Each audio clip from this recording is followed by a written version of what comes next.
Mic check.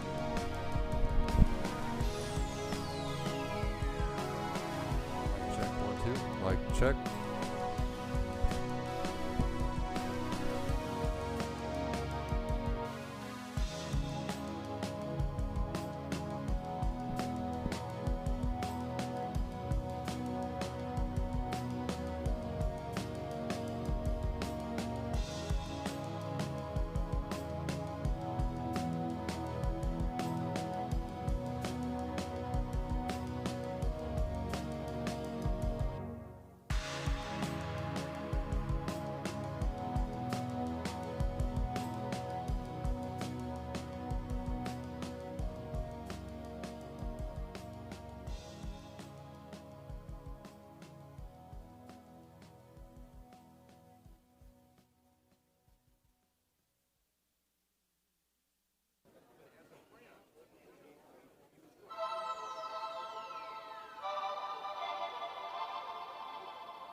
Cool. Thanks, man. Can you hear? 1 2 3. Is it working? Yeah, I guess it is.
You guys got quiet quick. I expected a moment to catch up. Good morning, everyone. Come on, I know it's Las Vegas. Let's go. Good morning, everyone. Welcome to ITAD Summit 2026. We are so excited to have everybody here. And when I say everybody, I mean almost literally everybody in the industry. Our registration this morning passed 2,150 people. So what started off as an event with 42 people on a boat in Minnesota 9 years ago or 10 years ago has now blossomed into almost 2,200 of the industry's best, brightest, and greatest operators here in the Bellagio in Las Vegas to celebrate this industry, to make a lot of memories, and to do a lot of business. We have to, first and foremost, thank all of our sponsors. Obviously, LedMax is our presenting sponsor, is the big one. But as you walk through the exhibit halls, as you have your lunch, your breakfast, as you enjoy our receptions tonight and tomorrow, please make sure to take a moment to thank all of the companies that you see on the signs who took their resources and contributed them to you having a great event here in Las Vegas. So thank you to all of our sponsors. Thank you to all of our speakers. Over 80 individuals have taken their time and are bringing their expertise to the stage to educate you over the next couple days, share with you, and to commiserate with you in some cases about what's going on in the industry. So thank you to all of those individuals as well. And again, thank you to all of you who have contributed your resources, your time, your energy to come out and collaborate as an industry. One of the things that we have seen this year, more than any other year, is the energy around this event is no longer focused on going and having a good time and networking and closing deals. It's about what we can do for the industry. It's about collaboration. It's about the decade that's in front of us, in which our industry has a very unique opportunity that is going to be pushed further by geopolitical issues, by resource issues, by material sustainability issues. We have an opportunity to change the way consumers operate, fostering a secondary marketplace for consumer electronic devices. We have, with the AI boom, we obviously all have a very unique opportunity to become more efficient in our operations, to work more effectively in our operations. But unlike most other industries, we have an interesting opportunity because of AI with material that will flow back to your facilities. It is so important over the next couple days that we think not only about what can I get for my business out of the ITAD Summit, but how do we work together? How do we collaborate in the face of competition to ensure that the ITAD pie gets bigger, so that everybody's piece gets bigger and we don't have to cannibalize each other's businesses while also making a whole lot more money and gaining a whole lot more resources. On behalf of the Global ITAD Alliance, on behalf of our whole team at the ITAD Summit, I wish you a great 2 days, obviously safe trip home, and we hope that what you learn here, what you see here, the connections you make here, help make your business better on Friday, Monday, Tuesday next week, and that when we come back here a year from now, we're celebrating all the achievements of not only your business, but of the entire industry that started today. So thank you all for coming. With that, I want to introduce Chris Blees from Triage Partners, who are the sponsors of today's keynote session. So everybody, please give Chris a round of applause. Thank you, Daryl. I just wanted to welcome everybody this morning, a nice crowd here, and I'm sure there's several of you in the audience that don't know who Triage Partners is. So I wanted to share a little bit about what we do. We enable organizations to build efficient processes and increase your revenue and margins. So you're probably thinking, well, what does that mean? How do you do that? And as much as I do like to chat about our products and fishing, because I love to fish, I'm not going to bore you or spend time up here pitching our products. What I would ask is that you guys come by, visit our booth, or stop me in the hall. Let's chat a little bit about what we do and get to understand what you guys do and how there might be some synergies. So with that, I wanted to introduce our two guest speakers. We're very proud to be sponsoring the keynote. And our first guest is the Senior Director of Global Technology Solution Centers with Zone Global. Based in Auburn, Washington, Zone operates more than 100 countries, in more than 100 countries, and as his role as a global life cycle solutions. So I'd like to introduce George Ganas.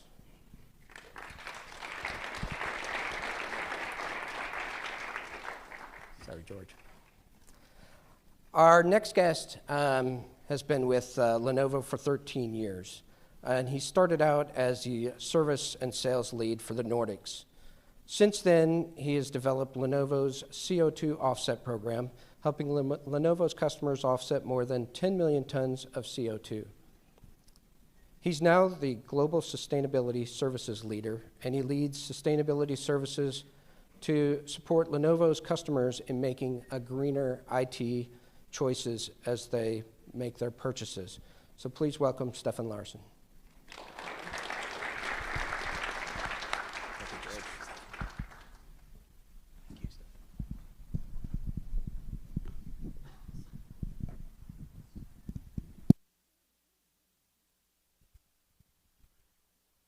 Hey, George.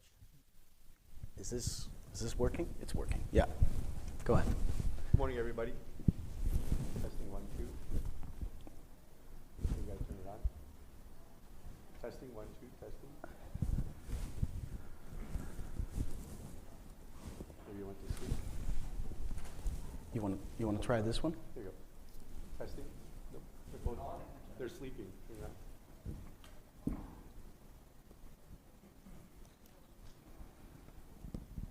There we go. Much better. Morning, everybody. Thank you for joining us. Opening day. Everybody excited? Get a full breakfast? Everybody went to bed early last night, right? I did. Sorry. That's what happens when you get old. Thank you for coming. When I got the call about a week ago, I saw the topic and I couldn't believe that sustainability would be the headline topic for the ITAD Summit in 2026. Collaboration is absolutely the key. I've been to this show now 4 years in a row, and this is absolutely the most collaborative environment you will be part of. If you're sitting on the fence and you don't understand what collaboration means, or you don't feel like this environment is conducive to that, I think you're missing the boat. And I'm excited to be here with Lenovo, one of our gold sponsors in the US.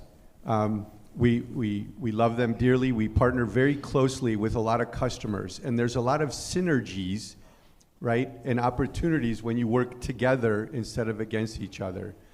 And I'm very excited to be here to hear and to talk about what Lenovo has to do and what they're bringing to the market for 2026 for all of your customers. Your customers are demanding this. Sustainability is a very key piece of their DNA. If you're dealing with a Fortune 500, they want to know what their ESG posture, you want to know what their ESG posture is. You want to have an ESG posture and you want to help them on their journey. And Lenovo and Stefan are here to talk to you about some of the cool things that they're doing and bringing to the market and how they can help us all become better. So without further ado, I'll turn it over to Stefan. Thanks a lot, George, and thanks for having me here today. So you're absolutely right. So sustainability really is all around us. It's surrounding us. Just go outside the door, you really feel sustainability in a new way. So when I flew in a couple of days ago, I landed in the airport. I ordered an Uber, and when I walked outside, it was like as hot as almost now. So I jumped into this wonderful SUV like only you in the US have, and I love it. Shouldn't probably be saying this, but I love it. So what I normally do is whatever country I travel to, I always ask the driver, so what's going on? How are things here? Because sometimes you actually get the honest truth by these guys. So I did the same thing. I said, so how are things here? What's up and down and all of that? And he said, yeah, well, in general, things are okay. Things are okay. I said, yeah, it's a little warm here. Yeah, but, it's pretty good. I said, okay, great, but yeah, maybe the only thing that is a little annoying right now are fuel prices. So I was like, okay, well, okay. I said, so have you considered of going to an electrical vehicle? And there was like a little pause, and then he laughed. He said, are you crazy? Are you crazy? I'm not like European or something like that, so don't worry about that. I'm not going to go in that direction. I said, okay. And then he said, so why are you here? I said, well, I'm here basically because I'm going to talk about sustainability. Where are you flying in from? I'm flying in from Denmark. And then there was this awkward pause because he could see that, maybe that wasn't good. So the drive to the hotel is not that long, right? So he basically said, okay, listen, my wife is actually considering buying a European car, right? I said, oh, great. And she loves nature a whole lot. And that really shows that sustainability comes in many forms and shapes, right? But from a Lenovo point of view, we do, and we've been doing quite a lot in sustainability. And basically, what we do is centered around everything we do. So one of the things that I'm going to present to you right now is what sustainability trends do we see in the market right now? Where do we see the market going? What are the opportunities? And also, what to be aware of where you're sitting where you are. I'm going to bring you a little into what do we do in Lenovo from a strategic point of view, but also from a product point of view, from a solutions point of view. And I think that is where everything comes together. So, if we could run the slide deck, please, it would be a little more helpful. Thanks.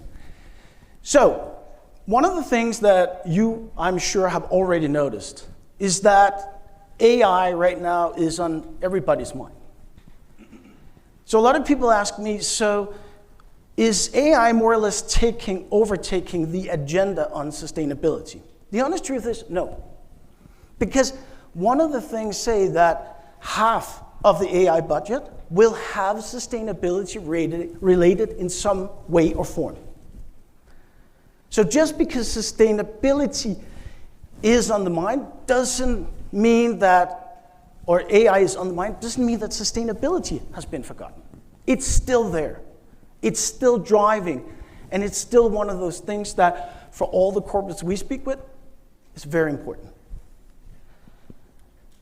A lot of people also ask me, so now that AI is taking over, does that actually mean that a lot of corporations are backing down from their sustainability targets?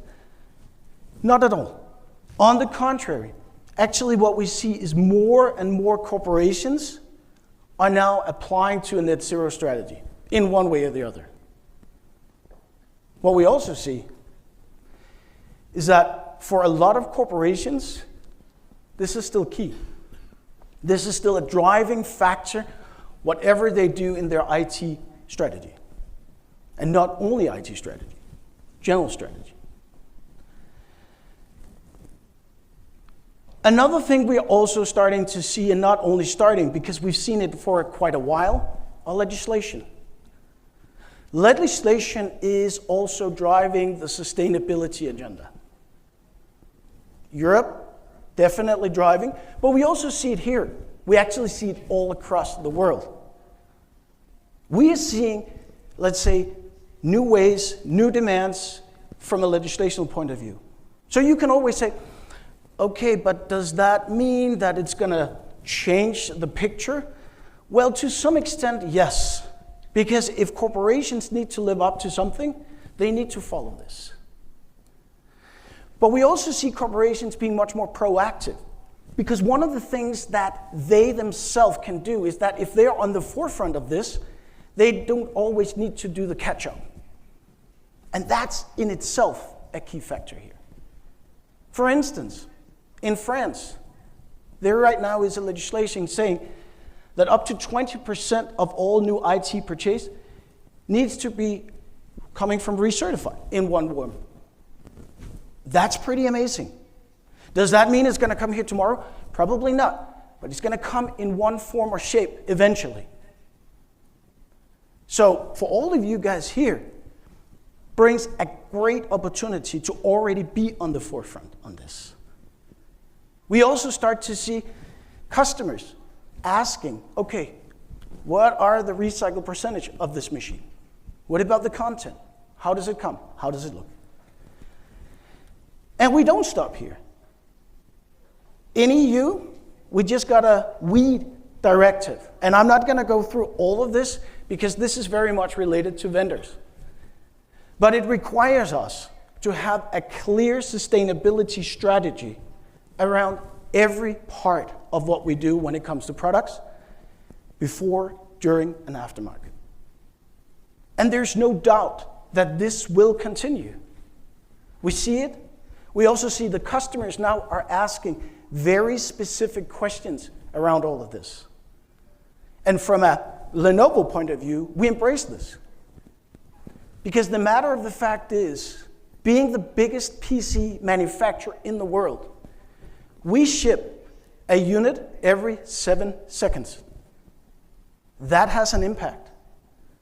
But also, it has an opportunity for us to do better, to do different when it comes to sustainability. So, what our customers are facing right now, as I said, is definitely the AI that are rising the demand and cost for them. So that's why they need to increase a sustainability portfolio, making a fantastic opportunity for all of you. Because recertified, reused units is going to be one of those keys in the future. Well, actually, it's already here. You all know that. For them to keep their budget and still have good quality. So, if we look at it, actually, what is the right solution when it comes to sustainability? Well, there are some factors that are extremely important in this. And I tried to sum it up here. It's a little like the Olympics, just the rings look a little different. The first one is legislation. We all need to follow the legislation. If you have a solution that do not follow the legislation, forget all about it, right? The other thing is time. If time is not right for the solution that you're building to your customers, forget all about it. If it takes too long, if it's not the right thing, if it's not the right implementation, forget it. Because that brings me to the next. Implementation. Remember this when you speak with your customers. If you have a solution, if you have an idea, if you have something, if the implementation is too difficult for your customer, they're not going to bring it. It's going to be too difficult. Then there is the CO2 savings. No customers are going to bring in a solution if it's not tangible and if it's not significant CO2 savings. At least not from a CO2 perspective. And then there is the final thing, pricing. If cost is too high for the customer, forget it. Then they're not going to go with that solution. And in the middle of this, if you make a solution that can actually be in the middle of all of this, you hit the sweet spot. You hit that green solution that all our customers are looking for. It's not easy, but once you do it, you know exactly how it is. And a little later, I'm going to show you some of these solutions that we in Lenovo have actually been doing, and we've been working on, and that we have right now. But what is the Lenovo strategy? What are we doing from a big corporate point of view? As I say, we ship units every 7 seconds around the world. That has a significant impact also on sustainability. So the first one actually is one of the more important ones. We have a net zero strategy. But what we've also done is we worked, and you'll see that, with external parts every time we do something. Because one thing is what we say and what we do. That's great, right? We can come and say whatever we want. But the second you get a third party in and gets it validated, that's when it really counts. So we've been working and for a long period of time with SBTi around the net zero strategy that we set. We got it validated by SBTi. We got it validated so that we aim to be net zero by 2050. So when I present this to many, they said, yeah, come on, 2050. I mean, come on. Everybody can come and say something by 2050. It's so long in advance. True. That's also why we have near-term targets by 2030. So that we are always being counted on. We have meetings with SBTi to follow up. Where are we on that plan? Are we still on track, off track? And we're on track. We also just announced that we are working with SBTi around their new version 2.0. Why is this important for you guys? This is important for you guys because a lot of your customers in the future are going to ask, are you working with partners that are SBTi 2.0 verified? We are. And we're working together with SBTi on this. RBA. Another part we're extremely proud to be part of, and actually it's not something new. We've been part of this for more than 20 years. This alliance is covering all the standard and all the basics that is important for a vendor. For us in Lenovo, again, it underlines the strategy that one thing is what we say, one thing is what we do. But if you get a third-party validation, it means much more. And where has that led us? That has led us to the fact that we now are platinum partners for EcoVadis, the top 1%. And we keep pushing this even further. And again, why do I say this? I say this not only because this is a result of what everybody in Lenovo have been working on for many years now, but it also shows you another thing. What we are starting to see, and you might also start to see from all your customers, or at least some of them, is the question, where and what verification do you have from an EcoVadis point of view? That is important. Because that can open, but it can also close doors. So when you work with us, you can definitely say, these guys are top 1%. These guys are actually doing something in all the areas of ESG. So that's where we are. George. Thank you. Hopefully it didn't go to bed. No, okay, good. That's a lot, and that's very technical. And I know it's early. What gets you excited macroeconomically as you look out into the horizon? You're engaging with a lot of people. You shared that you do speak to a lot of people in different countries, right? So this is not a US thing or an EMEA thing, but what gets you excited macro when you're out and talking to people? So what I'm mostly proud and excited about is actually the way that sustainability are going from our customers and the fact that we in Lenovo can fulfill those. We work with customers every day, 24/7. We listen to them to really see what are they facing? What are their challenges? How do they face that? And then we try to not only develop solutions, but also develop, let's say, an industry solution. So basically that everybody in this room can also see that this way is the way that the market is going. Daryl said last night that, yeah, it's been a fantastic ride so far. The good news is the ride is going to be even more fantastic in the future. There's going to be a demand for this. There's going to be a request from this. But what is important is having the right solution at the right time, fulfilling the customer demands and requirements. Yeah, and I have to be honest, I remember going through the presentation on the airplane here. As a company, Zones, we also have an EcoVadis score. When I see your score, I'm humbled because the investment, I think what people don't understand, you talk a lot, I talk to a lot of customers too. I do about 100 red carpets a year where we host customers into our physical location in Chicago, Illinois. And the EcoVadis scores, the SBTI activities, what people don't realize is these are lifestyle changes. These are holistic retooling of the factory. There's investment in people, in time, right? That these are not one and done exercises, right? And I think people miss that you, Lenovo, Zones, and everyone that's out there on these journeys, these are commitments, these are lifestyle changes.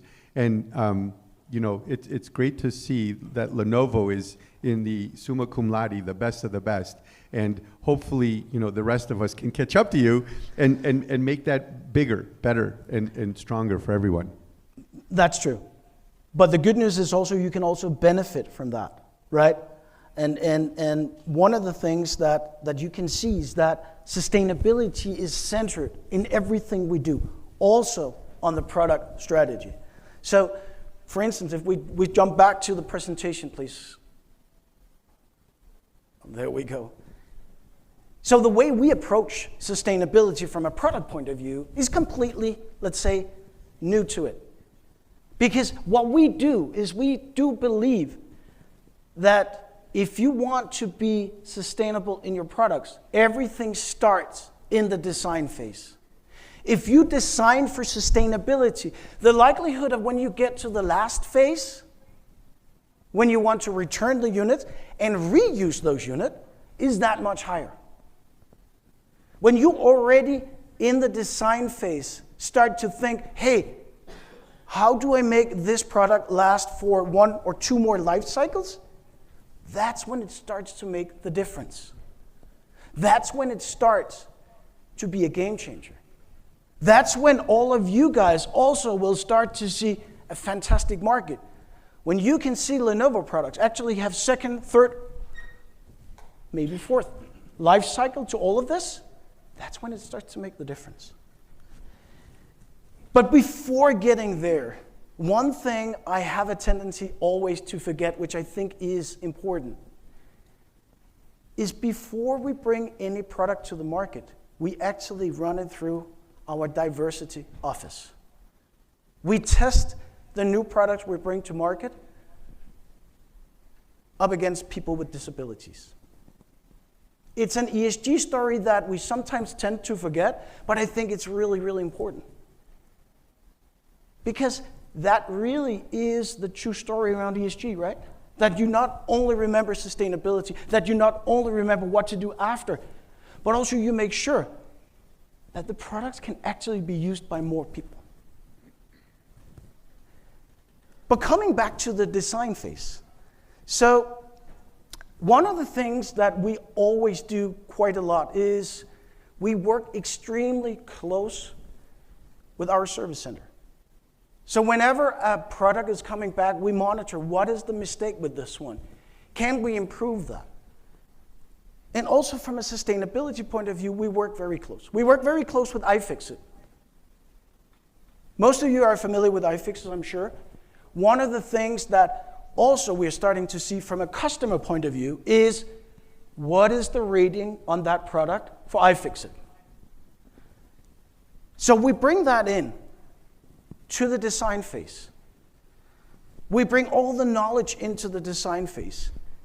We put the components in easier places so whenever it needs to be repaired, it's easier to get to and it's easier to repair.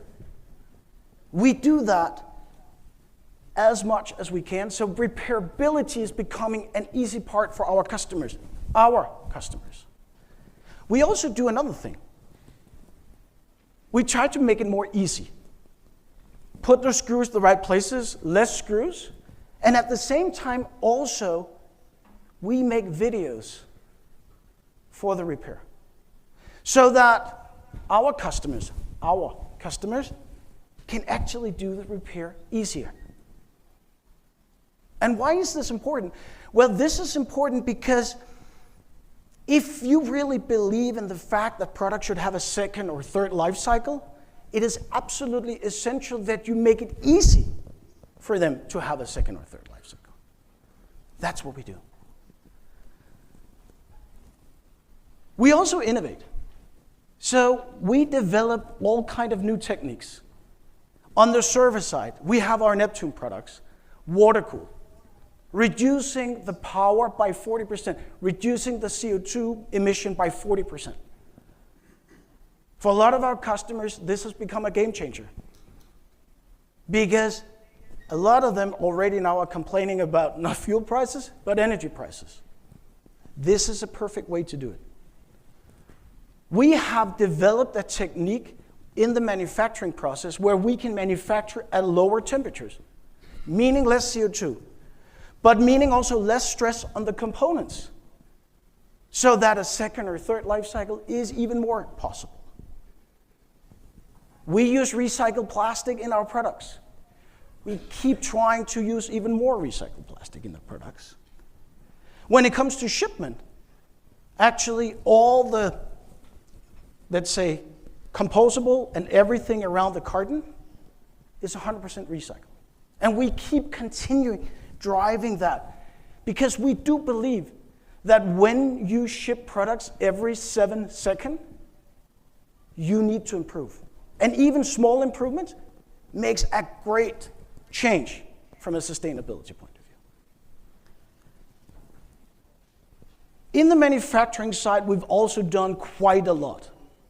And we keep pushing that. First of all, our manufacturing sites, most of them are using renewable energy, up to 100%.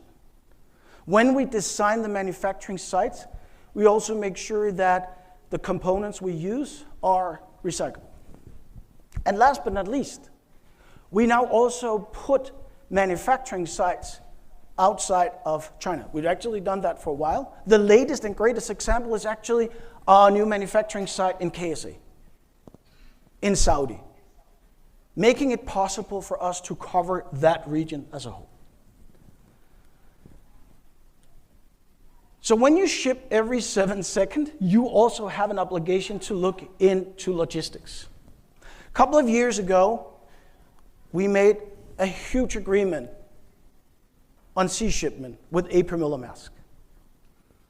One of the main reasons for that was because they came out and they said, we're going to turn all our vessels from bunker fuel into biofuel, a reduction of 80% CO2. Why is this interesting? Well, this is interesting for all of us because it's going to affect all of us. When we ship units, of course that's part of it. We also work around air freight, around sustainable aviation fuel. So that's also one of those things that we will be able to carry and we will be able to offer. And we keep pushing that from our logistic partners with all kind of electrical vehicles and so on and so forth. That is part of the strategy, but not only strategy, but also part of what we do right now. And last but not least, for all the products, older and the latest, we're very open about the total emission on our products. So for all of you, you can enter on any given product and see not only the total footprint of that product, but also the specifics around the footprint. So that when your customers are asking, what about a Lenovo Model T whatever, you will be able to go in, you will be able to provide that information that we have on that product. Why? Because a lot of customers are actually asking about this right now, requiring. So that's why you can do that. But one thing, of course, is what we do in Big Lenovo, big corporate Lenovo. Another thing that our customers are starting to ask is, dear Lenovo, how can you help us on our sustainability journey? What can we do to improve? Because one thing is we buy your products, that's great because you do a lot. But we, as a company, have some challenges on our sustainability journey. So in Lenovo, a couple of years ago, we developed a brand new approach. We actually developed an approach where we sit down with the customers to understand their whole PC ecosystem.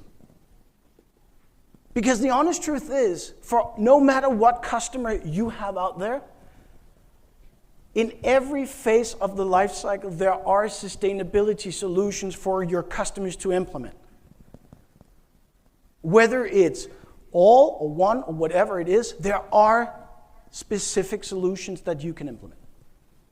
So I'm not going to run through all the solutions we have here in Lenovo because due to time, but what I want to focus on are the two one that is relevant for you. Asset recovery service. It is one of the longest standing services we've had in Lenovo, more than 20 years ago. Take back of old products. Some of you are already partners of this, some have heard of it. It is a true success. It is a global solution we bring to the market to all our customers. It is a solution where we can work with the customers no matter where they're placed in the same setup as we do. We're very specific around this because security, data security, sustainability, and so on are key for our customers. That's also why when we work with these solutions around our customers, that will always be the key for us. But one of the things that we have built is what we call credit on account. Because a lot of our customers said, so the residual value we get from our old products, is there any way we can reinvest this in new products? That's why we built the credit on account for our customers. Because a lot of our customers have not been used to actually receiving residual value. So a lot of customers are not used to getting money back from old equipment and then reinvesting it. So if we in Lenovo can work, say, the residual value you can reinvest in new equipment, it makes it easier. Easier for you, easier us, and our customers. But where I want to bring you now is something that is new, or relatively new to Lenovo, the wonderful world of certified refurbished. Hardware and service. It is something that we in Lenovo have been working on for a long period of time, and where we really see now there is a demand and there is an interest from all our customers. And why do we see that? Well, we are starting to see most RFQs now are actually including refurbished requirements. We talked about legislation.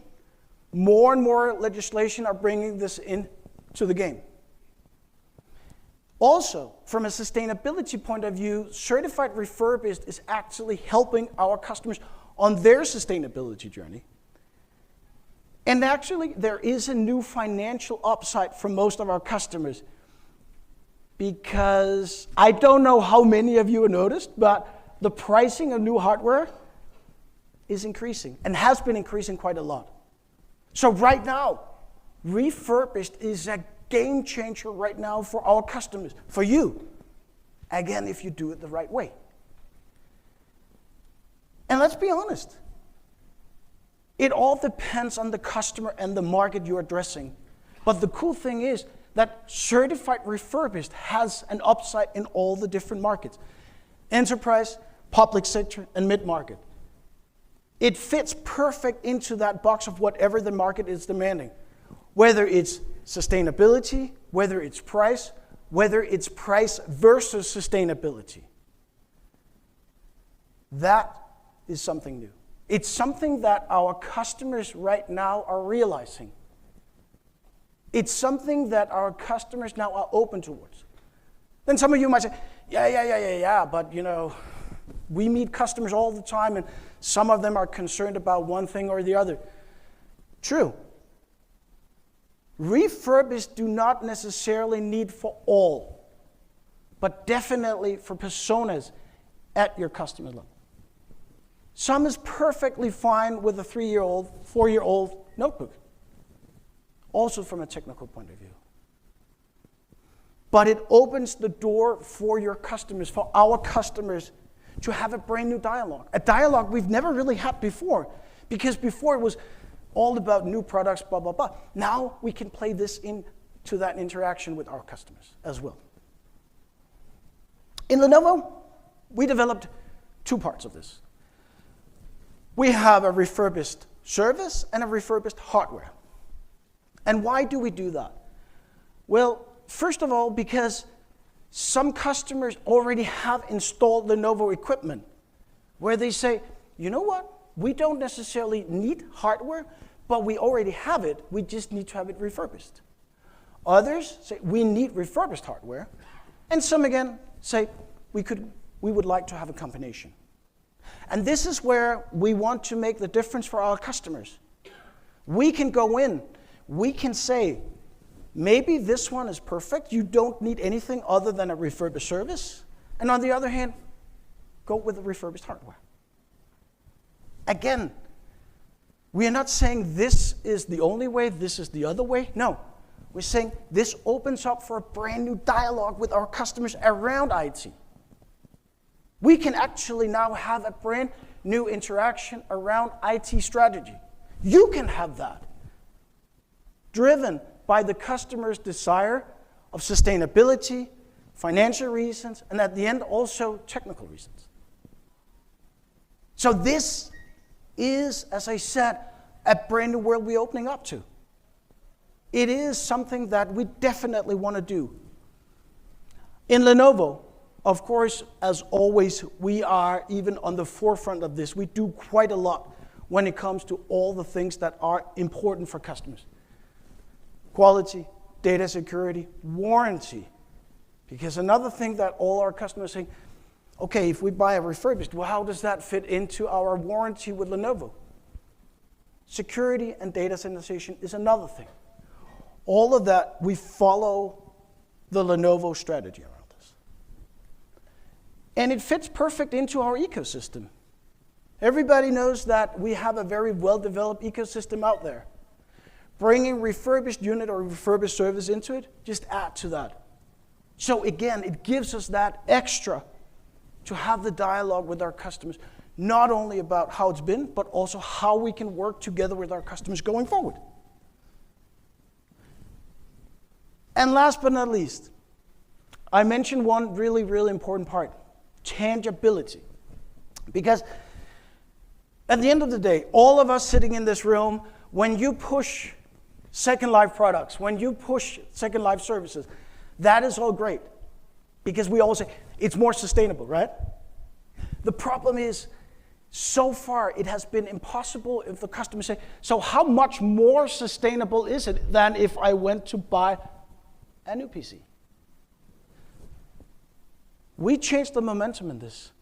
We now in Lenovo have the capability to measure what is the CO2 footprint of a recertified unit versus a new one.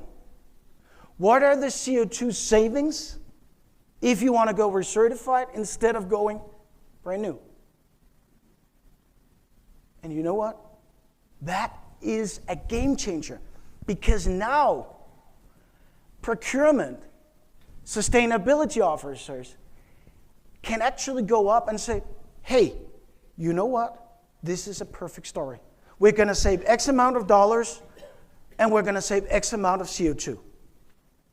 So the story really adds to it, because now it's more tangible, much more.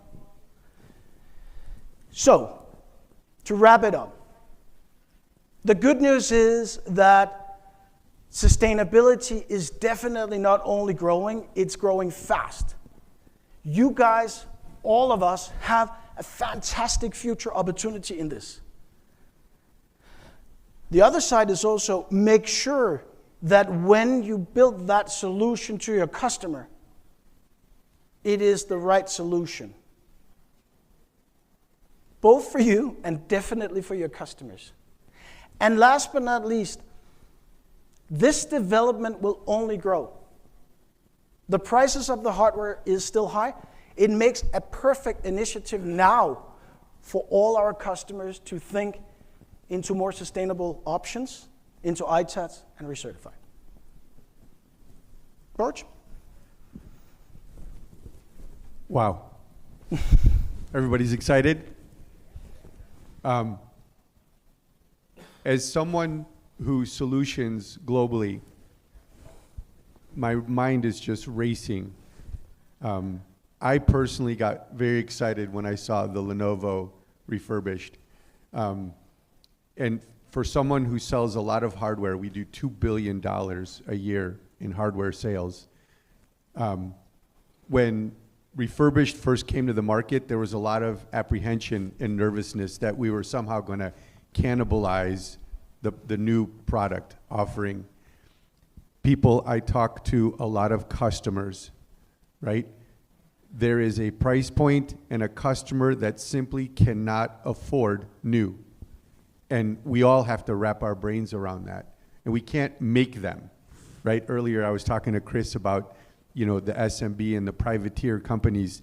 They just don't have the CapEx. They don't have the dollars.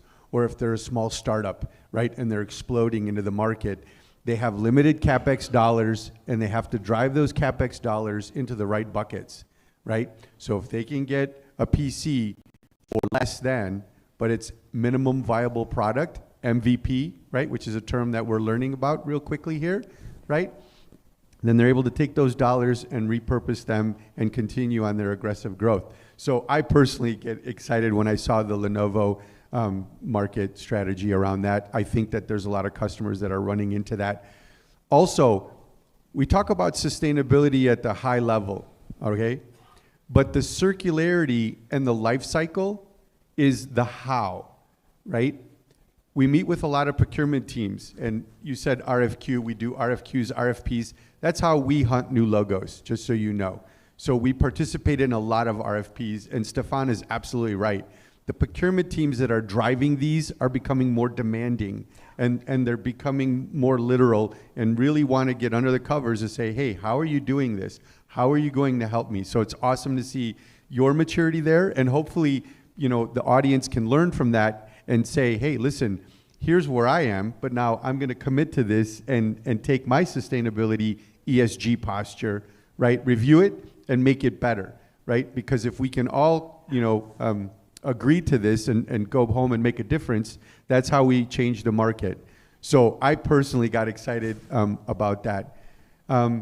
What do you want to leave the audience with? We only have a couple of minutes, and we don't really want to go over because we started late, and we know that you have a busy agenda.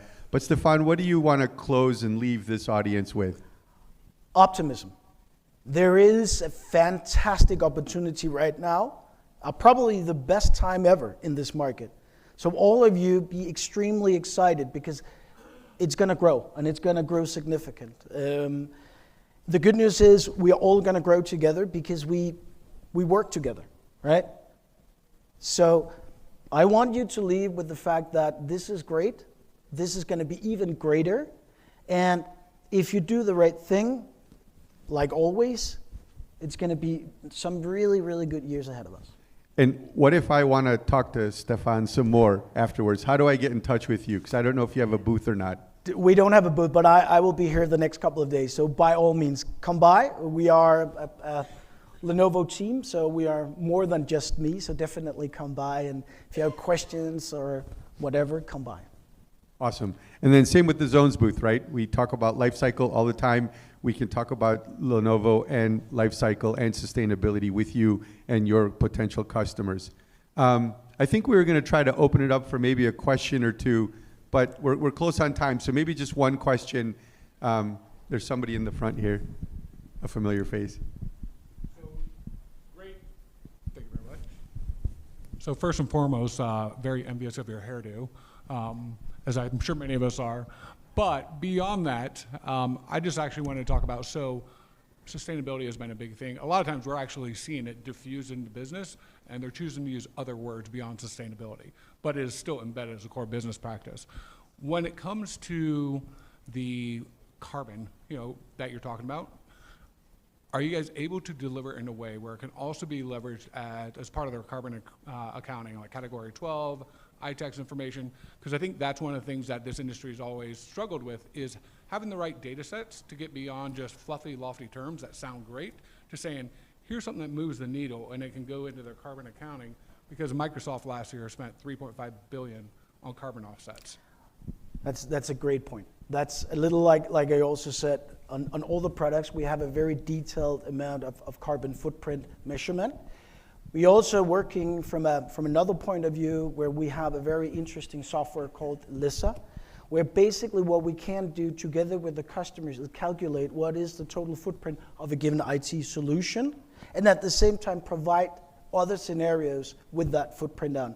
So that when we sit with partners, with customers, you name it, we can provide them with alternative solutions with higher or lower footprint on the CO2. Can those be used as tax credits by chance? Sorry?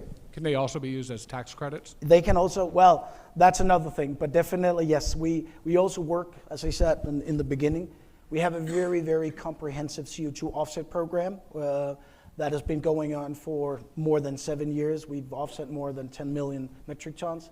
So definitely also one of those solutions where we work with our customers right now and been doing that for a long period of time. Awesome, thank you. All right. I think we're going to wrap up here. We want to thank you all very much. We know you have a very busy day and a very busy schedule. We hope you appreciate and got something out of this session. I know I did. So Stefan and I both want to thank you very much, and we look forward to talking to you some more. Have a great show. Bye-bye, everyone. Thank you.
We ready to go?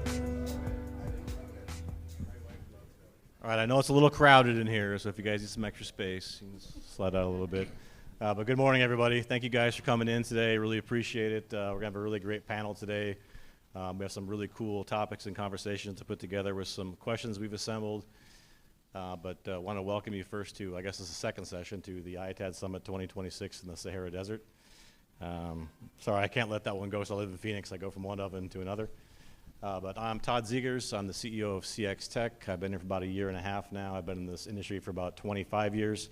So I've seen a lot of growth and maturation of our space. It's great to see. I think this is either the 9th or 10th ITAD Summit. So I've gotten to see, I think, a couple hundred in the first one. Now it's over 2,000 or something like that. So, but it's good because we all know that, rising tides lift all boats and all ships. So, doing this stuff together is really good. I think getting ourselves more professionalized and attractive to the investment community and everything else out there that we support has been really good. So I'll go ahead and pass introductions over to Ashley. You want to start?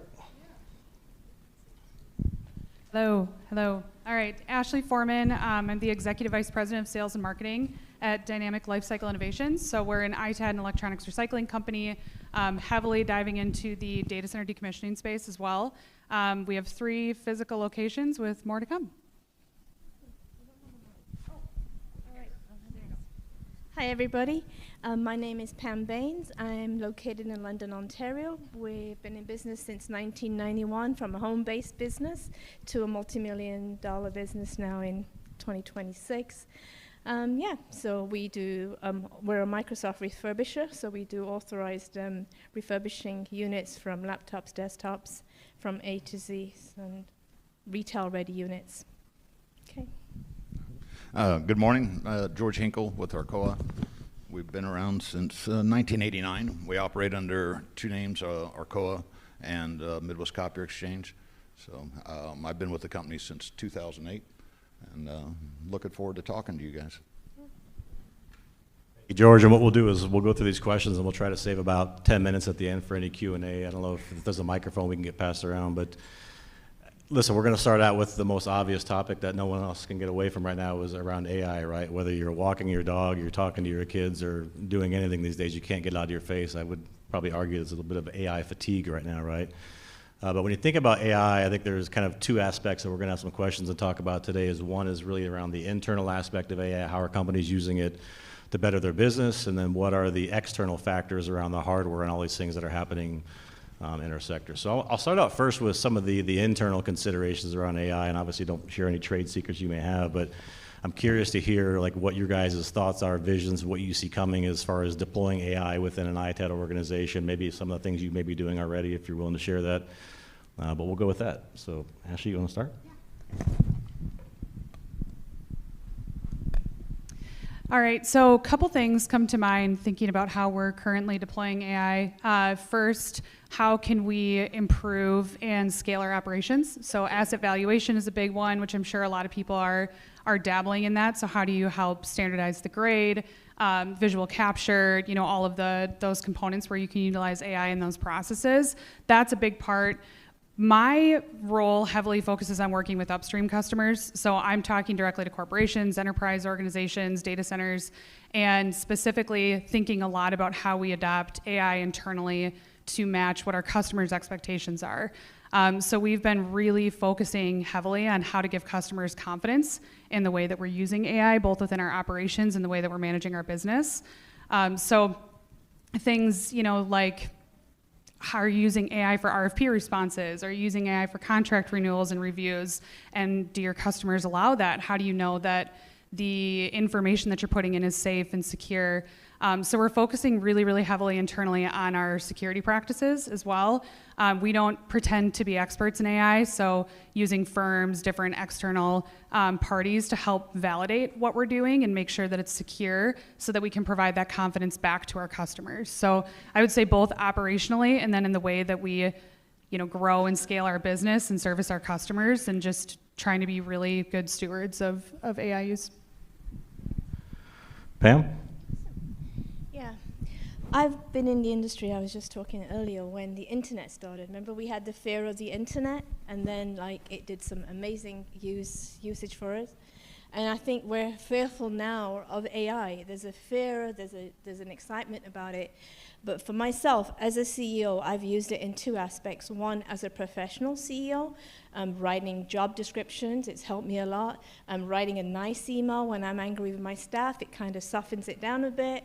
So, I mean, on a professional level, AI has been amazing for my business, for my staff too.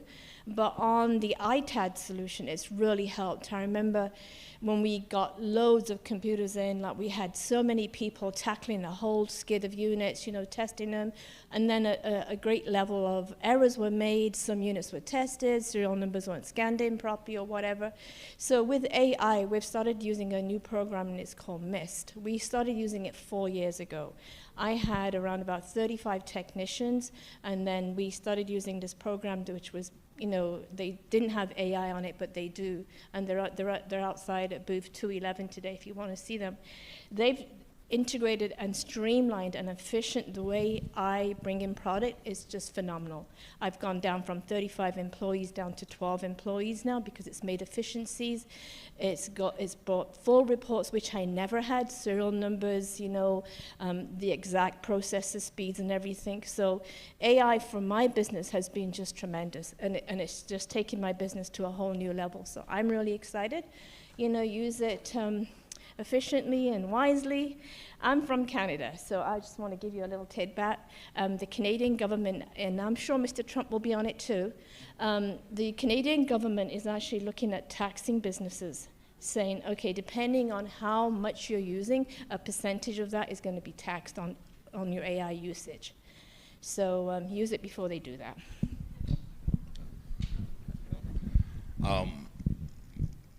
For Arcoa, what we're doing, I won't tell you what we're doing. It's trade secrets, super secret. We're probably in the same boat as the majority of people here at the conference. You're still trying to figure it out, right? And what we can do with it, the capabilities. We've got dedicated teams that we've assigned to just looking at the AI. We've got an innovation team that meets monthly within the company, coming up with new ideas and stuff like that. The hard part is trying to figure out where it's going to go, right? Where are we going to be at in 3 years? How's it going to impact our business? I mean, it's just absolutely amazing what we've been able to do with it already. What impact is it going to have on our own ERP systems, our CRM systems, your data wiping, right? I don't know. I wish I knew. If I knew, I probably wouldn't be sitting here. I'd be working on that back at the office. But it's exciting times ahead of us. If you haven't embraced it, you're way behind already. I was slow. I was a naysayer when it first started coming out. When everybody started hyping it up a few years ago, I was very negative on it. My whole perception has changed completely, and I live in it now, right? And then I'm curious to see what it becomes from a governance standpoint, what restrictions we're going to have to put in place, because we are dealing with customer data, customer assets, and making sure that doesn't get back out there. So I don't know if I answered the question, but no, that's good. And I think you gave a good carrot for the segue in the next question when we start thinking about from an external perspective how AI is changing the landscape, right? If you think about whether it's your car stereo, whether it's your kids' toys, whether it's a laptop now or a mobile phone, obviously we've seen what's happened even with Apple with the supply chain constraints on building iPhones even, right? It's had a cascading effect across every single electronic device that you could think of for the most part, right?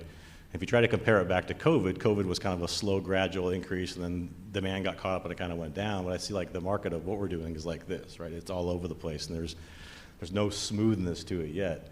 So it's going to be interesting to see from, you mentioned the restrictions and exports and stuff like that is, with the restrictions on GPUs going overseas, for example, which obviously GPUs are kind of starting to come out right now, but they're going to come out in mass, probably mid next year, even later than that. And you have all these companies that are buying the stuff up now, so call it 5 to 7 years from now, and then obviously all the hardware that surrounds that. I personally think this industry is going to see a 4x amount of volume addressable market that's out there just from all that hardware. And whether there's a bubble or not, the fact is there's more hardware getting made.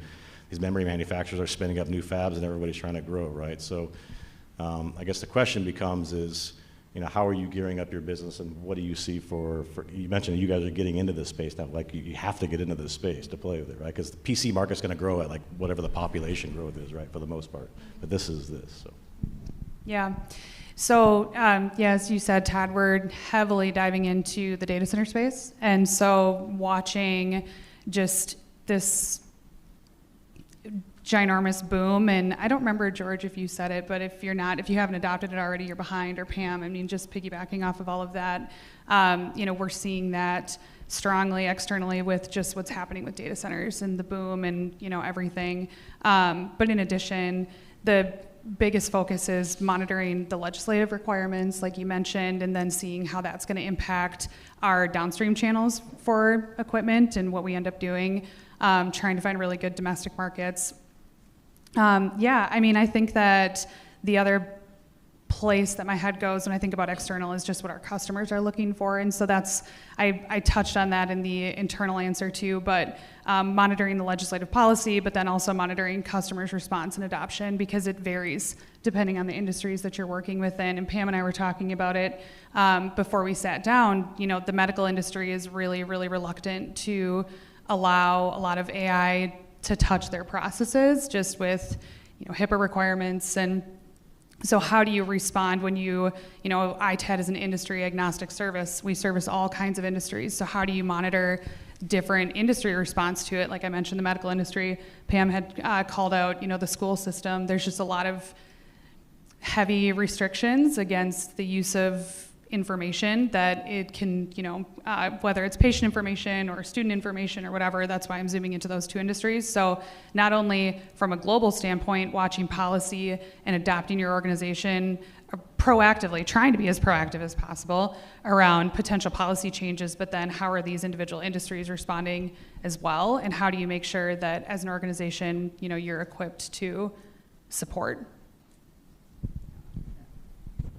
Sorry, Todd, your question was about inventory supply? That was more with the influx of all this Yeah. AI hardware, if your operations start doubling production capacity, all the stuff coming through, how are you going to handle moving that and making sure you're staying efficient and keeping up with the curve? Yeah, so right now where we are with products, we have a real shortage of product right now in the industry, and I'm noticing a lot of emails that came in, messages like, I want to buy product, right? That was a lot of it. So right now, AI is kind of still very new for a lot of us, but as far as product coming in now, that I'm finding in Canada, and I know North America too, I deal with North America, there's a big shortage of product. And how is AI going to make that supply chain better for us? I think once these data centers open up, and have you also noticed prices increase on SSDs and RAM again because the supply is short? I don't think AI has anything to do with that. It's just that there's a shortage on the market. But I do believe that the data centers are eating up all of our supplies. But once the refresh comes back in, right, in 3 years, we're going to be inundated with a lot of product. And by then, AI will be fully functional. And I'm sure a lot of our equipment made from Lenovo this morning, I was listening to them, they're going to be having AI. HP is going to have modules that are going to have AI in them too. So my advice to you, being a veteran in this industry, get rid of your equipment as quickly as you can. Try and sell it in the next year or so, because AI isn't 100% up there, but when it is, that AI equipment will be selling a lot faster versus the regular stuff that we have, right, that doesn't have the AI chips. So it's going to affect us, but it's not quite there. But like George says, get ready for it. It is going to be, and if you're not online, you're definitely going to be behind.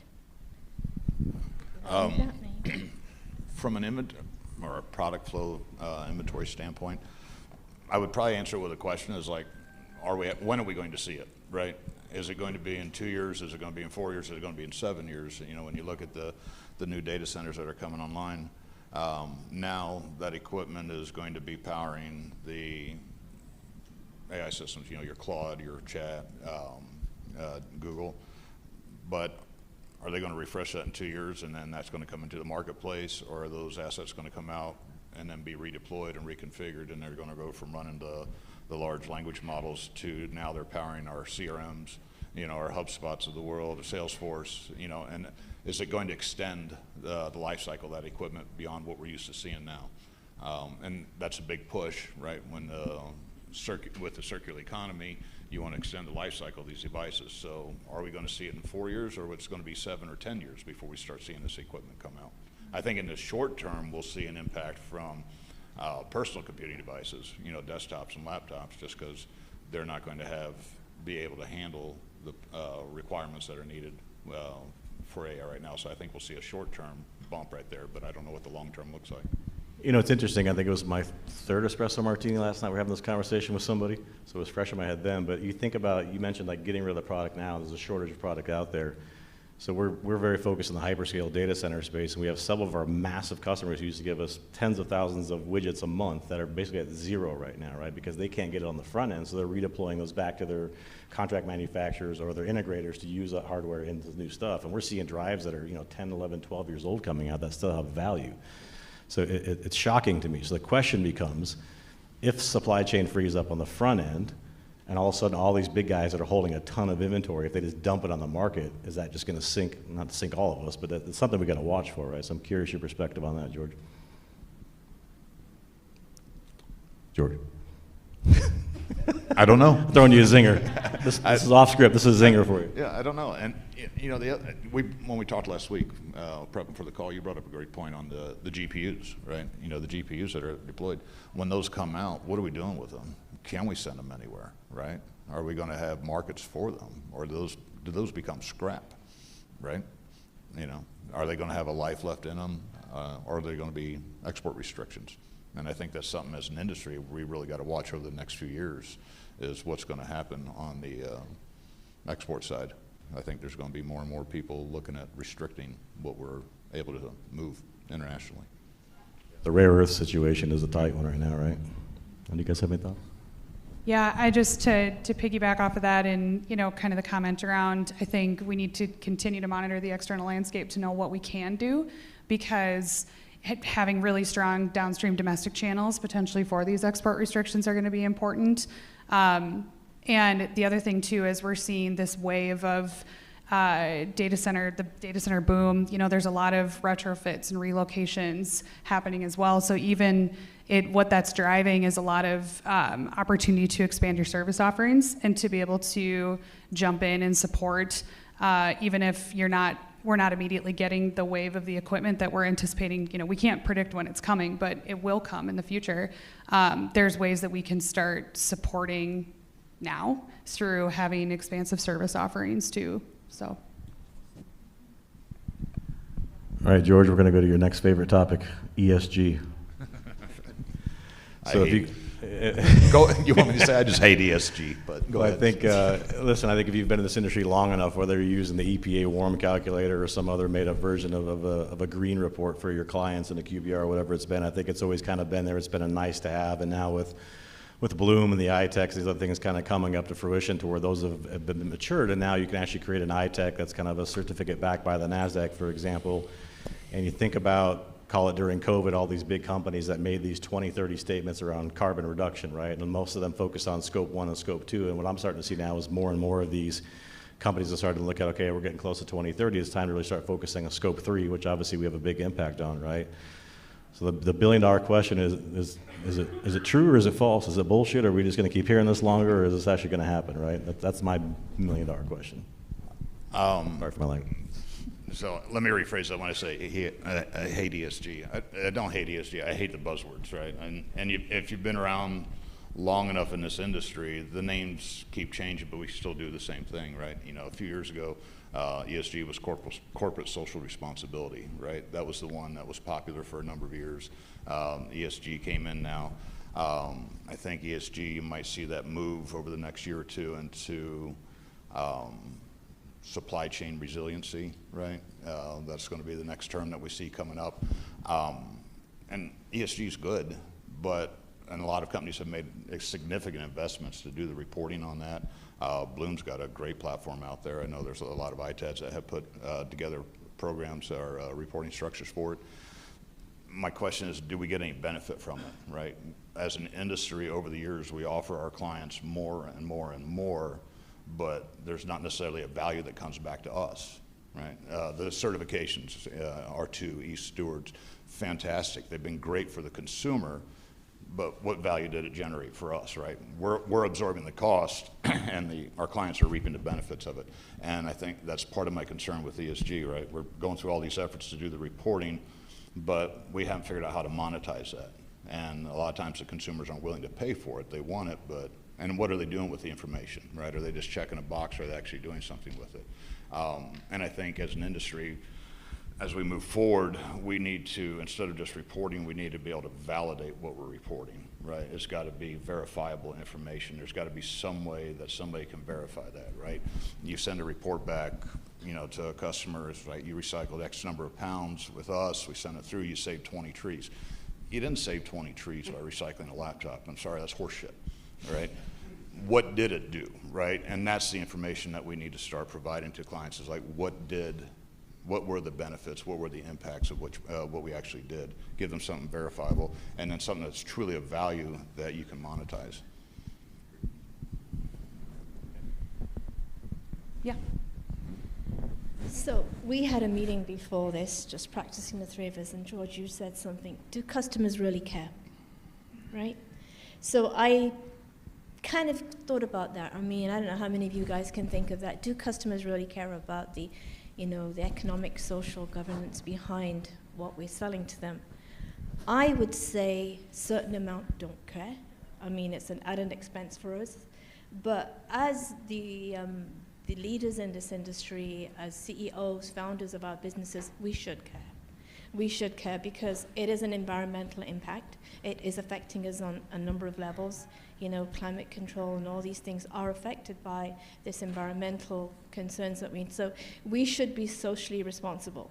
So I, as a business owner, break it down to two. I've got my customers that don't care, those refurbishers that just want the product, right?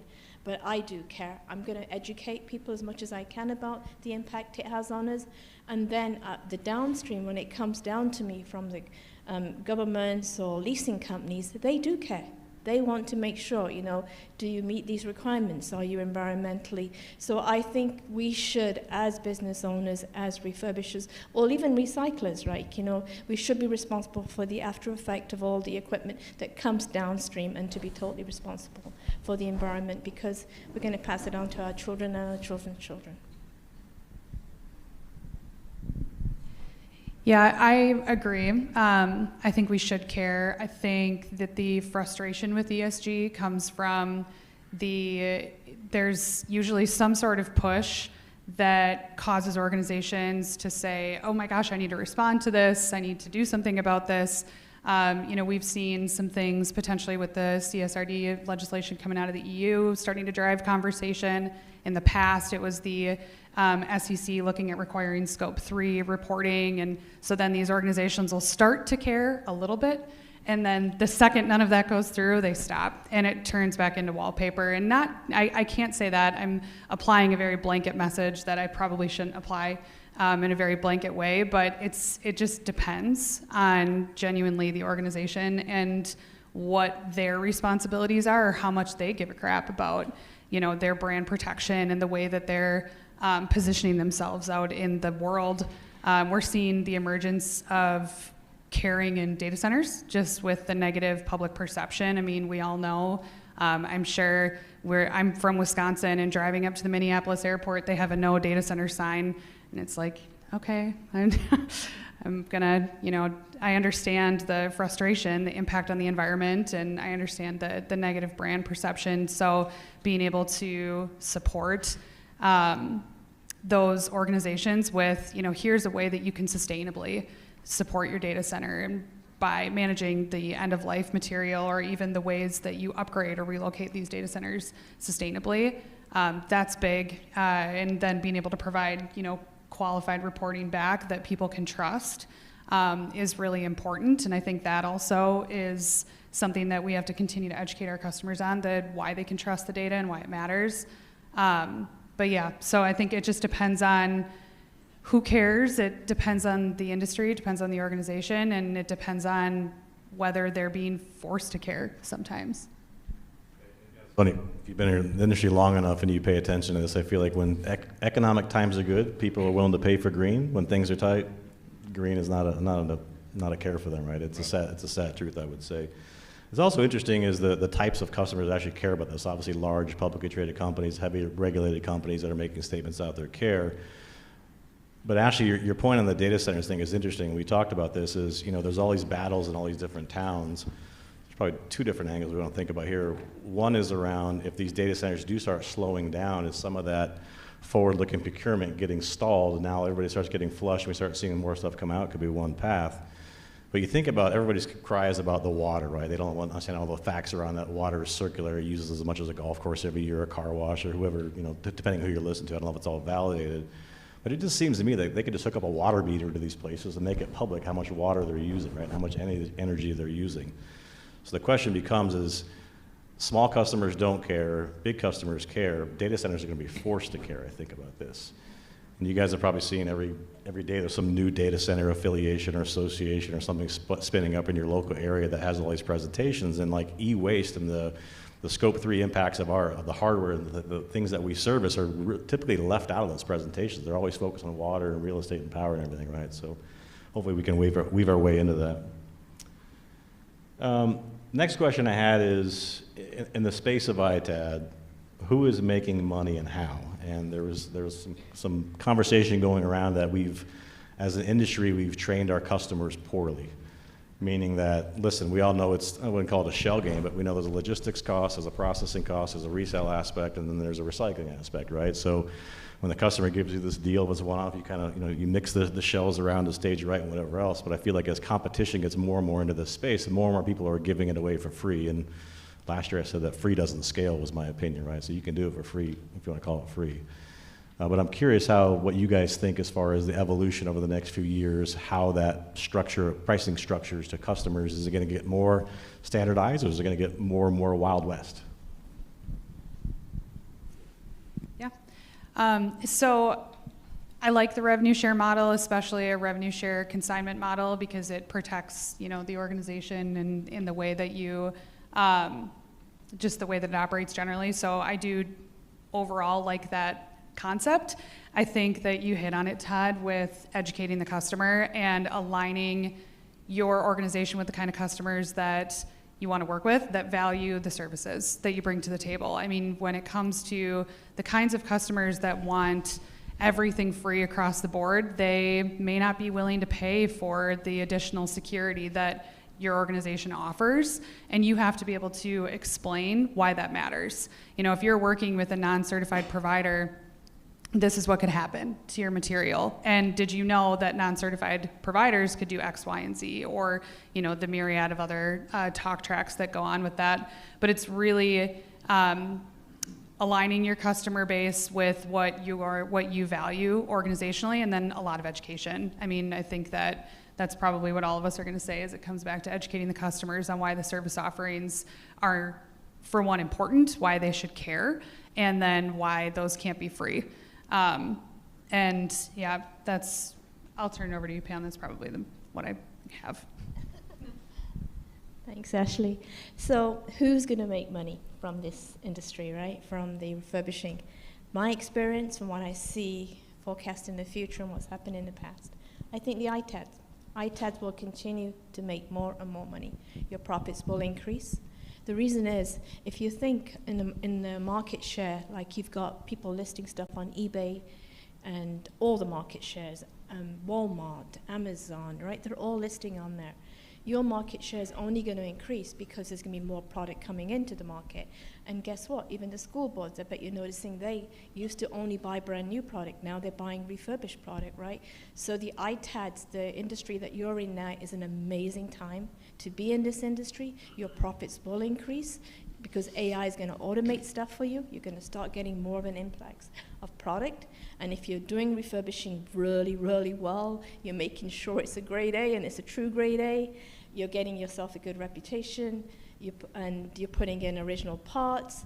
I think the ITAD industry for us all is got a great horizon. I've even got my son in this industry because I know it's going to do so well. So I think there's a lot of money to be made along with the use of AI and the actual product that's going to be coming in. If you run this, you run your ITAD business with integrity, and you run with the right ethics, and you're part of the ESG, I think you're going to do amazingly well. I've got one. To your question, who's making money right now? I would hope all of us. I think the last year's been good for everybody with the RAM markets and what we're seeing. That'll change, right? We've all of you that have been around long enough, we go up, we go down, right? When the good years are really good, the bad years can be really bad sometimes. My concern with our industry is, and it's not unique to us, it's throughout most industries, oftentimes it's a race to the bottom. You know, you look back at EPR, right? When that came out and we started doing the collection programs, it was how low can you go, right? You know, we started at $1, then we were at 75 cents, now at 50, now we're doing it for 10. And I think we got to get better about doing that. Jim Levine, I don't know if Jim's here. I think he's one of the smartest guys in the industry. So if you rub up against him, you get really smart. So I try to do that once in a while. But he brought this up 5-6 years ago. Had a great article in East Scrap News. Did a webinar on it, a podcast, and we have a very hard time communicating our value to our customers, right? So I think we got to do a better job at that. Communicating what we do, there's value to it, right? And not, you know, oftentimes we'll do a deal, you know, we lump everything in. It's like, all right, I know there's 50 grand in resale sitting there. I'll just bury everything into that. No, the customers have to know where the fees are at, right? They have to understand that auditing, the testing, the reporting, the logistics, there's a cost associated to that, right? So we need to show that, right? And not just bury it. You know, that's part of the education process. But I think going forward, I think where the future lies, a few years down the road, is we have to move upstream, right? Right now, we engage the customer at the loading dock when we're picking up those assets. That's usually where our engagement starts, right? A lot of us are starting to call ourselves life cycle companies, coming up with different phrases. You know, if you're not at the top of that market, right, when that equipment's first getting deployed, if you're not engaged at that point, you're an electronics recycler, right? That's all you are. So we have to figure out how to move up, right? And whether that's through relationships with the bars, with the MSPs, whatever that may be, I think we have to figure out how to move further up, you know. Even just one thing I wanted to add to that, to what you were saying, George, the corporate education. So we're working with some really large organizations, and we have a Fortune 50 financial we're working with right now who the gentlemen that are leading the ITAD program have never done ITAD before and have no idea how that program should operate, and are asking for a lot of support from us on what that looks like. And it's amazing to me. I'm the newest to the industry up here, but it's amazing to me how basic some of that education is with some of these organizations, and that is definitely a big need, is getting more of the education out to the enterprise too. So here's a question for you guys. This is a little bit tied into one that we have on the list. Was when you look at the ITAD sector today, obviously you've got the big companies, the big guys are getting bigger and bigger, right? And they're winning a lot of these large contracts. I would imagine a lot of folks in this room are in maybe the smaller ITAD, right? And I started in ITAD 20 years. I've been in kind of every sector from very, very small up to big. So I'm curious, like, what are some strategies for some of the smaller niche ITAD players, whether they're just in a certain market or a certain state? What are some strategies that they can use to go out and win business against some of the bigger guys?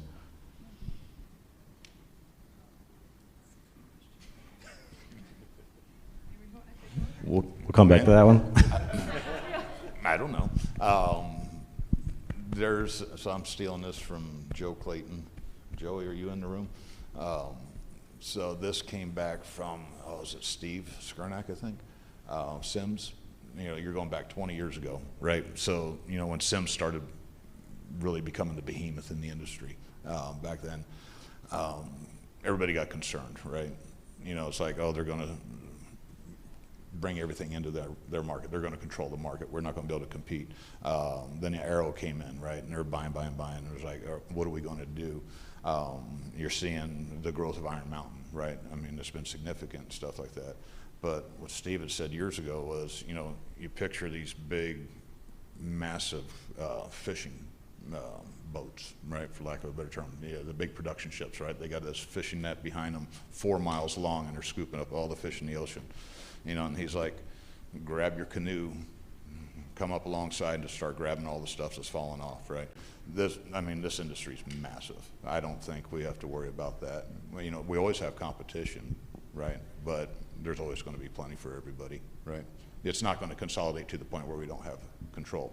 Now, you're going to think I'm stupid, right? Because I think of stupid stuff. When, you know, I thought this one up on the plane yesterday. Where you would need to be concerned, and there's my conspiracy theory for what it's worth, is Amazon, right? I would probably be more afraid of them than anybody else, right? Because Amazon's at every house, they're at every business every week in the United States. So and the value of the ITAD industry is somewhere between 40 and 80 billion dollars a year, right? Does Amazon want to add 40 to 60 billion dollars to their revenue? They could grab everything that we're grabbing, right?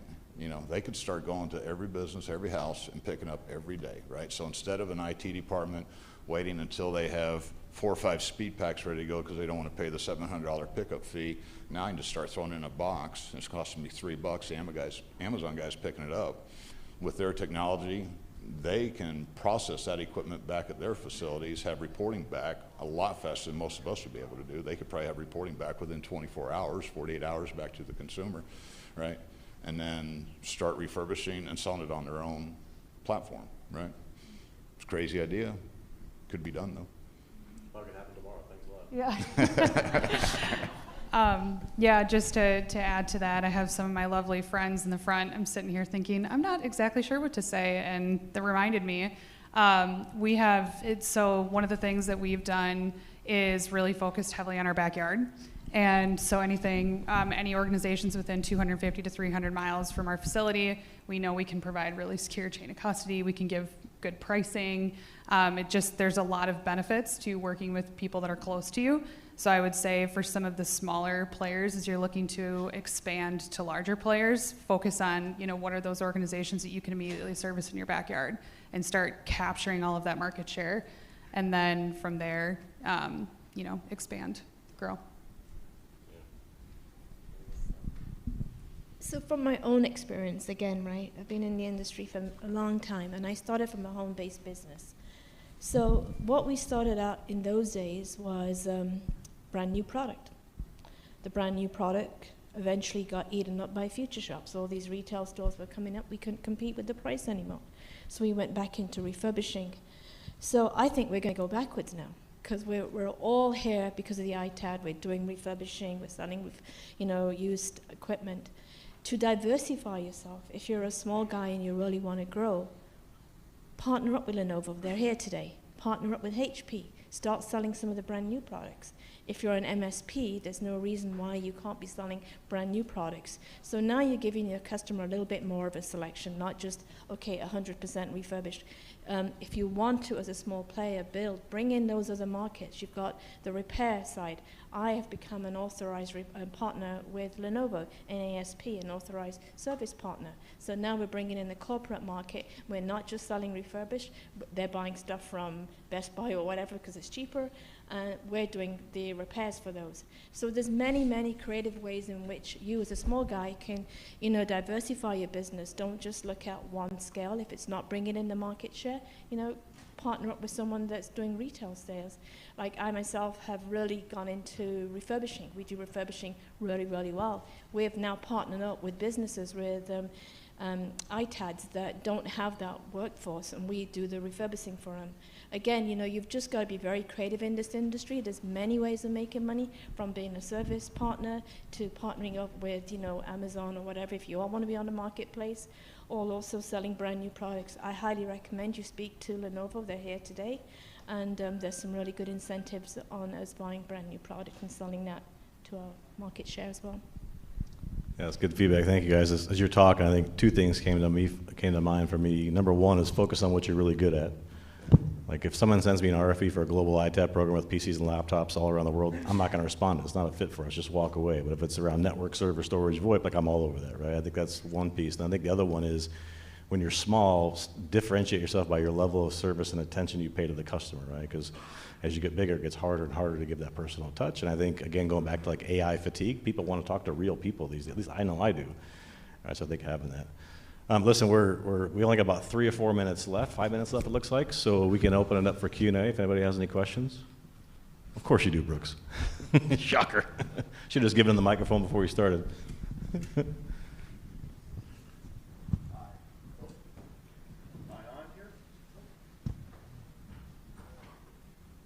All right, I guess I'll speak loudly. Oh, there we go. There you go. So Brooks Hoffman just recently joined Three-Step IT. Question for you guys, dusting off your crystal ball, looking out 3 to 5 years. What do you think will be the single biggest change to the ITAD industry, and which companies do you think are going to be best positioned to take advantage of that?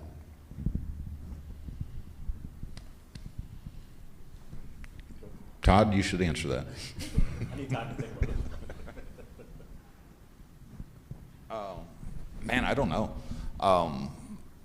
The thing I would watch, personal opinion, is Washington, D.C. right now. I think we're at a critical time right now. You're going to see more and more chatter around critical minerals, right? If that's not incorporated into your business somehow,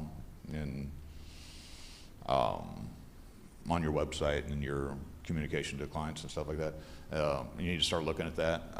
The supply chain sustainability, resiliency, we need to watch that. There's a big push in DC, and it's not on one side of the aisle or the other, right? They're paying a lot more attention to the critical minerals, right? And I think you need to watch that, and I think that's something that we need to be wary of, because if the legislation comes out, right, all of a sudden export restrictions start coming in, that's a huge impact on us, right? And we don't have the capacity in the U.S. currently to process all that material, right? So who are the winners going to be? Companies like Arubis, you know, they've got their refinery going down in South Carolina now. There's several guys coming on. Korea Zinc's putting in a huge facility in Tennessee, and I think somehow the Trump family owns 50% of it. I think that's what, if it were me, that's what I would watch, right, in my opinion. And I think that's the importance of, you know, you got the Global ITAD Alliance now as the association that's standing up because of this show. I think there's an importance to be maintain your membership in that, right? So there's one consolidated voice that can send it back. We're longtime members of REMA, was ISRI. There's benefits to being, I view that as a life insurance policy, right? Or a health insurance policy. You may not need to go to the doctor, but if something comes up, you need to have that protection. So, I'd keep my eyes on Washington, D.C. and see what they're going to come up with. Yeah, I mean, that's actually a great point. I would totally agree with that. The materials, obviously, if China, whoever is shutting us off, we have to go out and do landfill harvesting or whatever that's going to be defined. We won't have enough, right? So I think it's going to be important. Brooks, I think the other thing that comes to mind for me, I was watching a video, the news the other day about a week ago, and it was Jensen Huang on there, and it wasn't with Satya from Microsoft, but it was someone else from Microsoft, and they're showing what the new PC is going to look like, the new AI PC, right? And you turn the thing on, and it's interactive with you and everything else. So the question becomes, in my mind, like, I could see a massive disruption on the PC laptop side of the world as all of corporate America starts moving to these. They're going to be flushing out all these old legacy PCs. And is the secondary market big enough to handle it? Probably, because you're sending it to developing nations or whatever else. But that to me is, if you guys are old enough to remember when new Windows updates would come out and the hardware wasn't compatible, they had to refresh the hardware all the time. It's obviously changed over time. But this, I think, will be a step change. And I could see the AI PC changing the whole PC dynamic. Who are the winners going to be? I would think everybody in the room at the end of the day, but the true winners are going to be the people that can remarket those PCs into secondary markets for the highest value. Listen, footprints matter, certifications matter, systems matter, reportings matter. At the end of the day, we all know our customers are always going to care about the bottom line, especially when times are tough. So your ability to remarket as many widgets as possible is going to be essential. So I think the winners in the market are going to be two aspects. One is the sustainability. We're hearing that word all day, every day here for the next 2 to 3 days, right? Secondly, for my side of the market, I think quality is going to be really important, because remember, we are refurbishing equipment, right? So I think the quality in which we refurbish these products and send them back into the market is going to be very important. So I think those are, from my experience, are going to be the two aspects: sustainability, getting on board with that, and adding it into your workflows, and also making sure the quality that you send out, because this market's going to grow. This market's going to grow very, very big worldwide. And then, you know, I've already seen a lot of big names that have already got themselves a bad name just before they've even started, again, due to quality. People's expectations are much higher of refurbished. It's a growing market, so the expectations are much more higher. So I would highly recommend make sure you have good quality. Put in good standards, expectations, you know. If you're saying a product is a certain grade, make sure that your expectations are normally above the standard. I know, for example, Dubai's expectations of quality is way different from what North America's. So I'll leave that thought for you. Yeah, I know we're over time, so the only thing that I'll add is just I would agree with policy, watching what's happening in DC. That's going to be huge, and then also what AI does to our supply chain and just how that, both of those things, I think, are the two greatest things that we should be monitoring in addition to what everybody else said. We're a little over time, so we're going to have to wrap it up. But again, thank you guys all for coming in today. We really appreciate your time.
All right, thanks for joining us this afternoon, or I guess it's still the morning. This title, Risk, Reputation, ESG, Why Boards Will Demand ITAD Metrics. I'm joined with Kevin and Mike. I'll let them do some intros. Kevin, if you want to go first. Thanks, Casey. Kevin Dillon, I'm one of the co-founders of ERI and Chief Marketing Officer, responsible for all sales, revenue, customer growth, customer expansion, and business acquisitions. Fantastic. So my name is Mike DiPetrello. We're not an ITAD, so this is going to be a good talk because we have kind of the operations side and the sustainability side. I'm the founder and CEO of Layer IQ. We're a software platform that provides asset intelligence and operations for circular IT. So this includes everything from sustainability metrics to pricing and routing stuff to materials decomposition to enterprise optimal dispositions with our enterprise products. We bring in the OEMs for kind of demand gen and then routing back to them for buyback stuff. So kind of a platform across the whole circular IT space. On the sustainability side, this is my third sustainability focused company, and I've been doing sustainability for about 15 years. So you get some interesting conversation from the operationalizing it and sales and customer side, and then the kind of sustainability focused side. Okay, thank you. And I'm Casey Dingfelder, EVP of ITAD for Dynamic Lifecycle Innovations. I've been there for 15 years. We got 3 locations. We're an ITAD and full electronics recycler, kind of moving into the data center space as well. So today, this session, we kind of designed it to look at ESG and other reporting that customers are going to require and just how we can prepare for that moving forward. Boards are shifting from asking, do we have an ESG program, to can you prove that we're managing technology disposition risk? It isn't just ESG anymore. It's multiple components. So can we protect our data? Can we protect our brand? Can we demonstrate compliance? And can we measure value and reduce risk? ITAD is not just viewed as a disposal service anymore. It's really a strategic function that supports. So today we're hoping to answer the following questions for you. Why this matters now, what customers will soon expect, and what ITAD companies should do today to prepare. So with that, first question, Mike, if you want to take it first here. When you hear the title, Risk, Reputation, ESG, Why Boards Will Demand ITAD Metrics, what is the single biggest change you see happening over the next 5 years? So an interesting question. We probably get some very different things. So, when I talk with ITADs, and I didn't come from the disposition side of the world, they hear risk and they think data destruction is the first thing that kind of comes to mind. When I hear from a sustainability side, I think about jail time. I think about fines. And that's exactly what's happening. If you look at some of the things that we'll talk about today, there's 14,000 companies right now that are in compliance mode, meaning they have to report on these sustainability metrics. It rolls up into their financial reports. Non-compliance results in 5% daily revenue for fines in a lot of countries, or some countries, the way the law is implemented, it includes 5 years of jail time from the people that are signing the financial reports, so your CEO and CFO. So they're very interested in these metrics, and we'll talk about more why that is, but that's when I say risk is looking at it from that angle. Well said. I would say customers now, the new trend that we're seeing is data and transparency on the recycling side as well. So at the end of the day, what we talk to our customers is we're in the brand protection business, protecting customers' brand through either data compliance, data security, and environmental compliance. As electronics in the ITAD sector, it's classified as universal waste, which means that it's a subset of hazardous waste, which means it's subject to federal hazardous waste laws, RCRA and CERCLA specifically, which means the generator of the waste is legally responsible for its final disposition in perpetuity. And so with a lot of the reports that have been out there over the last 24 months specifically, we are seeing customers more and more ask around reporting and transparency on what happens to the materials that cannot be resold and refurbished. It's easy to resell and refurbish items. It's not easy to handle the recycling element. And so from an ERI perspective, we've created additional value for our customers, and Dynamic, I know you guys do the same thing, in terms of having the recycling technology in-house. And so the material only leaves our walls if it's a refurbished part, whole unit, or a shredded commodity that's being sent directly to smelters. That is what we are seeing, and we started this 25 years ago on the shredding, on the recycling side, and we grew up into the ITAD sector, and now we're seeing a transformation of customers now coming back specifically focused on recycling and what is happening to those critical materials and so forth. Yeah, I think when we kind of started to get our dynamic moving into the ESG, originally I would say we do quarterly business reviews with our big customers, and we would put in some feel-good metrics of, you know, sustainability, and they would peel that slide out of our business review, and they'd actually show it to their boards, and it started to get some attention. And now what I've seen change, and it's also changing more, is you have to prove it. It's not just putting these numbers down and then supplying it. It's actually justifying it, making sure that the data you're providing could be audited, and that they can actually stand behind it. It's scary to hear that there's jail and prison. Like, I don't think I would do well in jail or prison, so I don't want to ever show up there. So I think it is just getting to be where there's more, as Kevin was saying, more interest, and there's more people connected to it. So with that, like, why do we think that these boards are caring more? Like, what's really driving that? What's the risk that they're seeing? It's more than just ESG, right? There's hard drive data concerns, but what other risks are really driving this attention? Yeah, I'll let Kevin go first this time. Okay, sweet. Data security, number one, still continues to lead the charge on our end and what we're seeing from customers. Our customers also, ERI is in global expansion mode. We just opened up in Tokyo. We're going to be announcing in the next 60 days 3 other international global expansions. Customers want one throat to choke, if you will. They want, you know, transparency. But the other element is the clients want to understand what is happening to those critical materials and rare earth metals. And we just announced a partnership with Cyclic. I see Carl back there. Shout out to Carl. So anyway, our customers are asking for more transparency around the reporting on the critical materials. Department of War just came out with Department of War just came out with an announcement last week about transboundary movement of critical materials and what can and can't be exported off seas. And so with this current administration, the transparency around what happens to metals is paramount right now. I think too is just to build off that, just the GPUs, if that's going to get more restricted and where those can go out in the future too, it's going to be more compliance, more reporting, and just everyone involved in the whole supply chain, from the consumer to the user to the ITAD provider. We're all going to have, I think, a level of accountability in that reporting. So, Mike? Yeah, I think the common theme that runs through here is just really good data that's proven data, right? You know, from the critical mineral stuff, we've seen that, you know, for sure. It's now a national security concern for a lot of countries, and they're putting sovereignty laws around critical minerals. To the data stuff that you were talking about, you know, where did this stuff go? When did it go? And then on the sustainability side, some big things happened over the last month and a half.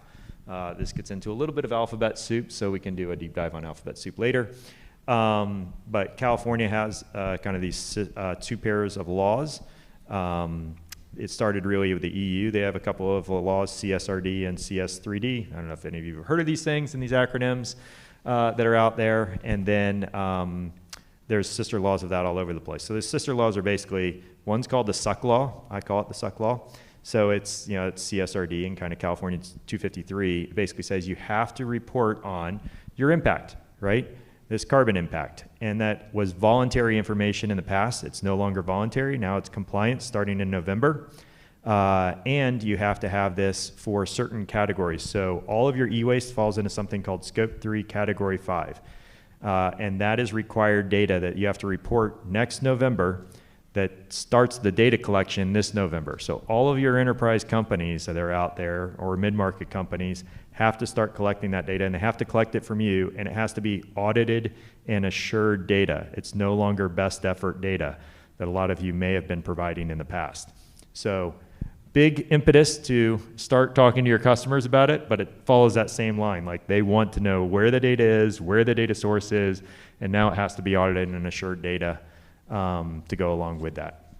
If I could just jump in there for Mike, a little commercial for you. I know I first saw Mike speak in Europe at the ITAD Europe Summit, and he was fantastic. And so our team has been engaged with Layer IQ and trying to figure out how to work together. And at the end of the day, you've built a tremendous software platform that allows ITAD providers, e-waste recycling industry, to be able to track and generate that form of reporting that is now going to be required in California. So could you kind of give a little commercial in terms of what your organization does and how you could help all the people in the audience here?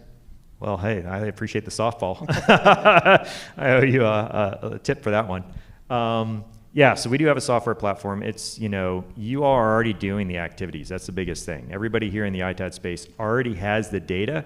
You just need to get that data kind of certified and into the right path. And so that's what our platform does. It comes and connects to your ERP platforms, connects into stuff that you already have, and transforms that into that audited and assured data that they need to report on from a Category 5 standpoint. The OEMs also, by the way, need to report on something called Category 12, which is the end-of-life treatment for their devices. So HP sells a server to Coca-Cola. Coca-Cola retires that thing 5 years later. HP actually has to report on the end-of-life treatment for that server, that they no longer know where the heck that thing is. But you know where it is. And so our platform allows you to transform that data, and then it's a selling motion for you.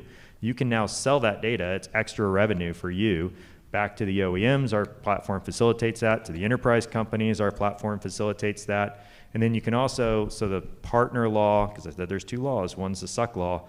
The other one's the don't suck law, which is you have to enterprises have to tell you a plan for how they're not going to suck so much, right? How they're going to reduce this scope 3. The only way to reduce scope 3, category 2, for example, which is your capital goods, is to spend less money at the company, which companies don't want to do, right? It halts growth. The alternative is when they dispose of an asset, if it gets reused and repurposed, if it gets recycled, like Cyclic and ERI and Dynamic, for example, and all of you that are out there, then you can actually create a carbon instrument that you can sell back to these same customers that meets the demand for reducing that. So the three things I told you about that happened, a lot of it was around these laws. The EU omnibus that just passed clarified and put the stake in the ground for, hey, you have to report in November. California put their stake in the ground with the California Air Resource Board saying, November is the date. And then the third thing is there's this thing called SBTI, Science-Based Target Initiatives, which is those 14,000 companies belong to.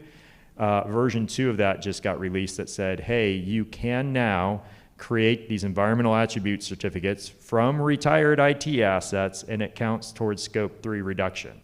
So they kind of put the stamp of approval on it for that. And you all are already doing those activities. You already have the data. You just need to connect it and then have these additional selling opportunities out there. So thanks for the softball. You just need to get Mike's info is what you need to do. I'm going to keep softball going here.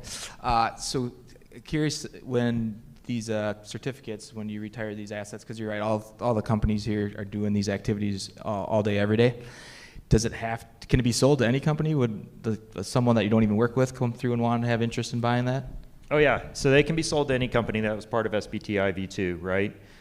They encourage you to do it inside of your own supply chain, right? So your lowest hanging fruit is to go back to that company. So if you're interested, there's a giant spreadsheet with all those 14,000 companies on it. By the way, that 14,000 company list is growing to 100,000 companies over the next 2 years. So you talk about why is this important to boards? It's getting more important to boards and more of the boards, right? As it rolls out.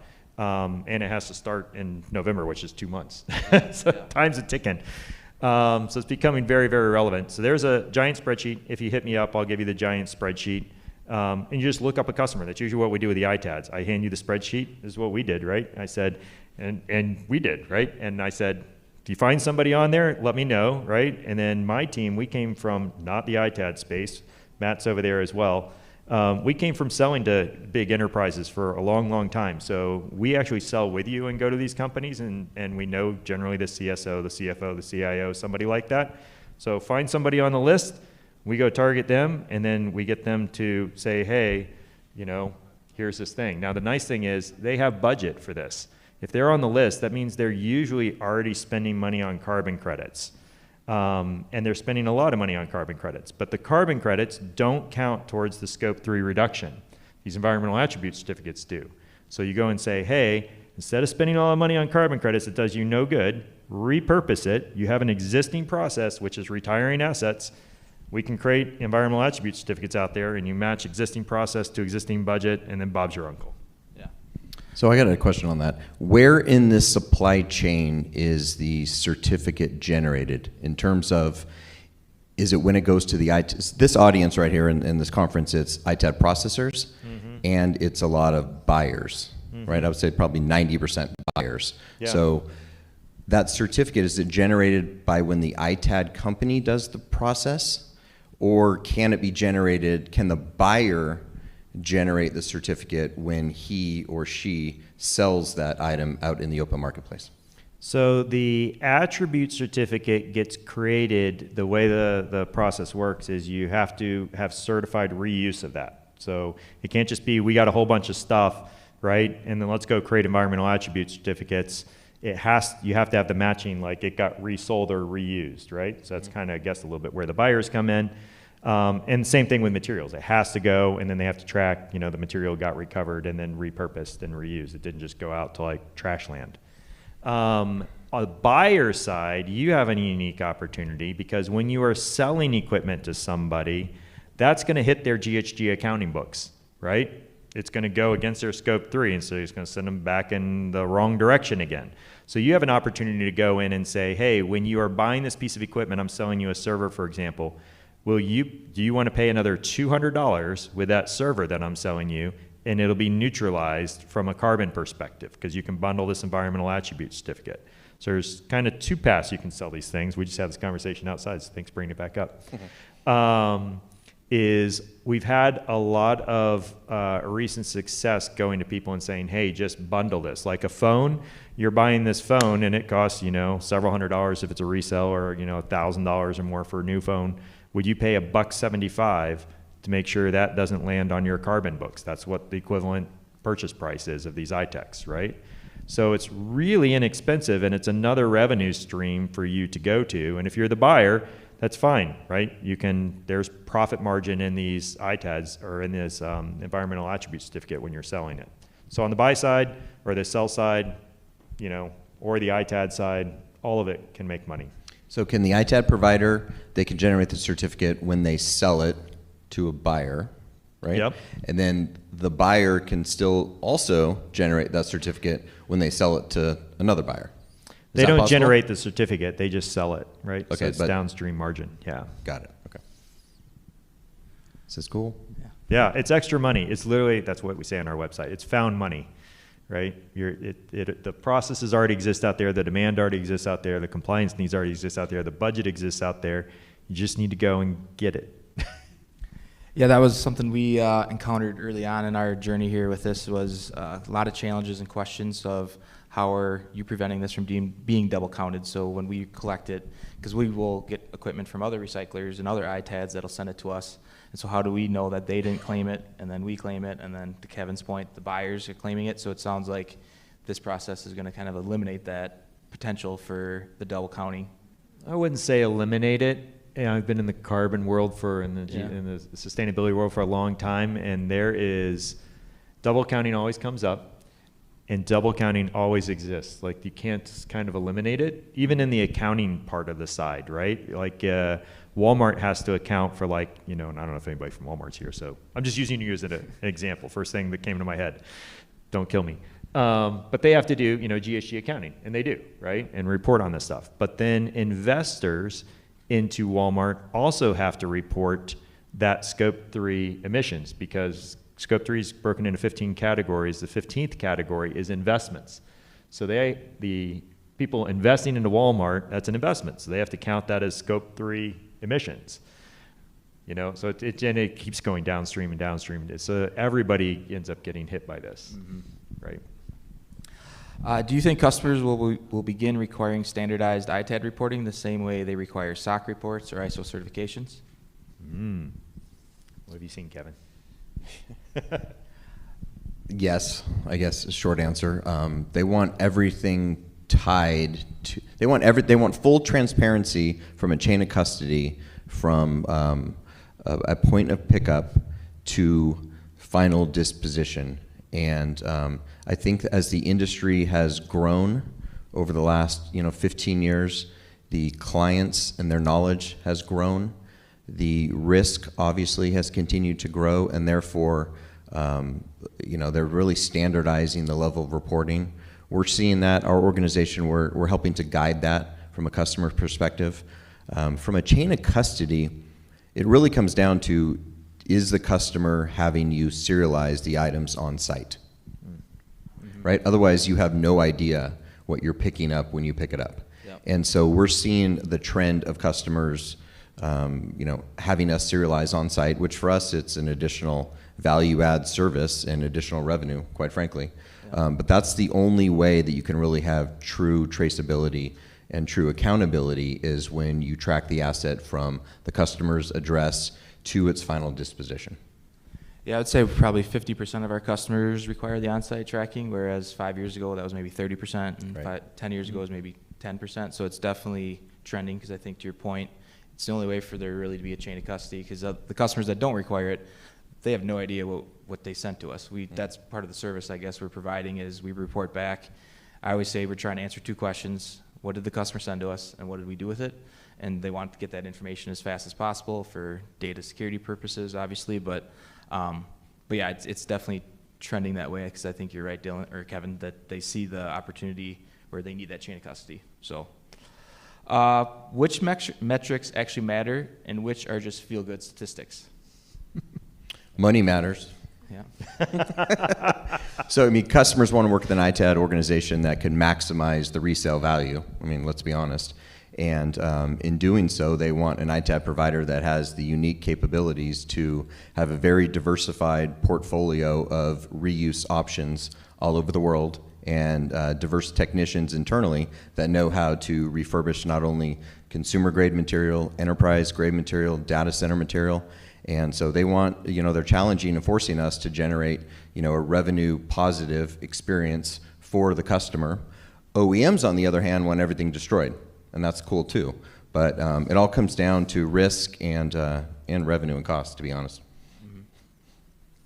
Yeah, what metrics matter? So, I mean, there's metrics that are very specifically called out on the sustainability side.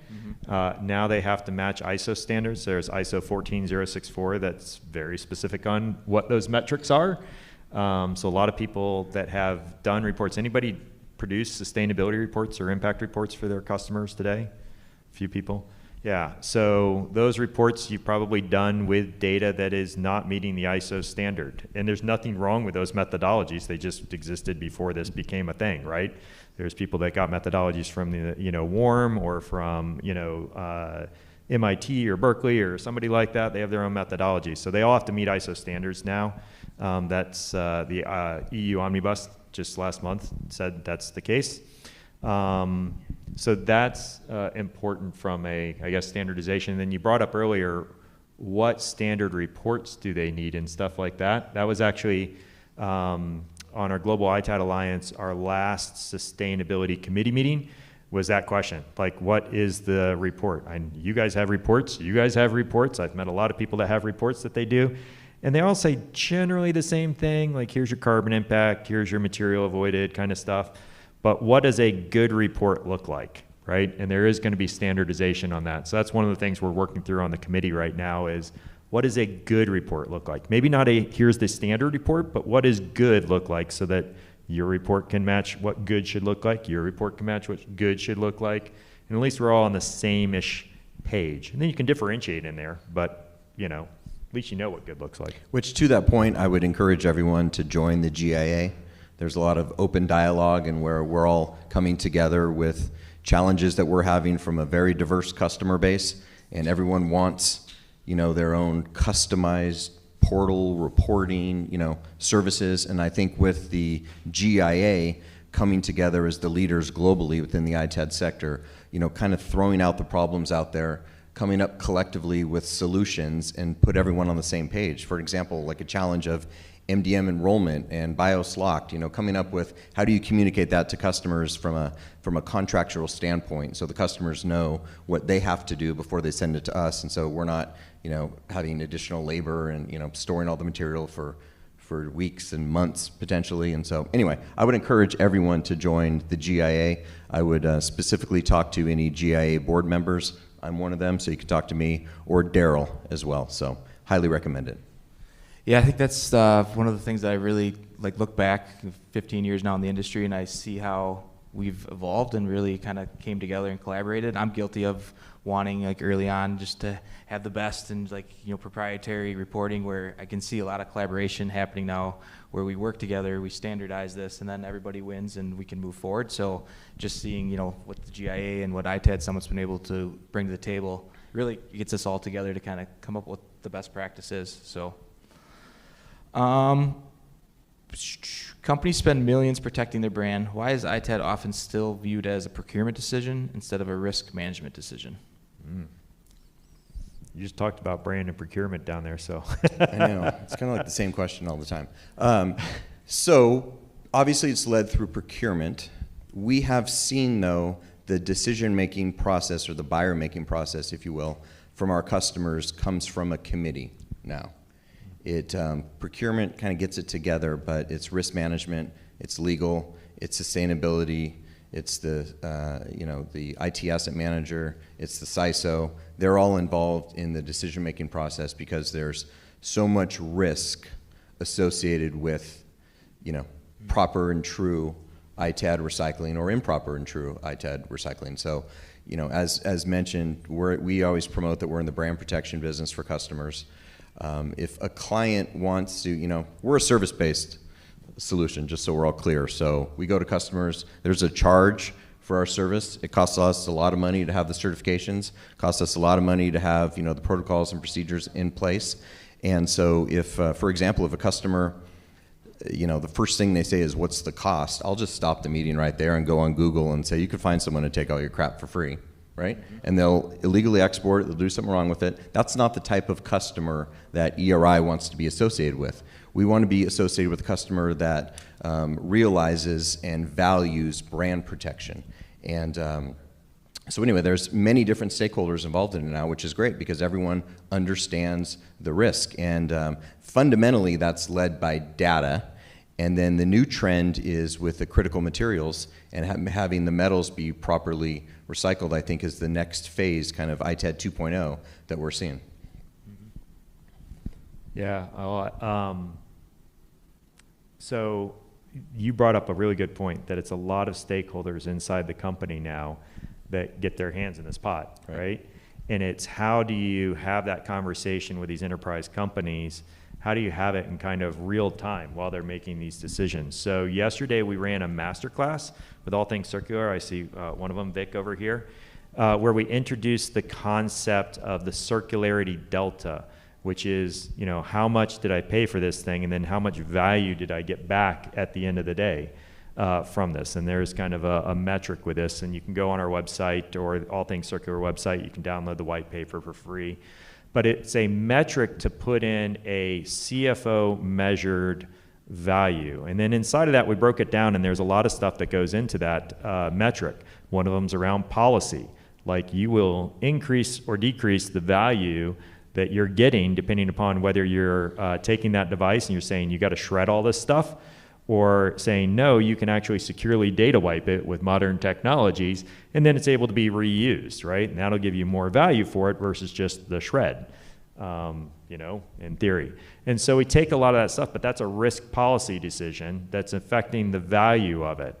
And so that circularity delta, how do we measure this? How do we implement it? Some of the stuff in there is like, how long am I keeping it? What's parts availability? Should I just refurbish this old thing that I have and sell this 2-year-old server because it's higher value right now, and that'll impact my energy mix inside of my data center and my water mix inside the data center.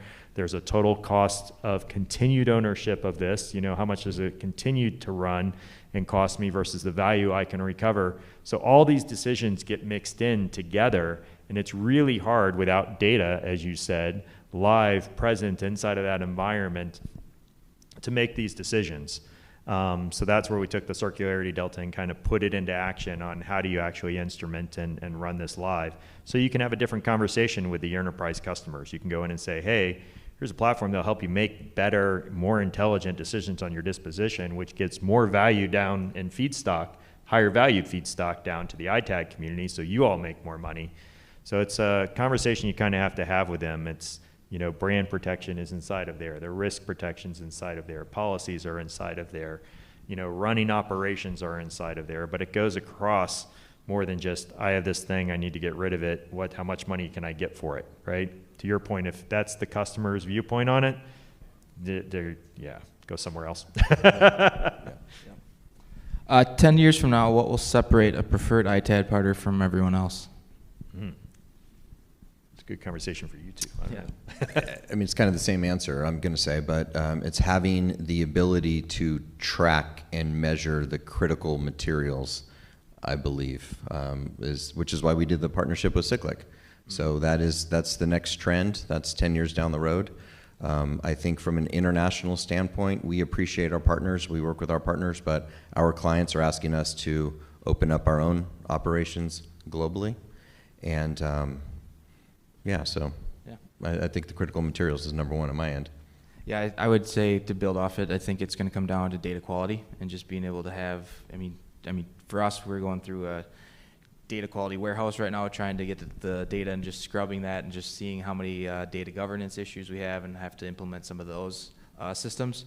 But then with that, then comes better reporting. And so I think then you can start to really stand behind the accuracy, the auditability, just the confidence in what your reports are. So I think that, to me, is what's really going to start to separate. Kind of along the same lines, how do we see AI automation changing ESG reporting and some of these other metrics that we're talking about? Yeah, well, I mean, we use a ton of AI inside of our platform to augment and look and find really anomalies inside of the data. You know, a lot of this stuff has good verified sources of data, and so you kind of call that out, and then you call out where the anomalies are. So AI is really good at anomaly detection, better than kind of data creation. You don't want to just create it. You got to know it's verified because, again, it has to meet ISO standards, it has to be assured, it has to be audited, but you can find the anomalies inside of there as well. Which is, kind of critical. And then I would, as just to piggyback on the critical mineral side, Vic has done a great talk on this, on the mineral shortage, and we did a talk on it at ITAD Europe, and I think they're having a conversation about it with Andrew Kroger and then, Microsoft and everything today or tomorrow? Tomorrow? It's at 2 o'clock today. 2 o'clock today. There's a whole conversation. You should go to that on critical mineral. Carl's on the panel there too. Because there's just you don't understand the massive shortage of mineral availability that's there. And so what's going to be hot over the next 10 years is a concept called urban mining. So there's more material in the deployed assets that are out there in the environment running today that is going to come through your door than there is coming out of the mines that are out there. So you are the doorstop and the security blanket and the source for all things mineral related that are coming about. So if you're not focused on mineral recovery and material recovery and you just shred everything and send it through the door, you are missing the boat 100%. Hence why ITAD providers need to be involved in the recycling sector as well. Yeah.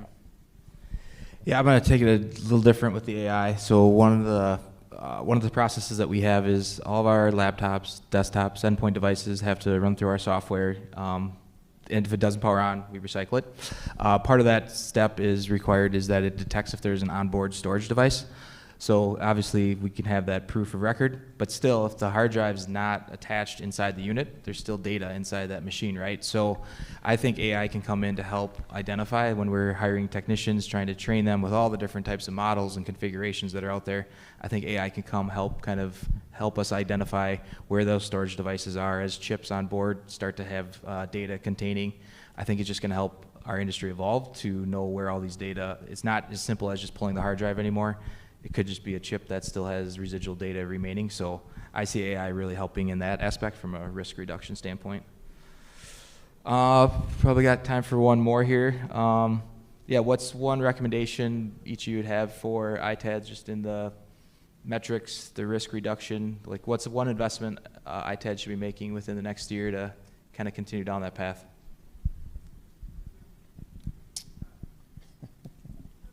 I'll be selfish. Yeah, I was hoping you would be. Another softball, that's fine for the software guy in the room. So you heard data today, right? Because that's the back end for all this risk reduction, for all the sustainability stuff. So as the data and analytics company in the room, that's what we saw. We didn't come from this space. Like I said, we came from the enterprise space, kind of the other side of the fence, I say. I was always the guy taking this stuff out of the rack and sticking it in the corner of the room, and it disappeared. And I didn't know where it went or why it went or how it went, and I didn't care. It just disappeared. And I was interested in the new stuff coming in. So then I got into this space, and I was like, oh, there's a lot of opportunity here because the world is changing, and this industry is at the nexus point for how that's changing. You look at kind of industry stats. There was $90 billion retired every year, and it's growing. There's $660 billion spent on AI last year alone. Your average device in the enterprise, depending upon it's a laptop or a server, 3 to 5 to 7 years retirement cycle. AI is a 12 to 18 month flip cycle. So AI is really, really big on that side. You're gonna get crushed here real soon. So if you don't have your data and your processes in place, then it's gonna be a critical opportunity for you here. So that'll change on the ITAD side. It's just get ready. And I would say what we're doing is really investing in people, quite frankly. So obviously we have a massive investment in AI in terms of identifying critical materials and metals, in terms of X-ray, in terms of production. Our production's increased greater than 800% by utilizing AI tools, but making sure that all of the account executives with ERI that are communicating and working with our customers are fully knowledgeable on all of the risk elements associated with ITAD processing, are knowledgeable on all of the metals opportunities. The manufacturers are driving the demand for metal opportunities and making sure that the material is remanufactured into new items. There's global laws around that as well, based on the OEMs and the industries that they're in or the country they generate in. And so, like you had mentioned, the recycling element is such a critical part because the Earth is not producing enough critical materials to keep up with population growth, and specifically around the EVs and the copper, really.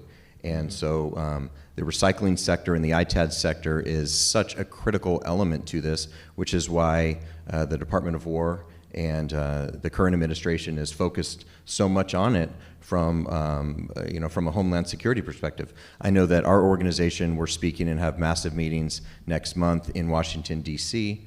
Around this exact topic. And so we're very bullish on our industry and very bullish. Obviously, you have the data center element and hyperscale element, but additionally, the metals part, that's an additional 30% of your revenue that the ITAD industry isn't capitalizing on, and they're just outsourcing that to someone else. And if you're an ITAD provider who does not also do the in-house recycling, I believe you're going to go out of business one day. Yeah, you really, to provide ITAD, I feel like you have to take everything from the customer, right? They're not just going to give you their reuse assets and then find someone else for the recycling. So I agree with you, Kevin, that I think you really have to have a solution that's all-encompassing. For us, one thing we've really invested heavy in over the last probably 2-ish years now is into APIs. So we heard from our customers how like the reporting that they need. They have, financial institutions or healthcare. There's certain compliance reporting requirements that they have for the assets. So how can we create these APIs to get the information to be flowing back and forth? It's easier for our customers that way. The data, it's not a spreadsheet that's getting handed over that could get miskeyed. So we're finding a lot of success with that and a lot of positive response. So I would suggest that'd be one investment I would suggest for the audience of look at that, because it's only going to make your customers' life easier and probably create some stickiness with them, tougher for them to leave you, because whoever they find, now that they had that taste of it, they're going to want that, right? So that's what I would encourage. All right, well, we got about 6 minutes left. Any questions? Quiet audience. Everyone's hungry. We're standing between you and lunch, so. Hi, Robert. All right, well, thank you, everybody, for coming, and enjoy the rest of your show. Thank you. Thank you.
Testing, testing, testing, looking around. Can you hear me? Yeah, I think that's perfect.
Hey.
Elvis.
I can. Oh, there we go. Now I can hear myself. Hello, welcome to our session on avoiding costly mistakes in data destruction, compliance, and audit readiness. My name is Renee Schaefer. I'm COO of a company called Data Security Incorporated.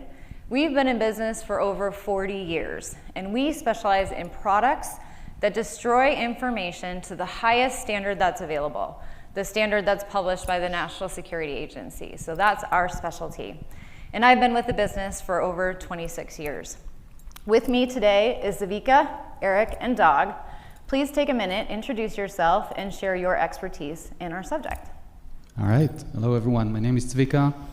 I've been 25 years in the industry at the intersection of data, infrastructure, compliance, and many other elements that allow me to sit across auditors, regulators, processors, IT teams, and kind of see many of those oops moments that are not really making their place to the case studies.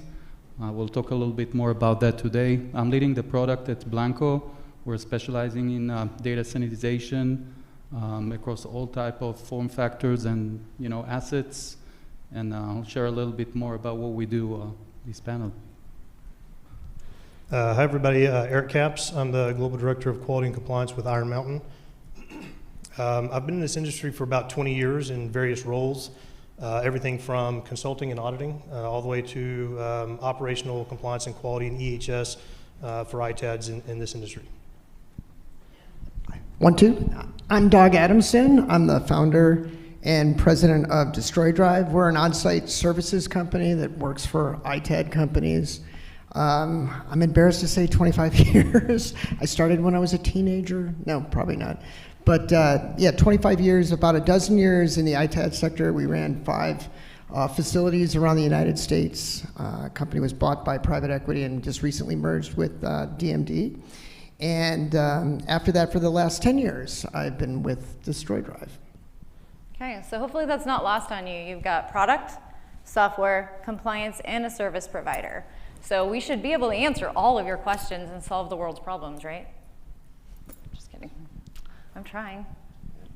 So we put together some questions. We're gonna just have a conversation, but please interrupt, ask questions, add on to anything that we're talking about. Let's make this a conversation that's interactive. So if you have something to say, please raise your hand so that we can hear it from you or have a question. So we can all agree that the IT asset market is having a significant boom right now, right? It's driven by the increasing complexity in the IT infrastructure, including the current shortage of memory and IT assets available. So as companies decide to upgrade, reuse, or recycle that IT infrastructure, it becomes really important to have proper IT asset management. Data security and regulatory compliance is increasingly important. So to put it very simply, we have a growing need for security compliance and proper data destruction. So in light of this, let's discuss what's keeping us up at night. What is the biggest mistake organizations are making today, and how can they turn that into an opportunity? Eric, let's start with you. So this is the one about keeping me up at night? Mm-hmm. Okay. So I think what really keeps me up at night, and keeping in mind a lot of my perspective is going to come from an operational view,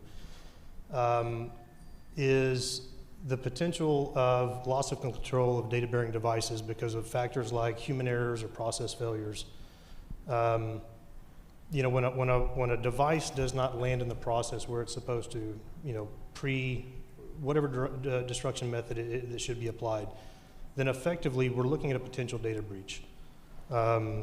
So I think when we take a look at that and understanding that those elements will always exist no matter the technology that's applied, we really need to put a hard focus on process controls and a lot of reinforced training at a production level to help prevent and mitigate those risks. I guess I'm up. I mean, for me, I look at it much more from a tactical perspective, from an operational perspective of like walking into an environment and really not knowing the full scope of doing the project. We go in and it's 100 or 1,000 hard drives and it's twice as much. Or, it's a different type of interface than what we were planning. So making sure that we work with our customers to really clearly understand what they have. And sometimes that's very difficult to do. I think that that's, one issue. I think the other one too is that, I look at the world more from a challenger sales perspective. If you haven't read the book, it's a great one. In terms of like, everything doesn't have to be physically destroyed. You can ask, well, why are you doing that? Is there, yes, it's because we always did it this way, but you can only push so hard, but you can ask those questions, because we've been in front of chief security officers and saying, it's like, sanitization can be a lot more accurate. You're not scanning, deciphering on the front of a hard drive how many, which one of those barcodes, and just being able to on site determine, okay, did we get everything? So those are, kind of from the tactical operational perspective, the things that, kind of rattle me a little bit. Yeah, so I'll build on top of that. So kind of my perspective is that the one thing that should keep most of us up at night is the fact that we decide not to decide in many cases. Mm-hmm. That we treat data sanitization as an IT checkbox and not as a GRC, as something like governance and risk management that we need to take and drive the strategy around that. Whether we erase the data properly or not, that's something that we can potentially fix. But it's about the strategy, the process that we set forth around that, and how organizations are becoming more resilient around that.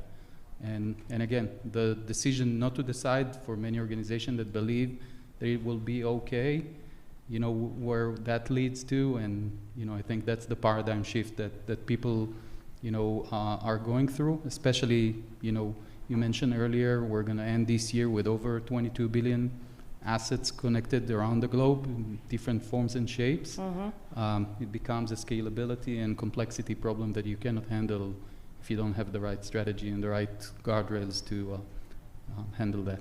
Yeah, and for me, I'm still running into service providers we talk to that, like you said, aren't doing it at all, aren't even contemplating what they're going to do with the data. They're so focused on recycling, but they're not worried necessarily about the data. And it's not only a data breach risk and a compliance risk, it's also a loss of revenue. There's so much opportunity in selling all of the services. There's not necessarily a one-size-fits-all solution, right? There's software, there's hardware, there's, show them the different options and the different opportunities to sell all those different options.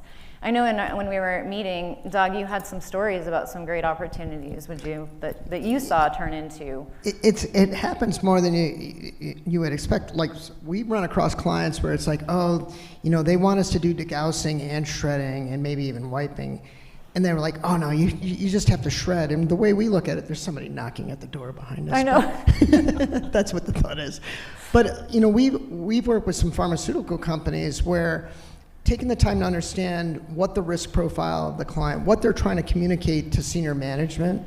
So it does make sense in some instances to say, okay, we're gonna sanitize it, we're gonna degauss it, and we're gonna shred it. There is no chance that data is gonna get out. So, if you're a pharmaceutical company that's doing some kind of testing or something like that, and you're really worried about all this data, or in one case it was a beverage company, their world headquarters is upstairs in New York, or up in upstate New York, and they had a glass room, no computers come out, no computers go in, but you got to go in there and wipe and degauss, and then we'll take them out and we'll shred them. So I wouldn't necessarily, sell it short, be it, physical destruction or wiping, especially when there's an opportunity to harness what the value proposition is, rather than just say, oh, it's compliance, or it's just, a checkbox. There's a myriad of other things too, as far as getting the configuration data right on site right away. So that goes into our next question we had established, which was how to determine when software versus hardware is appropriate. And what we use and what we tell our customers is that there's three things. The type of memory, right? You can't always treat solid state and magnetic the same. Whether it's reusable, and that sensitivity level. What do you say when people ask you what choice to do? So I think, to your earlier point, just to add, the good news is that there is a solution. Mm-hmm. You start to build a strategy and you set milestones, and in some cases that would lead to physical destruction, to software destruction and other alternatives. But that disposition strategy is the starting point. If you define the framework and you start by saying if that type of asset gets into its end of life and we need to shred it, then it's easy to define that. But if there is an asset recovery play here, and we're seeing those happening more and more, everyone talks about, the news around the cost of memory versus gold, or the fact that many manufacturers are moving now to leasing mode because people cannot afford buying more devices and we need to reuse and recover more. So that leads again into those disposition decisions, and as part of those you can define different kind of flow charts that would say these devices should go to physical destruction, or software alternative, those should go to quarantine rather than just let's leave them here until we figure out what we're going to do about that. And that reduces the crap moment that we're kind of seeing happening in too many cases. Yeah, and there's so many instances where if you're not trying to reuse it and it's end of life and you want the materials, sometimes the physical of the hardware, like for example degaussing, you can easier get that material back because the metals are whole. At least that's what we've been told by the foundries. They would prefer them as whole as possible, or those pieces as large as possible, depending on, but as long as you've gotten rid of the data, it doesn't matter. So do you have anything to add to when you choose software over hardware? Just tailing on that, one of the things that, we're a global company and we do a lot of work overseas, and it's interesting, the terminology is sanitization can actually mean degaussing. And it's interesting, in like some countries, they refer to the equipment product list. They refer to the NSA, even though they're a foreign company and a foreign entity. And, I would side, I think sometimes we even look at degaussing as, we can't use that, but it's it's cleaner. It's in some instances it can be faster or more efficient. You can bring in a smaller degausser. So we try to look at, again, that risk profile that you were talking about before, and then figure out okay, it makes sense to use this technology or this approach in that instance, and maybe a different one in another instance. Yeah, I'll add to that, and where for a sec the auditor had. Auditors couldn't care less about whether you destruct it this way or that way. They care about whether you have a rule for that, and do you have a standard compliance kind of process internally, and whether you have an evidence to prove that it was conducted according to your rules or not. And these are really the important things, and it's okay to determine in some cases that we're going to physically destruct that or use software alternatives. Both are applicable, and there are different constraints that we need to factor in, but by the end of the day, it's what is the framework that you're setting, and what is the kind of evidence that you have to trail any destruction that happened. From the compliance side, the auditing side, do you agree with that, Eric? Yeah, I definitely agree with that. So just building on top of what these guys said, and I agree with it completely, but what's been interesting for me is watching the evolution of the industry for the last, say, 3 years, right? So you're always going to have customers that will mandate physical destruction versus sanitization, right? And this is because they've taken a look at their internal risks, they've defined that, and they've decided that, well, the risk to our business takes precedence over recoverable value. What was interesting to watch for the last 3 years was with the boom in data center AI driven change was there's some companies that started to take a step back and rethink that because of the scarcity of equipment, all the constant upgrades to the data centers, and the need for equipment out on the market. But it's definitely, from a compliance perspective, it's definitely a risk-based approach. We all want to be, we all want to try to drive circular economy within our business, reuse first. However, there are very significant and very critical drivers that will dictate physical versus that sanitization. Yeah. Anybody have any questions related to that before we keep going? Just want to make sure I didn't miss anybody's hand or anything. Well, since you brought up AI, you can't have a panel without talking about AI today, right?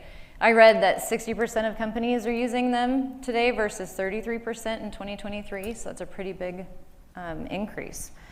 So let's discuss how AI can help improve overall ITAD processing or operations in general. What are some best practices or concerns from your shared experience? So Vika, you want to start? Yeah, sure. So I had an earlier discussion today with a customer about that, and I think that applying AI just for the sake of applying AI is not, kind of sustainable in today's reality. And the need to apply AI is where it makes business sense. And if we identify areas that we can actually automate more, improve efficiency, but be driven by outcomes, these are, low-hanging fruits that our industry actually had. So when we think about, the chain of custody, the reporting, the audit capabilities, all these areas where there is a lot of manual copy and paste and other alternatives that are conducted today, those are classic places where workflow automation and the use of agentic capabilities can really benefit anyone that is processing and anyone that needs the evidence for those. There are different areas where we are looking and hearing from our customers talking about, can we automate daily routine tasks and things that processors are doing manually today, really to gain better velocity, reduce risk by human errors that may happen. So I think that we're at the point where the core capabilities that we're seeing now, agentic tools providing, can really benefit and automate those manual tasks, and really be a game changer. And we're talking again, and that comes a lot, in discussions that we're having. AI is here to embrace humans and not to replace them.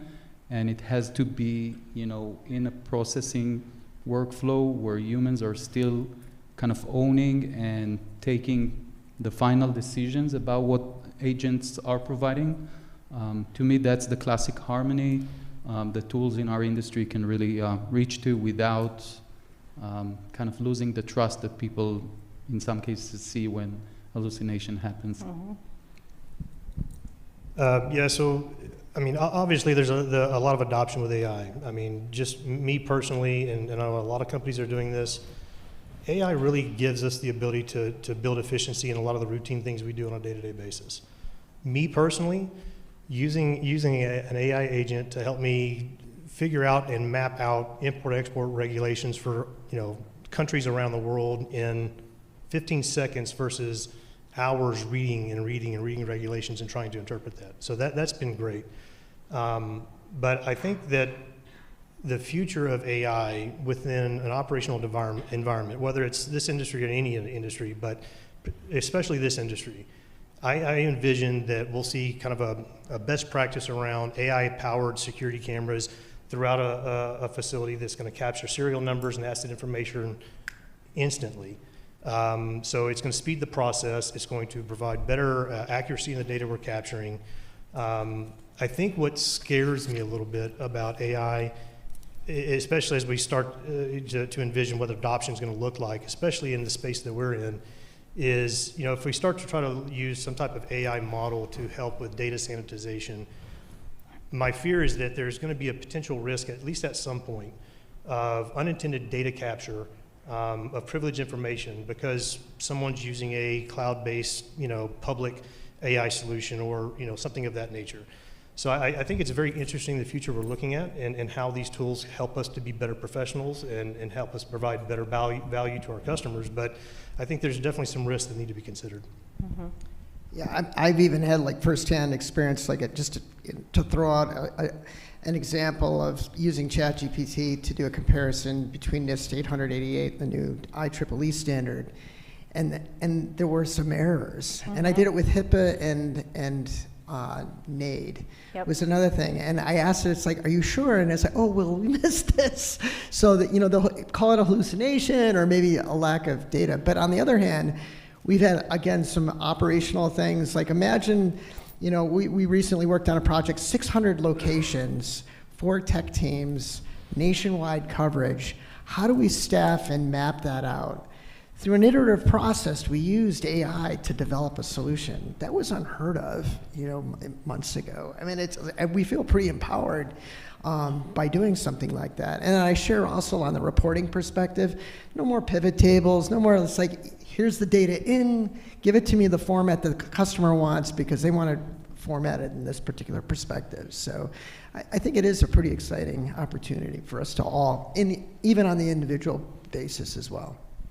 I think that kind of the history rewrites itself again. If we look on other examples, like from quality assurance or other places where we saw in the past 20 years, like automation, kind of ramping up, The important piece is like to trust but verify. Yeah. And there is no change in that with AI, because there are areas that AI is actually extremely helpful. If you look at what is the #1 search in YouTube, this is how to. People always chase tutorials and chase knowledge management and read through long PDFs and other things, where agentic assistants and other chatbots can actually automate a lot of that and simplify the mean time to onboard, the mean time to value with tools.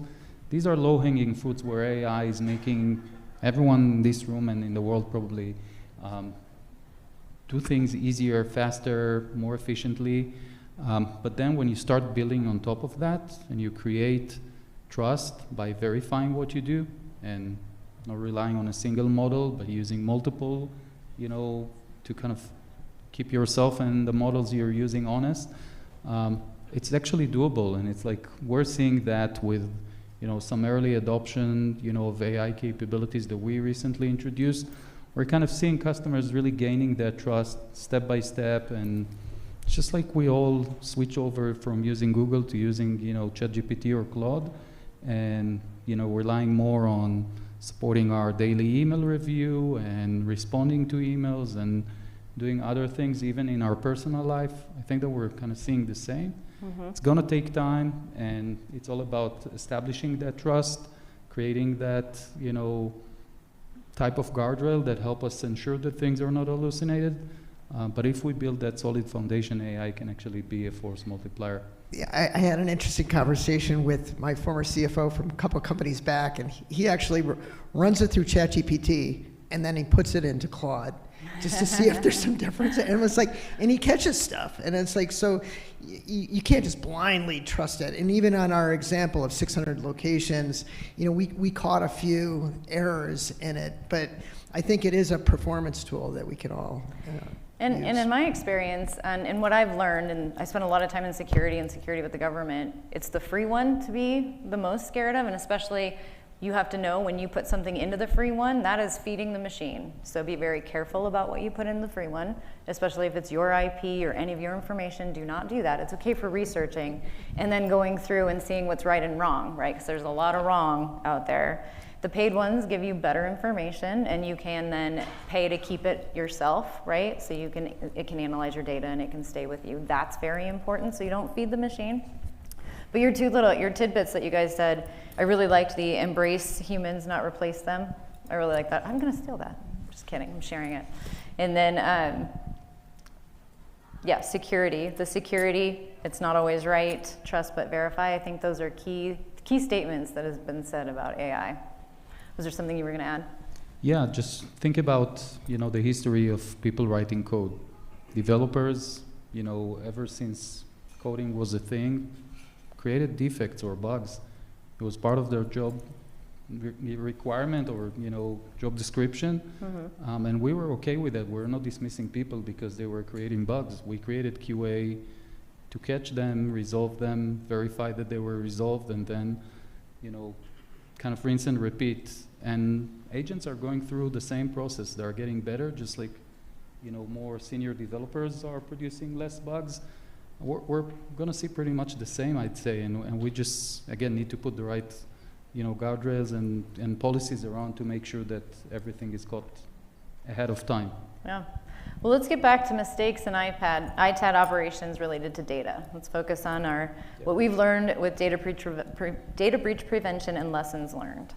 Eric, in your experiences, are data breaches more often caused by technology failures, process failures, or people failures? Yeah, so I think it's almost always process failures exploited by human behavior, right? You can have the best software platform in the world, you can have the best sanitization tool in the world, but if your process allows for, let's say, an employee to bypass verification scans because they're trying to make the daily quota, or pile up loose drives in an unsecured bin because we just didn't have time to get to it today. Your process fails, right? So I think there's definitely opportunities to take a look at how we structure processes, and I always lean towards strong quality assurance, strong quality management, building in strategies to that, and then embedding that into the everyday day-to-day of the operations. Yeah, I agree. It's definitely people and processes. So with the National Security Agency, they have tested degaussers, they know their work, all the ones on their list. There's no data recoverable at all. But if you notice in their latest document that came out earlier this year, they now require destruction after. And that's because of people. They're so concerned that somebody doesn't put it in the degausser because it looks the same and it comes back out. It's just to have a physical something after degaussing, that's it. They want you to degauss, you have to degauss, but they want that physical so that you avoid a people error, not the technology, the people, the process error. I think it's fascinating. Tvika, when a breakdown in process occurs, what separates organizations that recover successfully from those that face significant consequences? So I think those that recovers well are typically those that, you know, transparently communicate and openly share that rather than quietly, you know, try to handle that. And the key here is to have playbook. Just like we talked about the strategy earlier, if you have a playbook, you know, to manage and contain properly any, you know, issue and recover well from that, that kind of prevents the improvisation and different kind of out-of-band activities that you see to try and contain any data breach or any sort of problem that is occurred. And to me, it starts with, hey, we kind of define the workflows, we define the overall strategy that we have. We now have clear playbooks in case that, you know, a breach happens in a certain location or in a certain line of processing. And now we know how to communicate that, how to handle that, and hold people accountable throughout the process. So it's, again, to your earlier question to Eric, I think it's people, processes, and tools coming together. And the bonding material is really that playbook or that strategy in place. Yeah, good answer. Doug, what early warning signs should leadership watch for that might indicate elevated data breach risk in their data destruction operations? Yeah, I think it really is. Usually it starts, there's an incident, and then fortunately, you know, we haven't encountered a breach, but I think communication is an essential part of things. So as an executive, making sure that there's timely communication, because when there isn't timely communication, in terms of as simple as getting a settlement report or the serial numbers, you know, the customers may, you know, question whether or not it's been done. And we actually had an incident like that last year where it was not instantaneous. It was a couple of weeks, like all upset about it, and we didn't handle an effective communication process. So we changed that, you know, so that we have flags and we have process and procedures around it. So I think that that's, you know, the key thing is to make sure that you have a documented process, and if you have delays and the red flag goes up or the yellow flag goes up, you have a communication process to make sure that you get on top of it.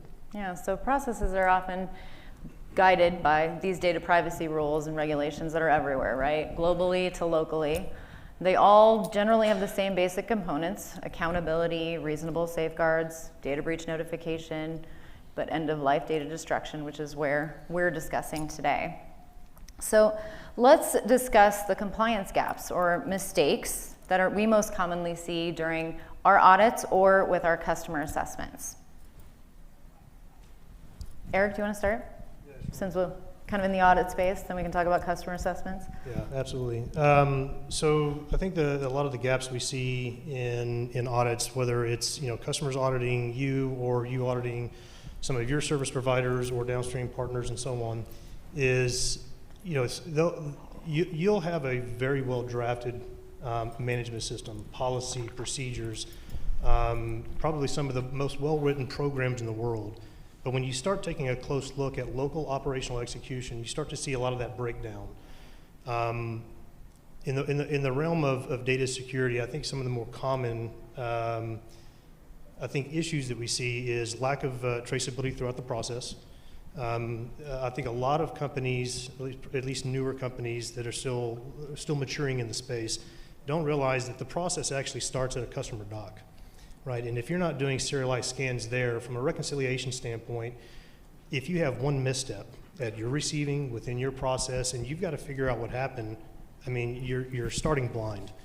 So, you know, again, this is where you take a very hard look at how you structure your quality management system. You build that culture of quality within the organization, which is not an easy thing to do. It's something that is a constant journey, a constant effort.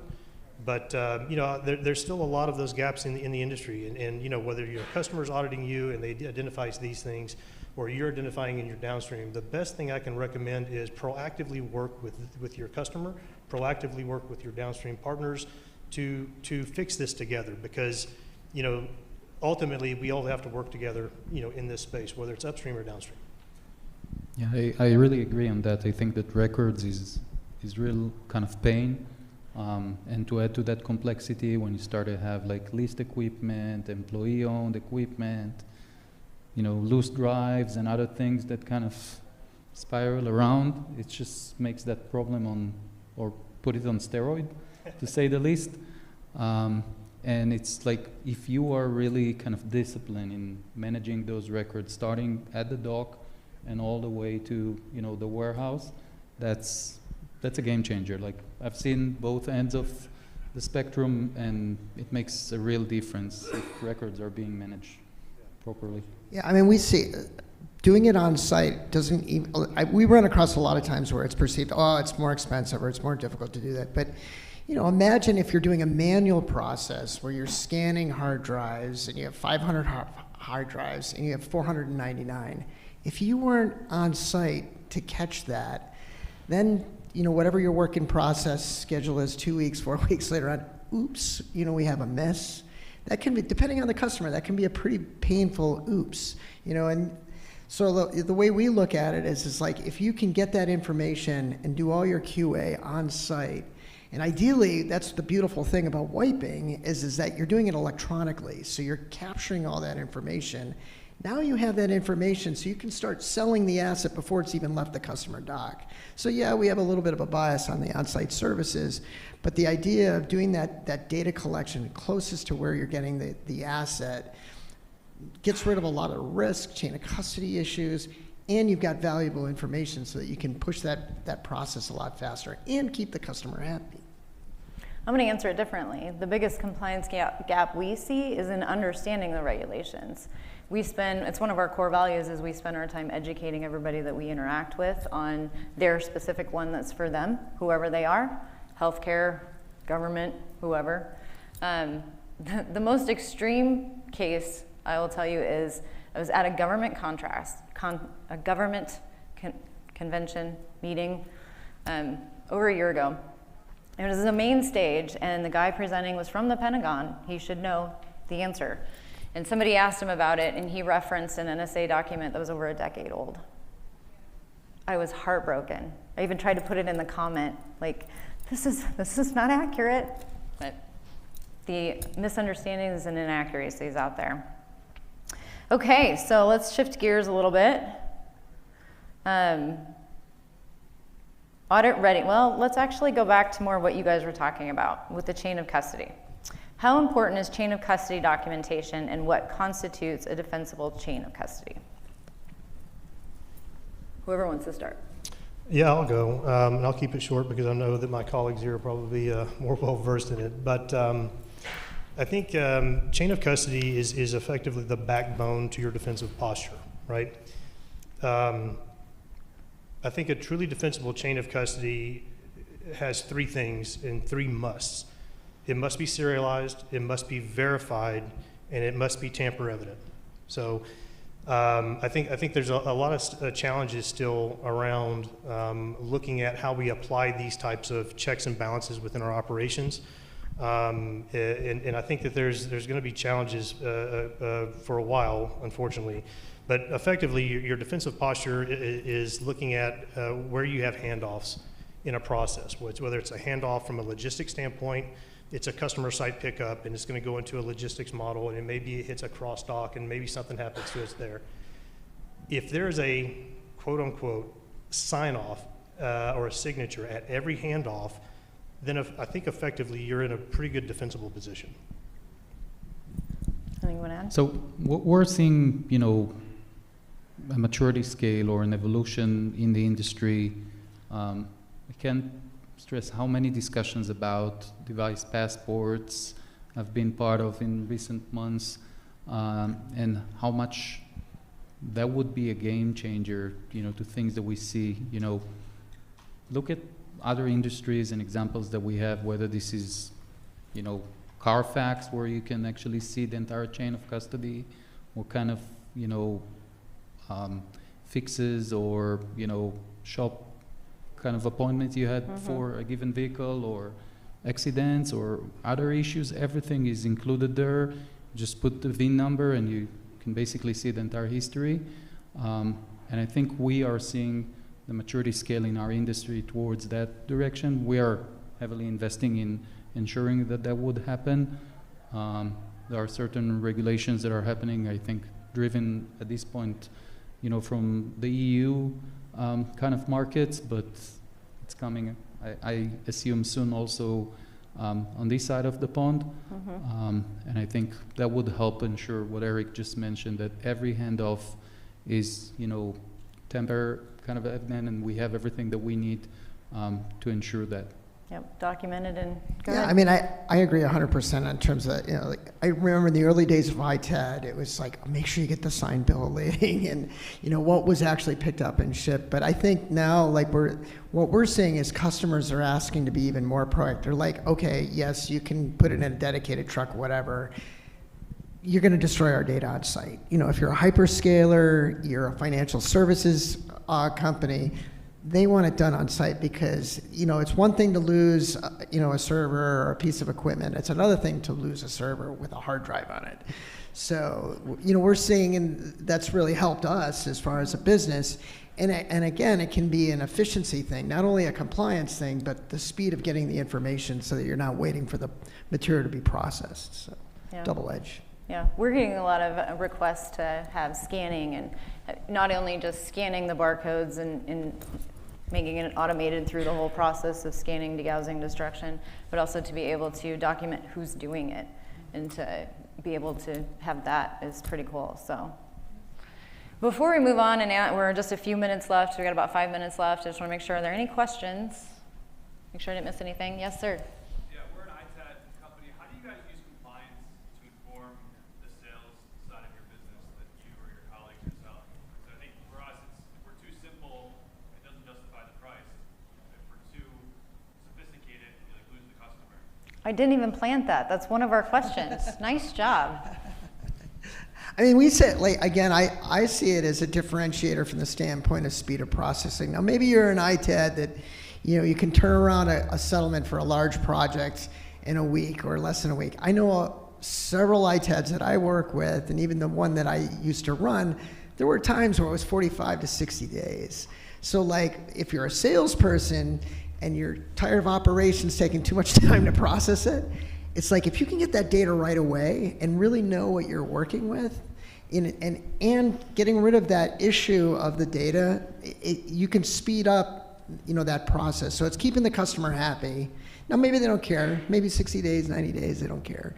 You're not gonna feed that. But I think it's common sense that you got to get rid of data. But there was been assertions in our earlier conversations about, there's ITADs out there that don't wipe the hard drives. I'm like, really? I find that still hard to believe. But I think, using it as a competitive weapon, to getting that information, the data in your hands as fast as possible, and increase that issue of, like, well, you told me you were going to give me this, and we received this, and that whole exercise. I mean, I've been on the front line in the ITAD space of seeing that. So I think, putting it in your mix. It may not work all the time, but it seems like, at least for the last 10 years, it's growing for us. So I think a lot of people are doing that now. Yeah, I'll join to that, Doug. So my perspective is that there are 4 major business drivers most of the ITADs and processes we're working with are trying to balance. First is like the certified erasure or sanitization of the data, and the ability to have a proof for that and evidence. I compare it to what I do with my kids. If they have an absence from school, like, let me know up front and we'll provide the right approval in the system, rather than creating a generic letter just to cover on something. And it's just the same here in our industry. We need that, certified evidence, certificate of erasure, basically. Then it's like, how do you maximize the resale value of it and do the best that you can to recover that asset? The third element is always, how do you do that faster, and how do you balance that with the two other things I just mentioned? And for some markets and for some ITADs who are working with global ITADs, it's also about, ESG credentials and, sustainability aspects. So these are kind of the four major, I'd say, business drivers that we're seeing globally. It's really an art to balance between them, and it's really dependent on the type of form factor or assets you are processing. But I think these are the keys to the kingdom, and the best you can do with those, will drive better business outcomes. Yeah, the third-party accreditations, I've always seen great success for the service providers, whether it's NAID or R2 or DISA, and even using NSA evaluated equipment, having that third party test something or check it really adds to the value, builds that trust for customers, is what I've seen. Okay, last question. We're in our last few minutes. What are our, oh, sorry, one more question? Yes. Are you seeing any changes in the number of customers that are confident in the chain of custody process to where they would remarket their data-bearing devices versus destroying them? I think that, beside just the customer will to do so, the market is pushing that. Basically, fabrication cannot meet the growing demand, so the supply cannot meet the growing demand. Hence, recovery first become the strategy that we all see in our industry, and less of, shredding of devices and just recycling them. Parts harvesting is becoming secondary to that, just to fuel a lot of the AI data center and the overall growth in, compute that the market sees. The price pressure that we see from mobile devices, I've mentioned earlier, the price bump for Apple devices, and it's true for almost any other device in the market. These macro, kind of processes are pushing the market to recover more and put more focus on that, and to maximize the resale value of assets, spend a little bit more time to figure out what can be improved and repaired in certain assets. So to your question, definitely yes, kind of becoming the primary consideration for processors. Yeah, I would say even like coming from the ITAD space 20 years ago, it's like, it was kind of novel that a guy in a suit or a sport coat would come and pick up the computers versus some guy in a pickup truck. Now the customers, they're educated. They're asking the questions. Do you have this certification, that certification? But they're also like, how much? And it's becoming more and more competitive. It's like, if you're an ITAD, yes, there's still some customers that say, okay, we can work it out such that it's a zero cost, program, and maybe you get lucky because they've got really good stuff. There are companies that are thriving in that, but I think that that's a really hard business model. And I think the expectation is like, what's the recovery? And it's not maybe driven by the risk model, it's a financial, you're either cutting costs or you're making money. That's how we sell, right? So I think that, and we have to even look at that when we're doing our business. Are they viewing data security as a cost of goods sold? Then you run into the issue where it's not a value add, and you got to play the, do it at the, really look how you're going to do this at the cheapest way you can, even though they're leaving money on the table, versus somebody that's, if you can question how they're going about doing it, there's that opportunity to get more reuse. Okay, we are out of time. So last but not least, let's all share the one quick takeaway that you want the audience to remember today. Dog, let's start with you and we'll work our way this way. I would point to that on-site services will buy you more accurate information. You'll get the information faster, and therefore you can create more value for your customers. So I think that providing on-site services with your own team or augment it with a third-party company to do that will benefit you. Yeah, I would say that even with evolving technology, there's still always going to be a human element that this has to have a presence in what we do. So when we take a look at all of the compliance requirements that are out there in the world that apply to us, whether it's coming from customers, coming from our own internal policies, marrying that up with a strong quality assurance program and that technology, I think this is going to be the best mousetrap you can go to task with to not only protect your business, your customers, but drive value with the customer as well. I'll add to that the decision not to decide is no longer applicable as I started in today's reality. The scale, the order of magnitude that we all required to process, the complexity, and the risk that we see are driving the need to have a strategy in place. So if you can balance between those four factors that I kind of called out earlier, how do you profile the risk of assets? Make sure that data-bearing assets are protected throughout the entire process. How do you recover value from those assets better and understand how to achieve that and do that faster, where AI and other capabilities that automation can definitely help, and sustain more rather than destruct first. All these four elements as part of that strategy, can work in harmony.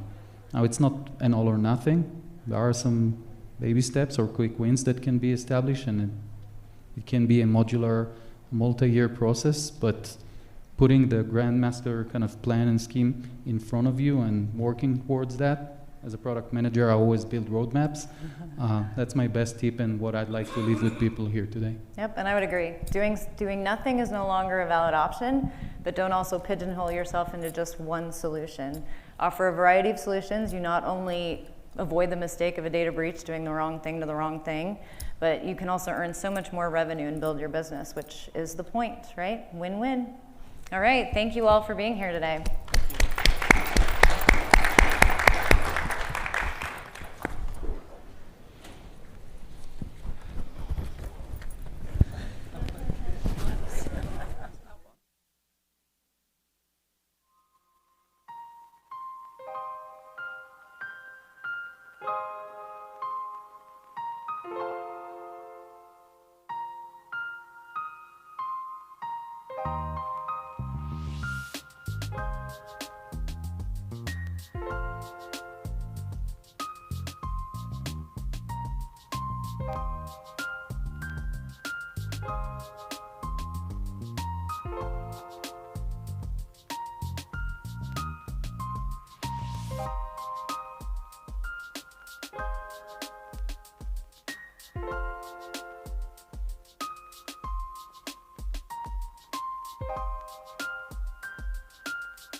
There's a lot of critical minerals in water, so. There are.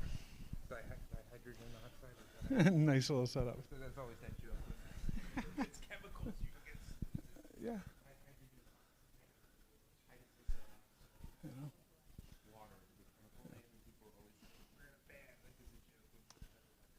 Cool. Awesome. Hey, good afternoon, everyone. My name is Andrew Krager. I'm actually the founder of Vision Sephiroth. And real quick, who's been hearing a little bit about critical minerals as of late? Right? Kind of equate it to when like there was the cloud, thing, and everyone just kind of latched onto it. So today what we want to do is actually provide a lot more context on that. So when Daryl and I were speaking about this particular conference, trying to understand what made sense for a topic, I honestly wasn't going to talk about critical minerals because I'd done that the past two, conferences that I'd been a part of. But I am so glad that we actually did choose this topic because the world is changing.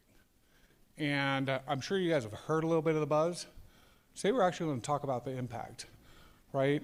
And first and foremost, I'm so grateful to my esteemed panelists for joining me. So some of them, this is their first time at the ITAD Summit, because what we wanted to do is bring different perspectives here, right? So no more rinse and repeat.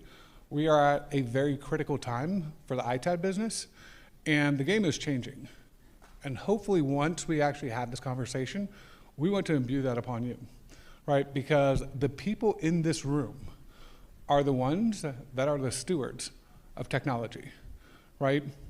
If your go-to-market strategy, like the 100 emails I had in my inbox on the app, is just value reclamation and I want your stuff, might want to reconsider, because that is the trend that is happening. But before I get into that, my panelists are fantastic, right? So Alex, let me actually let them introduce themselves. They'll do a way better job. But what I'm really excited about is the cross-section of people that we have here.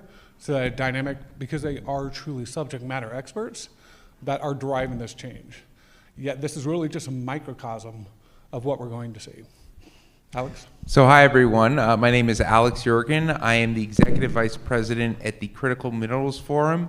We are a nonprofit trade association for the entire sort of value chain, supply chain of the critical minerals industry. Everything from miners, processors, end users, OEMs, financiers, and then we'd also hopefully love to engage with more of you on this. We were born as an organization out of a project from the Defense Advanced Research Projects Agency, DARPA, that was called the DARPA Open Project, which was focused around mapping supply chains for critical minerals and then thinking about kind of what a sort of correct price would be for them, given how much the prices are sort of distorted in that market.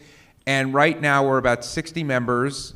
We scale we cover the entire value chain of critical minerals. We're focused on this, continuing this open project where we have, in collaboration with partners, we have a platform where we can kind of go through these critical minerals. You can really critically examine the supply chains in them, look at forward pricing, demand estimates. We also, we're a major convener within the critical minerals space. We have a large summit every year. We also have monthly meetings with senior government officials. We're also very interested in concepts around kind of aggregating demand and aggregating supply. So we'd love to find ways that you and what your work can be part of the solution. And then finally, it's very exciting to be on this panel because I am personally, I guess I will describe myself as a sort of recycling fanatic when it comes to ITAD and related things. I'm at the point now where my toddlers know, they say, "Daddy, we know that we're not supposed to throw batteries out. We're supposed to recycle them," and they take great pleasure in coming to the hardware store with me whenever we need to change a battery. Thanks, Alex. Hello, everyone. I'm Sanyukta Saptasagar. I am a senior manager of business operations at Microsoft, where I lead the strategy and operations for a lot of circularity initiatives for overall Microsoft Circular Cloud supply chain organization. My work primarily focuses on scaling the sustainability and circularity initiatives for Microsoft's global cloud infrastructure, where I basically focus on reuse and recycle programs and initiatives. One of the key initiatives I also lead from sustainability perspective is recovering the critical minerals or rare earth elements from the decommissioned hardwares and hard drives from our data centers. So I'm glad and looking forward to this discussion, and I'm glad to be here sharing the stage with Alex and Carl, as well as with Andrew. And yeah, looking forward to share my expertise, my experiences over here within the space of critical minerals. Hi, everyone. I'm Carl. I am a Director of Strategic Partnership at Cyclic Materials. Cyclic Materials, we're a newer company. We're just about to be 5 years old. We created a new technology to be able to extract magnets out of end-of-life products. So end-of-life products for us is anything that contains a magnet. So we're talking about electronic products at the smaller size of a unit, all the way up to a wind turbine. And in between, you'll have the automotive industry. So a lot of component from the automotive industry also contains magnet. So our technology extract those magnets physically, so it's mechanical separation, and then we process them through Nitromet to create a rare earth oxide. So that oxide goes back into the supply chain, and that's how we kind of support large corporations like Microsoft, like a Ford, for example, if you think automotive, to close the loop on those critical minerals. Yeah, so appreciate it, Carl. And by the way, kudos to you and Cyclic, right? Because you represent the shift that needs to happen, in this industry if we are starting to bring it back to supply chain sovereignty, right? Resilience. Because that is not an easy task, right? And one of the things that we have done as a nation is we've lost visibility, we've lost control into our supply chains and vertical operation, right? And we've known that. But we have some really big catalytic events if you're not familiar, with it. And I can tell you at the beginning of last year, I was actually advising the US government on rare earth reclamation as it came to neodymium, praseodymium, what's one I'm, dysprosium, when it comes to permanent magnets. And what's fascinating is we know things from our world, right? Recycling, black hole and abyss. That's going to change, right? To actually do what Cyclic Materials does is incredibly difficult because we have data security, we have chain of custody concerns, right? The people that I was working with did not know how to process from shredded hard drives. You couldn't. So, there were a number of people that might be in here and different people that in this industry. And we're looking at, all right, how do you go ahead and dismantle hard drives to get to these things? And this is just an example because there's a solution here today, right? And I'm really excited to kind of talk about that one. But critical minerals aren't just permanent magnets, right? And there are some massive headwinds that are coming. And I love the fact that now the Critical Minerals Forum is interested in the world that we do, right? And the one thing that I want this audience to get out of your head is it's not recycling anymore. It's reintegration, right? And you have to know what it takes to reintegrate at the elemental level. It's no longer 55 cents a pound for this, $1 a pound for this. That is going to change. And let's talk a little bit about why. So, real quick, since we talked about magnets, I don't know if any of you saw this data point the other day, but it's great to talk about things, but do we have the ability to execute? And most times, it has nothing to do with whether or not we have access to the minerals, right? It is more, do we have the refining capabilities?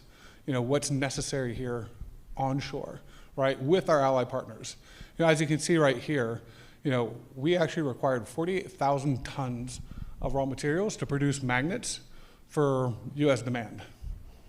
Domestic supply, 300 tons. A little bit of a delta. And that's why there is literally a responsibility in this room to help change that, right? We've got a resource here, right? And we've always kind of been an afterthought. We've got a group of people that tried to race to the bottom, but there are a lot of shifting things. So 62 million metric tons, I did try to back into it and be like, what does that equate to? I don't know, but it's a bigger number than the 300, I can tell you that. And the point is, we need to elevate kind of this entire industry and understand the important role that we have. Below that, we had 3 huge announcements in July. Who's familiar with these 3 announcements? Charlie, you better raise your hand. You know, Executive Director of Critical Minerals Forum. So the first and foremost was the International Energy Agency, right? And what they actually did is they looked at the state of critical minerals. And I will tell you it was not favorable. And we'll get to another slide on that here in a second.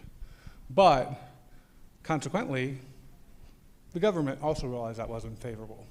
4 days later, did anyone see the executive order on managing your supply chain when it comes to defense? So if you are doing anything with the Department of Defense, by January 1st, 2027, you need to know your entire vertical supply chain. Today, almost no one does. You have hundreds and thousands of players when you actually get down to the elemental pieces and how that filters up into the products that we have today. So there's going to be a lot of work to do, right? And there's probably going to be a lot of exceptions, made in there. And the final one happened on July 30th. So July 30th was an executive order, and this is one that is greatly going to affect this industry. Who knows about the executive the directive that came out on the 30th?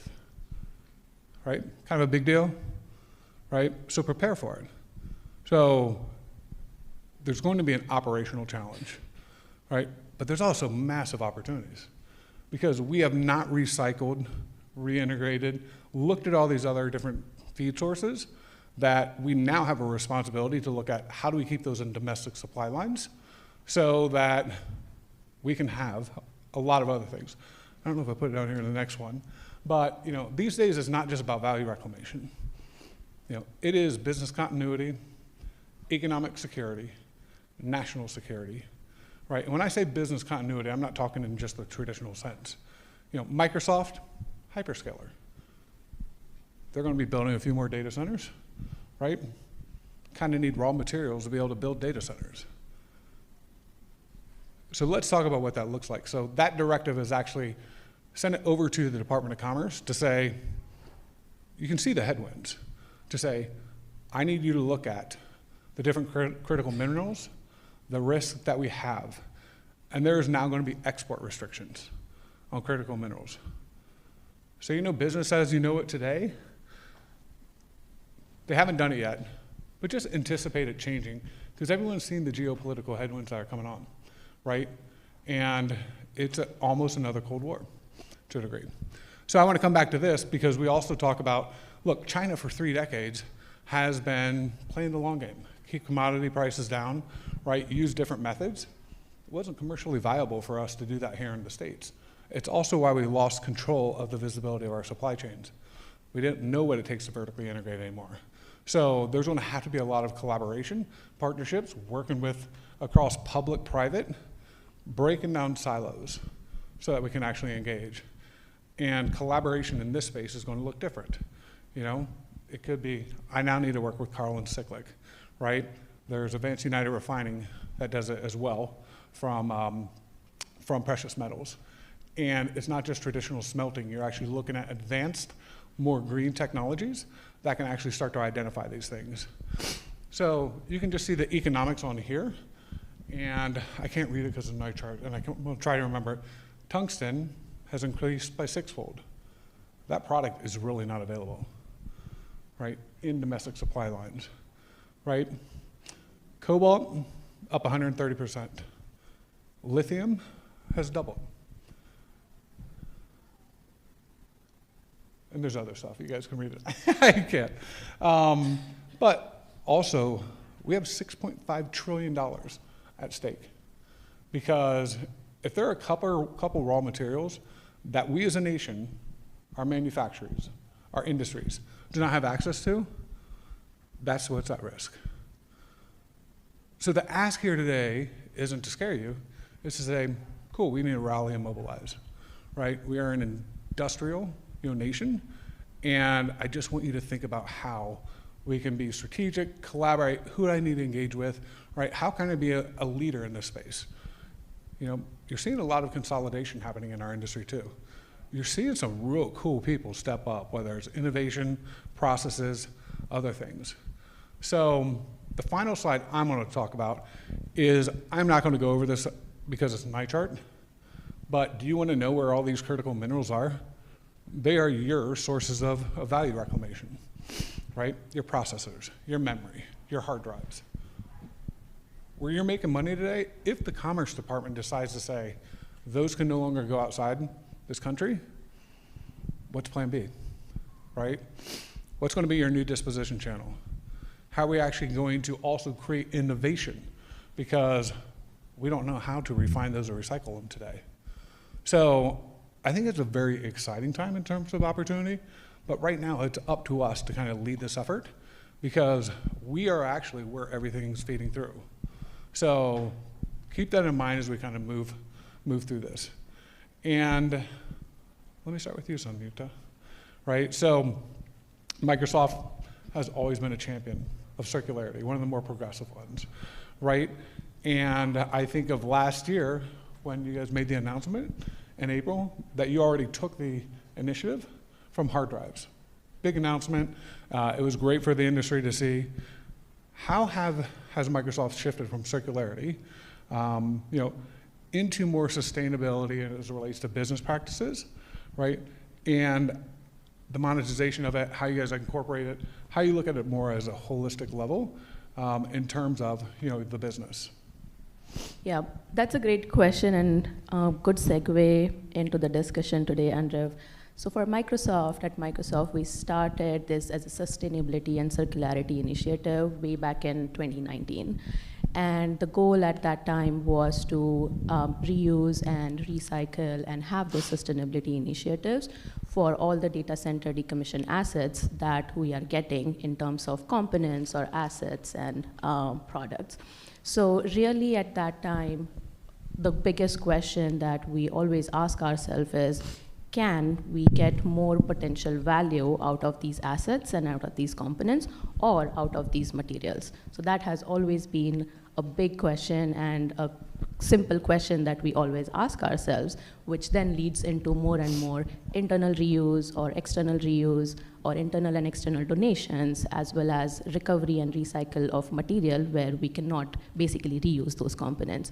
So that has always been a strategy, that has always been a thinking and a mindset when we are looking at these decommissioned assets.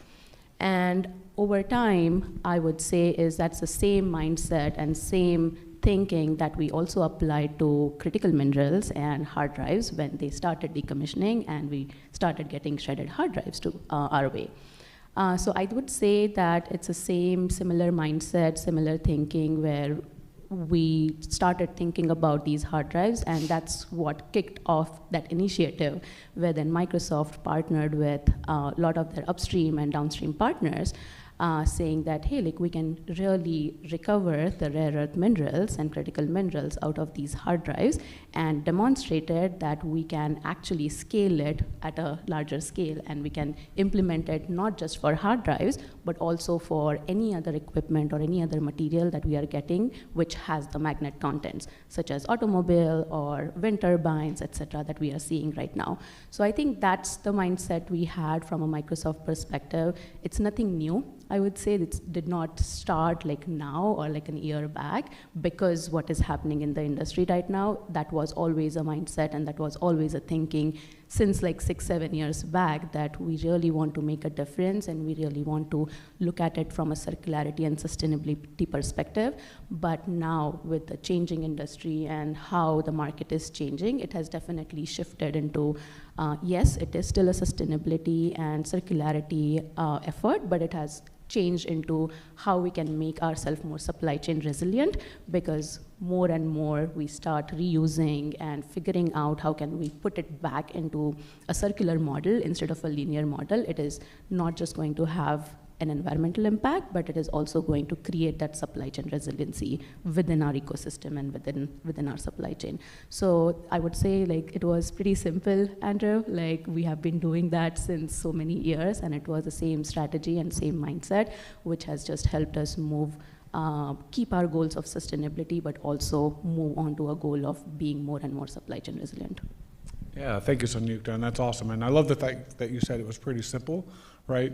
Because I remember coming into this space thinking like, ugh, garbage. Why do I want to deal with that after like being in data centers, new solutions? And this is the most complex, nuanced space that you can work in, right? Because of every dynamic that you have to contend with. And along those lines and partnerships and looking at innovation and everything, you know, it's one thing to say something, Carl, such as like, just get the rare earths out of hard drives. It's another thing to do it. So help me understand a little bit about what that looks like and explain it, because, you know, I remember last year when I went to the, I won't say the conference, it was all about recycling. That's where it stopped, recycling. And people know about as much as recycling in this space as that blue bin at the end of your driveway. You're like 55 cents, 75 cents, you're like, where's it go? So again, things are changing. Help us understand a little bit about that, what you guys do and how you view this. I think in general, recycling, I can say, is quite opaque. People don't understand what is happening to specific products. But at the end of the day, the whole idea is you need to segregate specific type of products that will go to a specific process.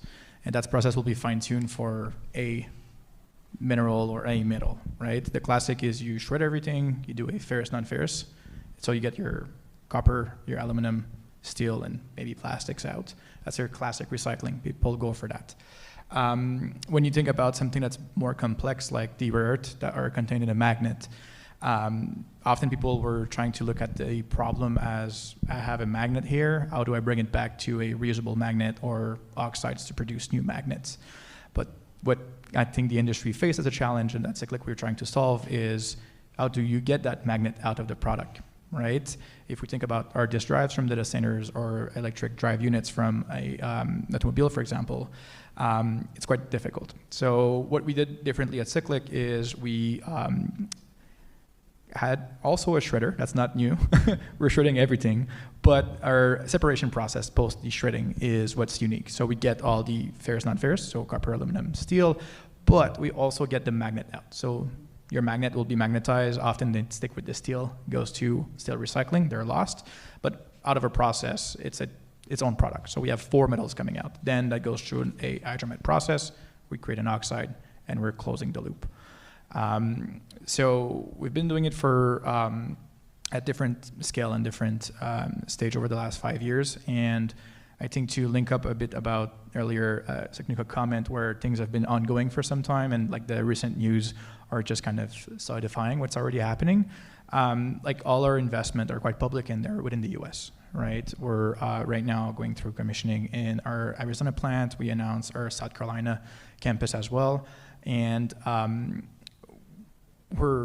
we have a bunch of investors. Going to talk about customers, but let's talk about some investors, some BMW, Jaguar Land Rover, Microsoft, Amazon, and all those companies invested in us years ago. And it's because they were trying to create different solutions for their supply chain.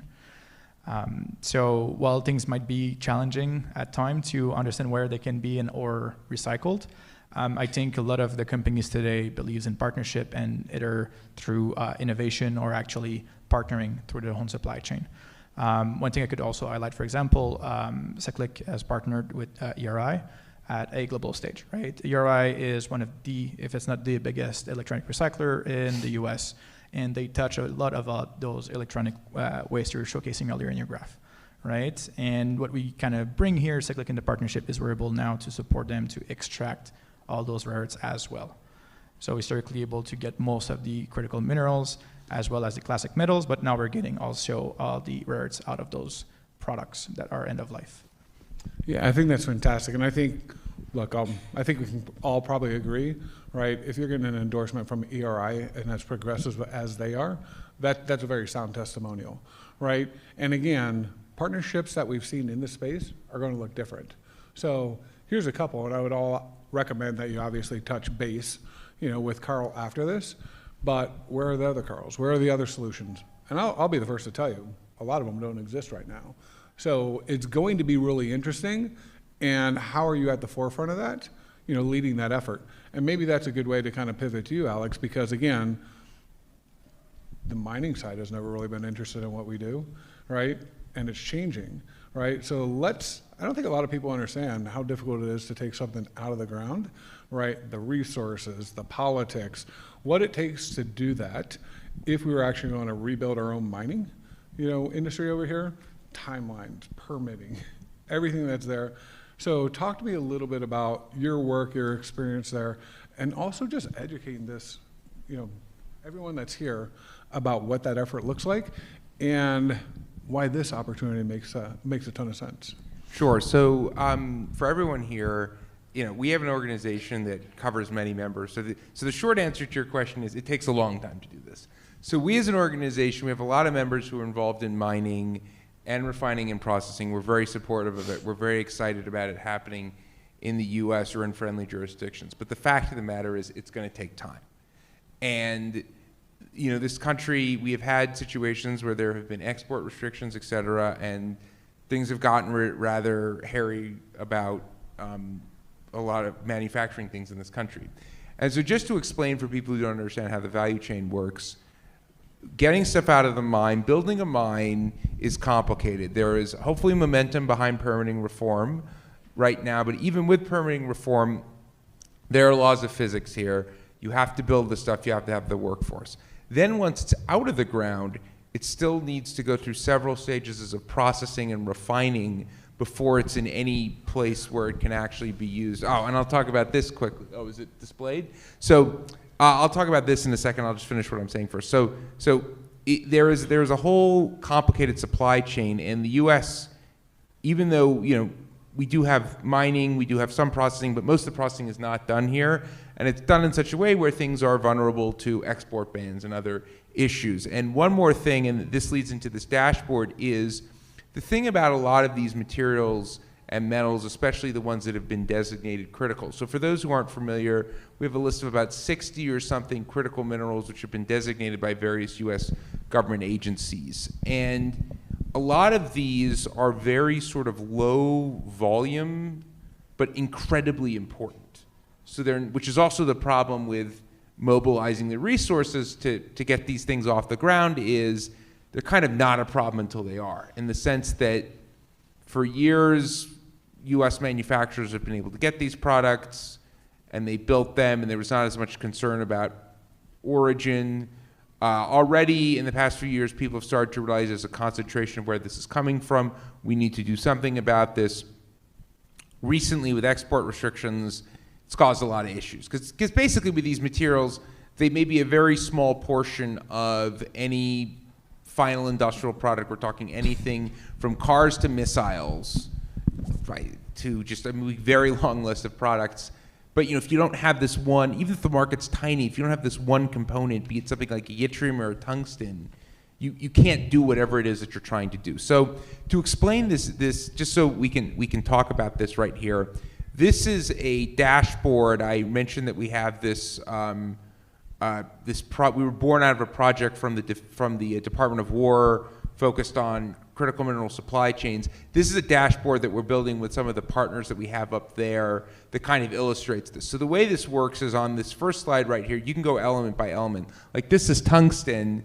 As you can see, it says what its use cases are, where it's coming from, how much of it is being imported. And you can see pretty quickly, like, we import a lot of the refined product here.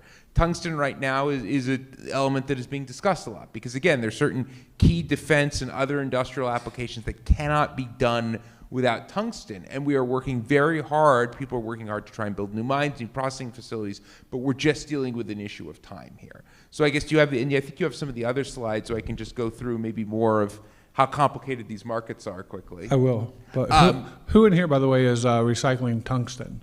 Does anyone deal with tungsten here? Yep. Well, we're happy to talk to you about it then. Pretty much, and because I don't think we know how, right? And so there's got to be a lot of education that comes from this as well, right? And it is going to be actually starting to engage more with the different government entities. And again, there's going to be a lot of innovation spawn out of this, right? And again, value reclamation, sure, everyone's in here to for business, but there's going to have to be a lot more collaboration in our industry, right? Because of these headwinds, right? Literally, national security, economic security, supply chain sovereignty. It's not just if I can make the extra nickel over the other person. There is a much higher calling here as well.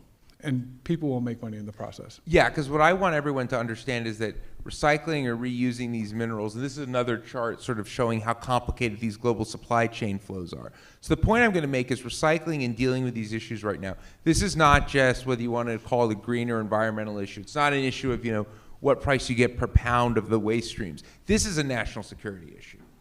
And there is a way, there is a lot of elements in a lot of what you folks deal with. And as Andrew's saying, not everything can be extracted yet.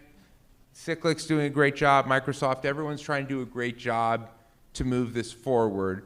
We're not there with all the technology yet, but it's something that we need to think about, because much as how in the debates, let's say about energy, people talk about all of the above. People talked about efficiency being the fifth fuel besides fossil fuels and renewables.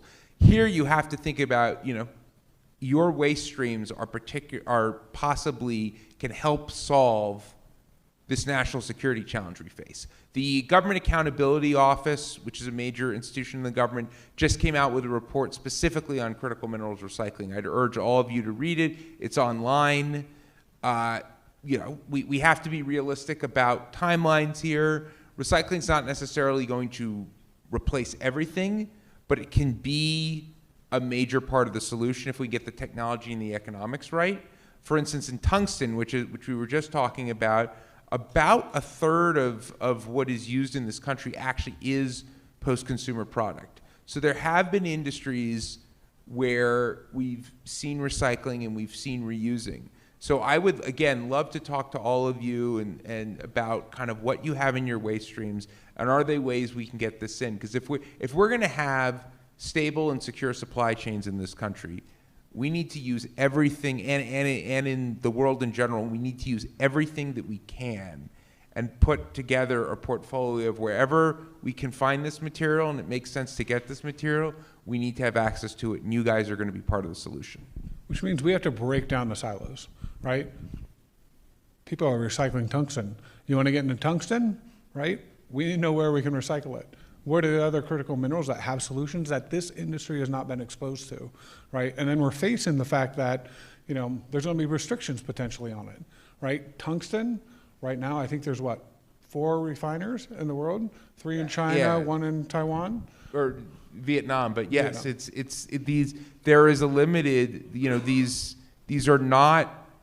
There's a limit. This is not the oil market. There is a limit to how much of this is, because what's happened historically in these markets is I wouldn't say they're well-functioning markets, but things have gotten to where they need to go. But in the era we're in right now, that's not necessarily going to be the case anymore.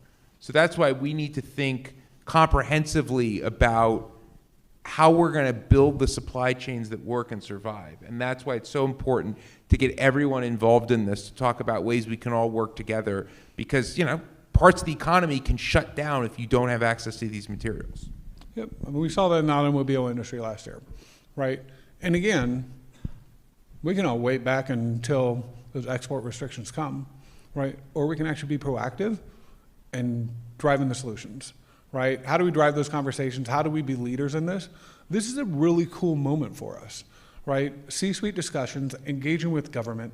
We've seen the funding that's coming into permanent magnets. Well, guess what? With the direction that we're heading, that's going to cascade across all these, right? So where's your passion? Where do you get to be a part of this? Engaging with the different entities. So again, business as usual is done, right? We'll see more consolidation in this industry by the leaders in this space. So do you want to get acquired, or actually do you want to actually just be non-existent, right? Or are you one that says, this makes sense, I see this as an opportunity, I'm going to talk with Alex, I'm going to talk with Carl, I'm going to talk with the others, and be like, how can we be on the forefront that is championing best practices in these lanes, because I'm seeing it, right? 3 huge announcements within 10 days, and more absolutely coming, right? Let's look at your last one, and then also, let me just chime in with you guys real quick, because this is something that a lot of people in our industry haven't seen, right? And Sanyukta, I know you talked a little bit about circularity, how Microsoft does such a good job in this. Have you found yourself collaborating with more partners but also maybe even with more departments, within Microsoft, because now it isn't just, I want to get the most value for this as possible, right? It is now looking at business continuity for Microsoft in general, saying, this has turned into a bigger deal. Yeah. We do within Microsoft do have like different departments, right? Like operations or forward supply chain, strategy team who basically like work according to what's coming up in the industry, how the market trends are, how the policies and regulations and rules are coming out. So we do have these teams who basically like work and try to like implement the solutions which would be helpful from overall like company perspective. But also like how we help or how we are doing this from our perspective, like my team and my organization is, again, like that definitely helps in structuring that and making us more supply chain resilient, as I was talking before. Because that not only like from recycling perspective, I would like to also reiterate from reuse perspective, right? Like we already have these components, we already have these assets which are coming out, and then we can extend their life, we can expand their life and put it back into our supply chain. So our first goal is basically to look at, okay, what do we have it in hand and what can we integrate it back from a forward supply chain perspective, whether within internal reuse or even like giving it to external market for external reuse to maximize the value out of it and take out the potential value out of it. And then, as you said, like recycling, right? Like if we really don't have that opportunity, then that's where we go into making sure that we are recycling those materials. So yes, we are doing this, not in the current market or industry. I would say like it's not driving that. This is something like we started doing it from like 6-7 years, but yes, like we do have those departments, we do collaborate with them to understand, okay, how can we make more and more supply chain resilient for ourselves, as well as like how can we like make it from an overall perspective. And in addition, I've seen the press releases that Microsoft does, right? So value isn't just based on reclamation, right? Our data center community, I live in Arizona, right? They face a lot of heat, based on the footprint that they have, right, wrong, or indifferent. So with these types of solutions and the way that you're progressive in this, do you guys find yourself using that as an opportunity to educate, the world and say, hey, look, mea culpa, we understand the impact of data centers, but let us tell you what we are doing right. Yeah, totally. And that's what like I also want to say, and like there are a lot of initiatives that we are also doing is, yes, there are a lot of data centers coming up and there are a lot of regions where we are implementing and installing those, but at the same time, we are being responsible and we have this entire and huge program of circularity where we ensure that, okay, like we are putting that, but at the same time, we are taking it out and responsibly either like reusing it or recycling it, or we are like putting it back into our circular supply chain. So yes, I mean, there are a lot of initiatives happening from that perspective, which is not just from a forward supply chain or forward data center perspective, but also like what we are doing on a reverse supply chain side. Yeah, well, that's fantastic. And among the people in this room, who's having C-suite discussions? I saw 1, 2, 3, right? I mean, how nice is it to let our customers look like a hero, right? Maybe they're not in the C-suite, but if I give you something pretty awesome that you can take to the C-suite, I'll take a promotion, right? Let me tell you how I am contributing to the public image of this company, and we need to take this and make sure that we're communicating it, right?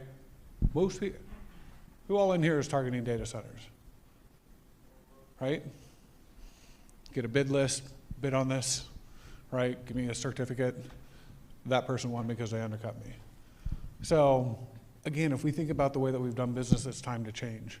And let me bring that over to you though, Carl, because again, I know what it was like from a 1.5 years ago when I was engaged on that, right? Didn't have the comprehensive solution. And they're like, well, can you pay me today for 55 cents a pound? And that dynamic's changing too, right? Commodity price and all. So I know the challenges it can be to work with this industry. So what are some of the challenges that you've faced, right? How have you been able to engage with them other than having some of the industry leaders? But how can these people work better with you based on kind of what the dynamics are that are typically the commercial aspects today? I think one of the biggest challenge outside of the classic commercial agreement where you just make a transaction happen is when we deal with quite large OEMs, and that's from the electronic space all the way up to automotive and others. Even on their side internally, they need to align a lot of different departments and people on the same idea, right? I often kind of joke with my team that we need to do the intro call at least 5 times. It's not because they didn't listen to the first time, it's just because they're bringing new people on board every time. And we need to re-go over everything once again, and it's normal, right? So it's going to start from the engineering department, then it's going to be procurement, then sustainability, then operations. So that's the classic, I think, challenge outside of just making it work for the customer. Because when we're talking about large hyperscalers or a manufacturing plant from automotive industry that has, 26 different people involved in that supply chain, that's a lot of voices, that's a lot of needs, a lot of requirement. So aligning all those people to close the loop actually is a huge challenge. So this is where partnership makes sense, right? You try to find the best company to partner with that you either have complementary service or that together you can provide a better offer to a company. So there's maybe a little less of those conversation and it's more direct to what they need today, right? Often I also part of the pitch, and there's because to highlight how difficult those conversations are, is to convince them that they have a recycling need today and will close the loop tomorrow, right? Because they have all those products that are, if they're not reused or remanned to some extent, right, they need to go through recycling today. But closing the loop, sometimes it's 12, 16, 24, 36 months of conversation. So even if mines take 10 to 20 to 25 years to open, often the recycling a lot faster, but it's still 2-3 years to be able to call it a closed loop partnership, for example, or a closed loop solution for a specific supply chain. So the biggest challenge is still aligning all those different department people, and I'm sure Signuka within Microsoft has a similar challenge where somebody has an idea and you need to align maybe 4 different departments that maybe are not even in the same cities, right? To make it happen. So I think that's the best way. Yeah, and I think it needs to transcend through everything, including through businesses, right? Because they all have their own departments there, right? With their own different objectives, and they may not align, right? So just like it's creating alignment here, it's creating alignment within businesses as well. And Alex, I'll kind of come over to you since we're talking about collaboration and everything. Alex also was with the DOD, DOW, if you want to call it that these days, right? So he knew what was involved coming out of the Critical Minerals Forum, and there's Critical Minerals Institute, there's a number of these different places that are working on this. How do you find yourself working with all the different government agencies, and how do you see them, in addition to yourself, throwing support into this industry? And if people are interested in saying, you know what, I love that, we've never done it, right? How do we start doing that other than seeing you here today? So, yeah, I mean, I was a contractor in DOW working on kind of industry engagement around a lot of the industrial-based support programs, so I can speak on that. We talk to all different parts of government. We collaborate very closely with Department of War, the area I used to work. We collaborate with DOE, et cetera. It is true, there is kind of a dizzying number of organizations right now. I think part of it is just, critical minerals is, they've been around for a long time, but they are a sort of new area of big focus. So, it's going to take a while to figure out kind of who the players are. But I would say within government, and I can't speak on behalf of the government, we work closely with them, there is a push to fund a lot of projects. What I would encourage anyone who's interested in working in government, because these areas of recycling are of interest to government, is you really have to find kind of the right, and we're happy to talk to you about this, sort of the right agency that would be funding whatever type of project you're working on. Because there's some parts of government like ARPA-E at the Department of Energy, great program that funds kind of more early stage stuff. There's a lot of the funding announcements coming out of the Department of War tend to be sort of larger, maybe more mature. And again, it depends on what part of Department of War. So I think there is probably interest. I'm happy to speak to any of you about kind of what you're working on. I think What I would though urge you is, if you're looking for funding, is again, make sure that kind of whatever you're doing aligns with an objective of a government agency, and that there is actually funding there. Or, I mean, if you really have an idea for something that you think could be important, find channels to communicate that in. That would be my advice for people. There are a lot of different organizations doing a lot of different things right now.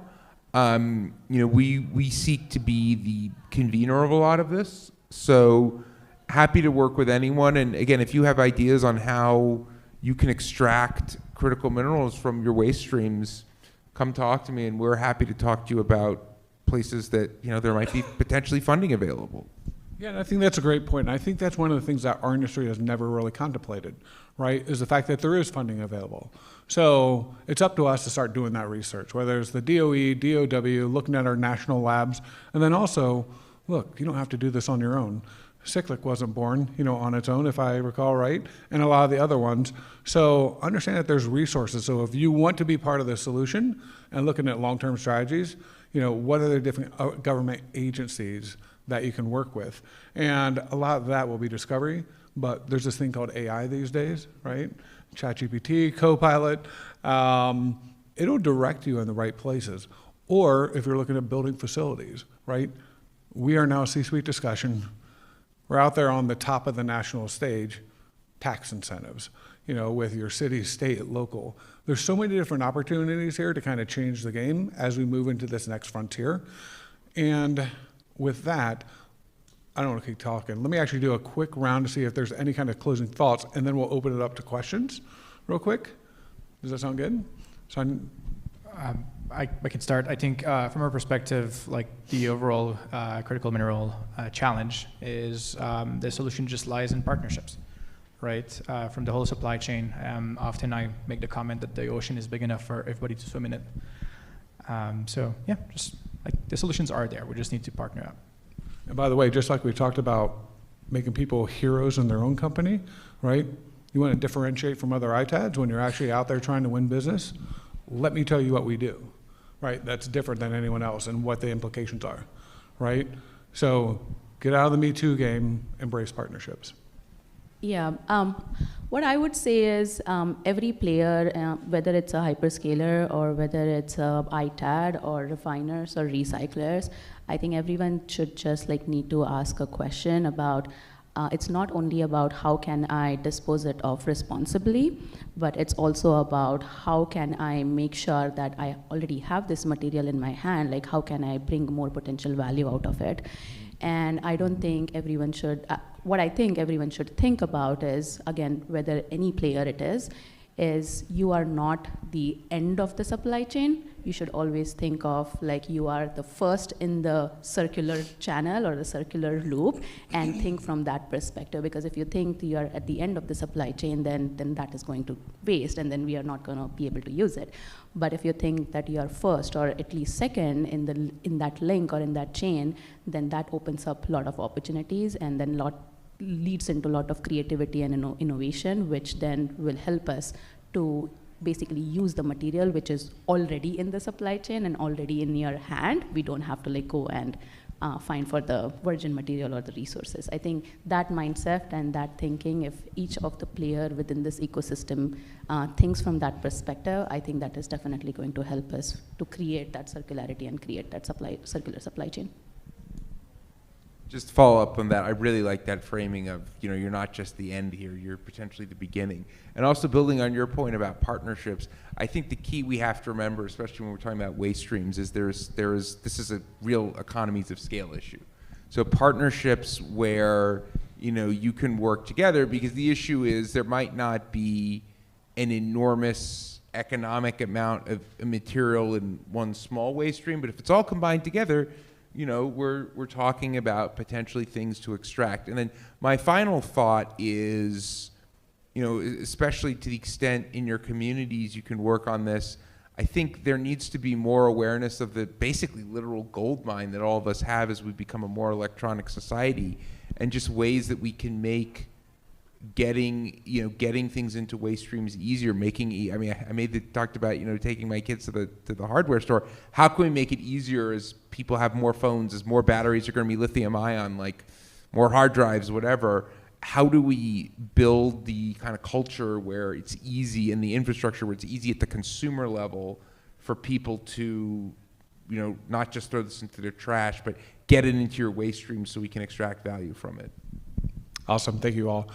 The only thing that I would say is just be curious, right? Where does this go? Look at the headwinds, right? If any of you need access to that, those different executive orders, articles, let me know. I'll be happy to get it to you. But just be curious and understand that the game is changing. You get to decide where you're going to be on it. Are you going to be progressive, or are you going to try to react to this? Because I'm not setting the rules. These guys aren't setting the rules, right? People above us are. And I look at it as an opportunity. And when we talk about partnerships, think of atypical partnerships. I'm in Phoenix. I'm having conversations with ASU's School of Sustainability, with their School of Supply Chain Management. And you know what? They actually want to be able to give their students experiential, opportunities to learn versus just academia. All of us represent an experiential opportunity to learn. So are you engaged with the different universities and schools, right? So that you can actually understand how you can work together with them. They've got research, development, right? And this whole funding and stuff. So again, we are at a really cool point, and this is an opportunity for us to be proud, just so you know, right?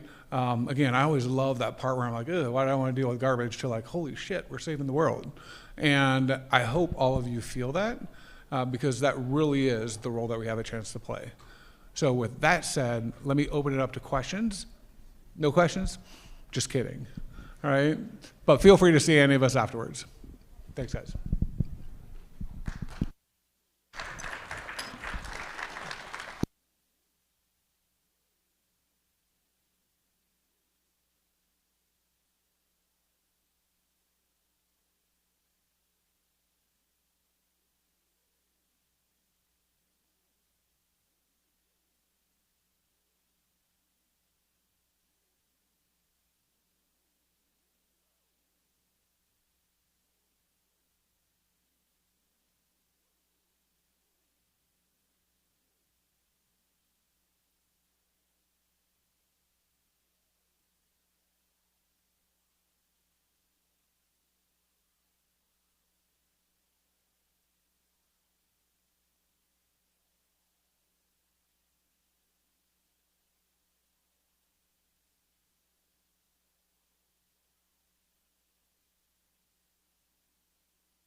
But just, I saw you over there, and I wanted to say hi. Yeah, man.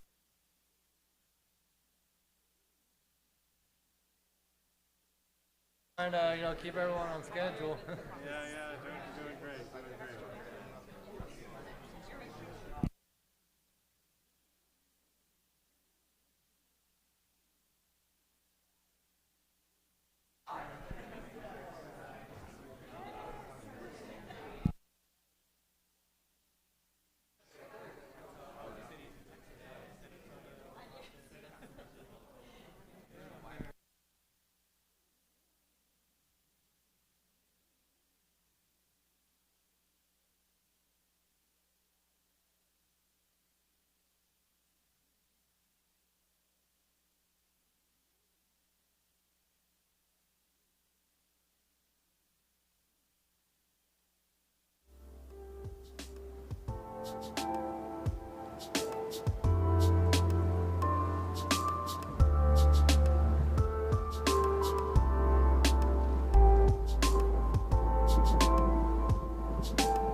all these critical minerals guys thinks they're so important.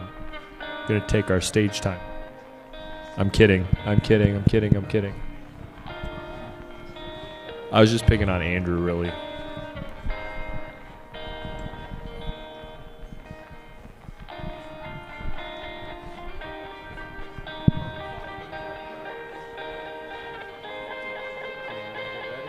They did not let this slide shoot.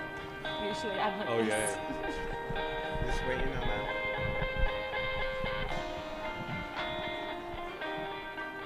There's a few more to clear outside there.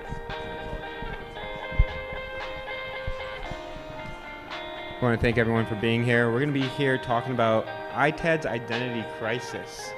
I got Anwar here with Green Tech Solutions. I got Rachel with Vita, and then the famous Daryl. So we just discussed some of the things, right? We're in a sophisticated industry, right? High value industry operating at the intersection of cybersecurity, technology, lifecycle management, and what is our industry? People are looking at from the outside in, do we have an identity crisis today, right? And I want to take it to the panel and ask the first question. How do you want to identify ITAD today? Well, I think we do have a crisis with identifying ITAD. I think within our own industry, I think we're very, very good at talking to each other about it, but we're not so good at letting prospective customers and organizations understand really the value in it.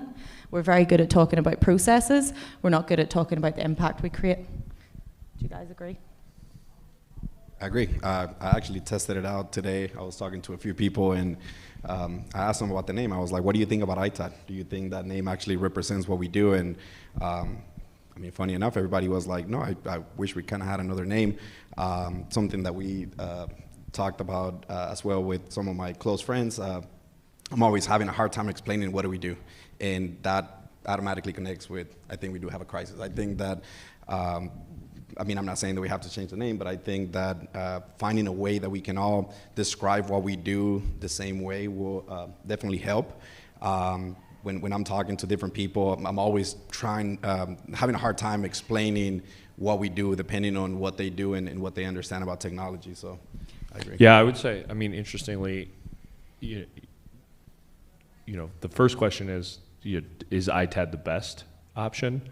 The next question is, if not that, then what, right? And I think that's where we really struggle is like, you know, there are a lot of ways we can describe what we do, but how do we do it succinctly in one word or one phrase, right? Without kind of muddying the waters even more. But one of the things that I say all the time when somebody asks me, well, what's the mission of the Global ITAD Alliance or whatever is, you know, we have an interesting problem in that we literally protect every human who has ever made an electronic transactions, forgive me, as you know, you guys are commanding all of my brain power today getting the show going.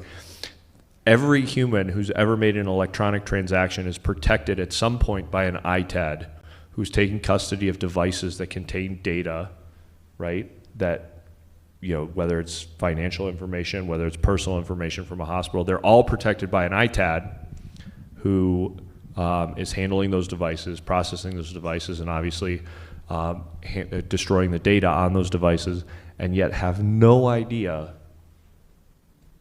that the ITAD industry even exists at all, right? So, I mean, it's just a very interesting kind of juxtaposition about the importance of the industry and the complete sort of eclipse of the industry in terms of the public's awareness of it. I think we need to do a better job collectively with our clients in speaking not only to the person that's responsible for that, for the life cycle within the organization, but get in front of the teams somehow, get in front of the people that are responsible for the different areas, and you can go to them with the different messaging that matters to them, because it's just an afterthought for a lot of people. And I think we need to encourage our customers to speak to their staff about what happens with their electronics after. Yeah, it's kind of funny. It kind of leads into the next one, like the acronym, right? Has it helped? Has it limited? You said life cycle. I don't know if a lot of you guys here, you know, this past day or two have heard the word life cycle thrown around quite a bit.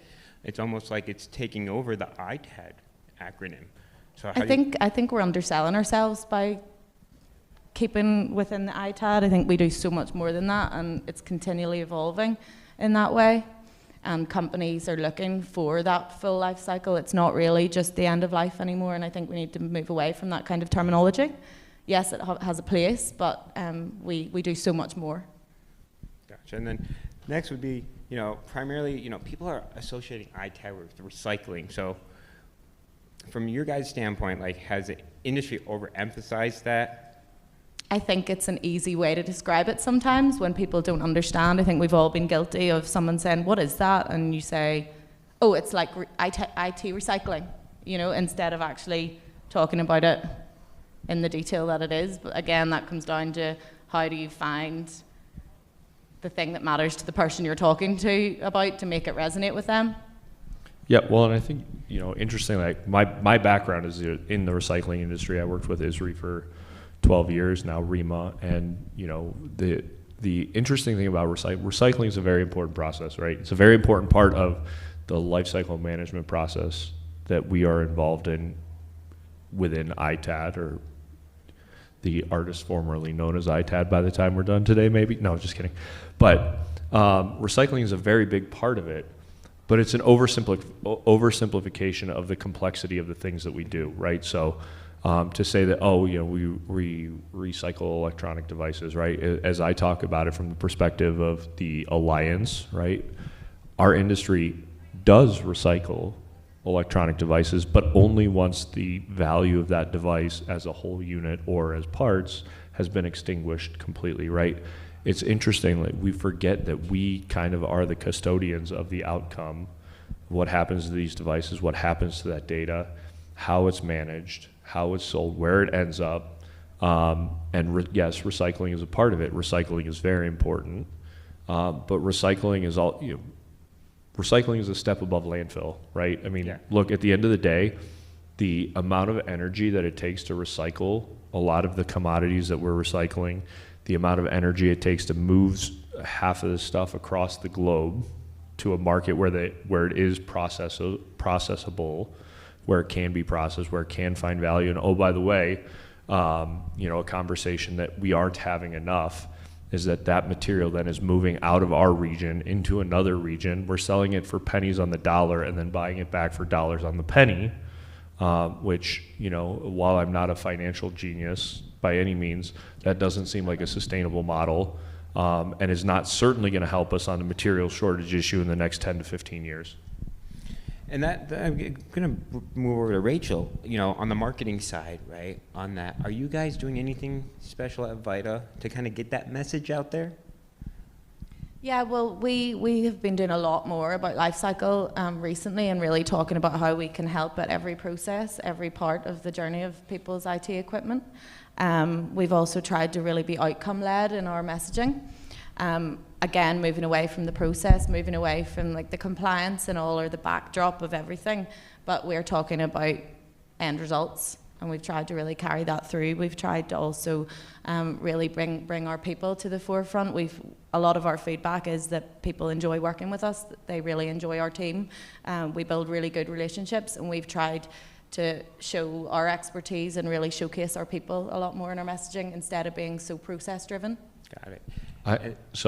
I'm going to give Rachel some props here. If you don't follow Vita on LinkedIn, the way that they message everything that they're doing, whether it's a team building, you guys did some crazy run at some point, right? Whatever. But you guys do a really great job, in my opinion, of kind of highlighting everything it is that you guys do as an organization. Thank you. So it's not, I don't want to say it's boring to talk about moving devices from one end of the warehouse to the other and the process they go through. Those videos, that sort of education is important, but putting context behind all of it, really putting a life and a face or faces behind it, I think you guys do a remarkable job of marketing the way your company is involved in the community, the value you provide to the community, what happens when devices end up in your facility, all of that stuff, while also then providing the context that makes it on some level endearing, right? So people actually want to pay attention to the stuff you're putting together. And so I would encourage so shameless plug, follow Vita, and because I do think, you really have found something there. And also, I don't know, who you're paying or what, but the amount of awards that you guys seem to receive, it's crazy. So, it is a testament to the way you're marketing it and the way you have highlighted the industry through your own company's operations. So, Thank you. It's nice that you bring that up, and then I was going to move over back to you, Daryl. Was on the GIA is fairly new, and getting all these ITADs together and trying to get these messages aligned. Right? Have you guys thought of anything? Is there anything that you guys are looking to put together that we can actually have one unified message that we can get out to our clients? So, yes, right? Our goal is to put together resources that empower all of the companies that are members, and really even those that aren't members that are interested in being part of the collective voice to really talk about the value of the industry, what we do, why we do it, the impact it has on communities. And I said this a little earlier today, I view my role as the executive director of GIA as a conductor of an orchestra. We have a collection of voices, right, as members, as participants in the industry. Again, not exclusive to members, right? This is not, the good guys club, right? It's not exclusive to members, but we have so many people in the ITAD ecosystem that do so many different things. And even when you do the same thing as your competitor, you do it in a different way, and you have a different way of talking about it, and you communicate about it differently.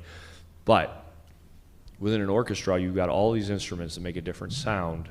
The goal is to make those instruments work together so that the sound is harmonious, so that it's worth listening to, and that the audience, whoever that is that you're playing the music for, walks away with a positive kind of reaction to whatever it is that you've produced. And so if I, as the conductor or the orchestrator, can make sure that everybody has enough information and enough of the same information that they can put their own spin, their own voice, and their own sort of mechanisms to talk about the industry and what they do within that industry, so that when all of those come together, it's just one beautiful sound, then we've done something successful. That's the goal of GIA in terms of really identifying what ITAD is and why ITAD's important.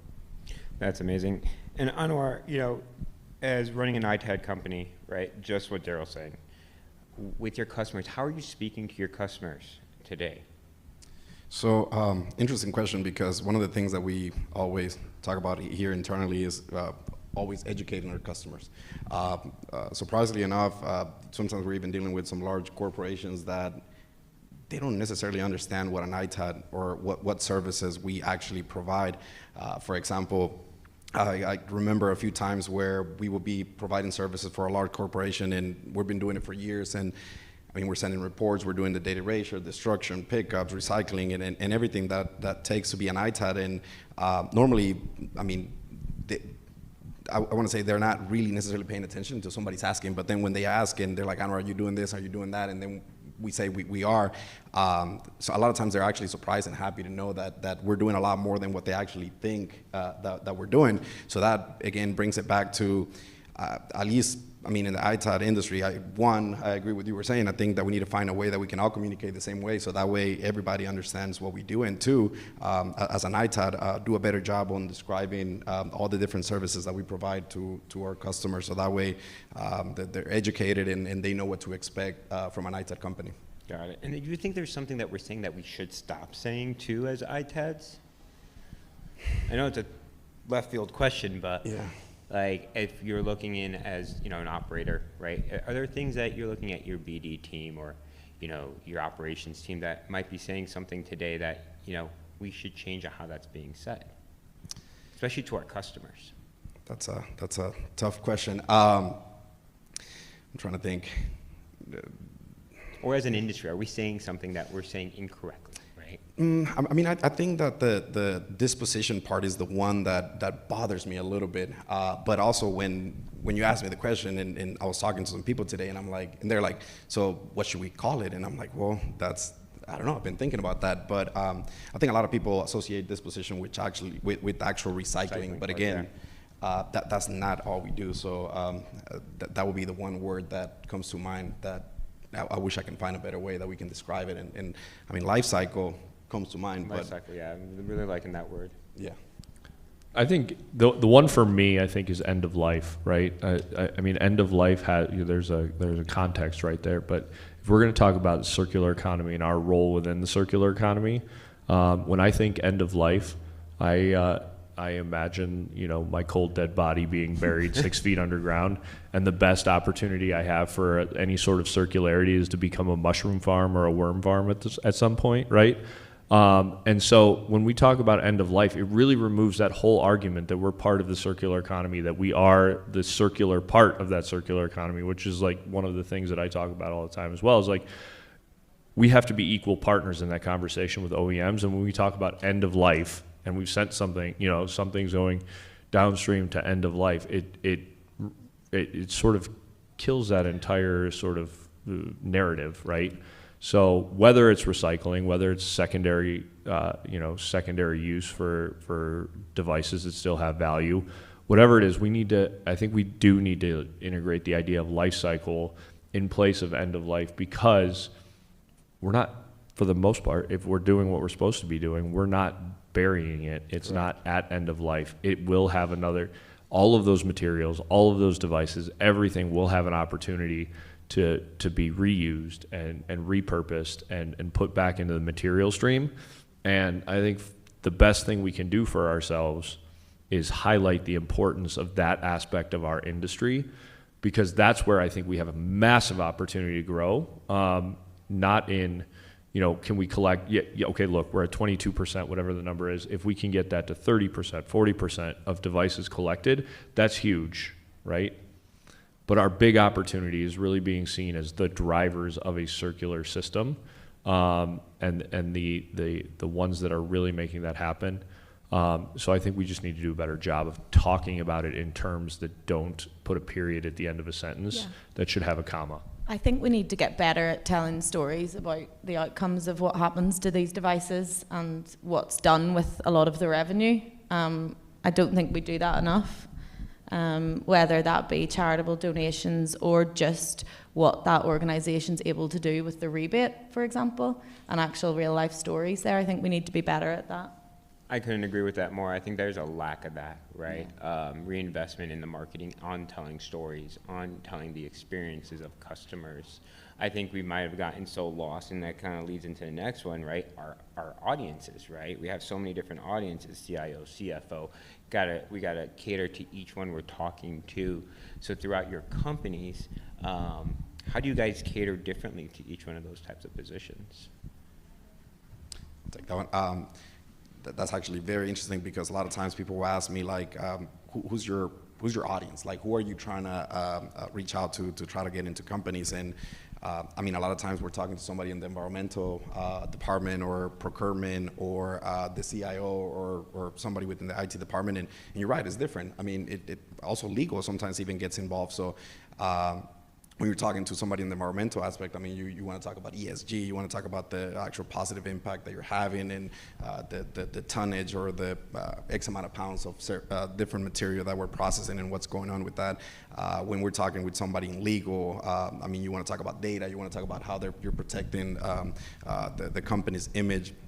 So it does change from position to position on how we sell our services depending on what they do. And I think this is also part of the problem, that not every, like the companies that we work with, it's not always the same department that's handling the ITAD and the actual disposition of the hardware.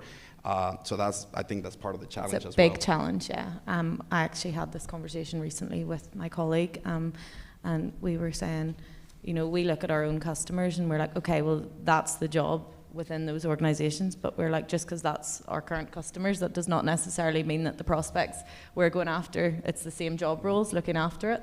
So again, I think that comes back to the point of we need to educate everyone within an organization, not just so focused, but then you also in the same sense need to hit these exact people, so it's tough.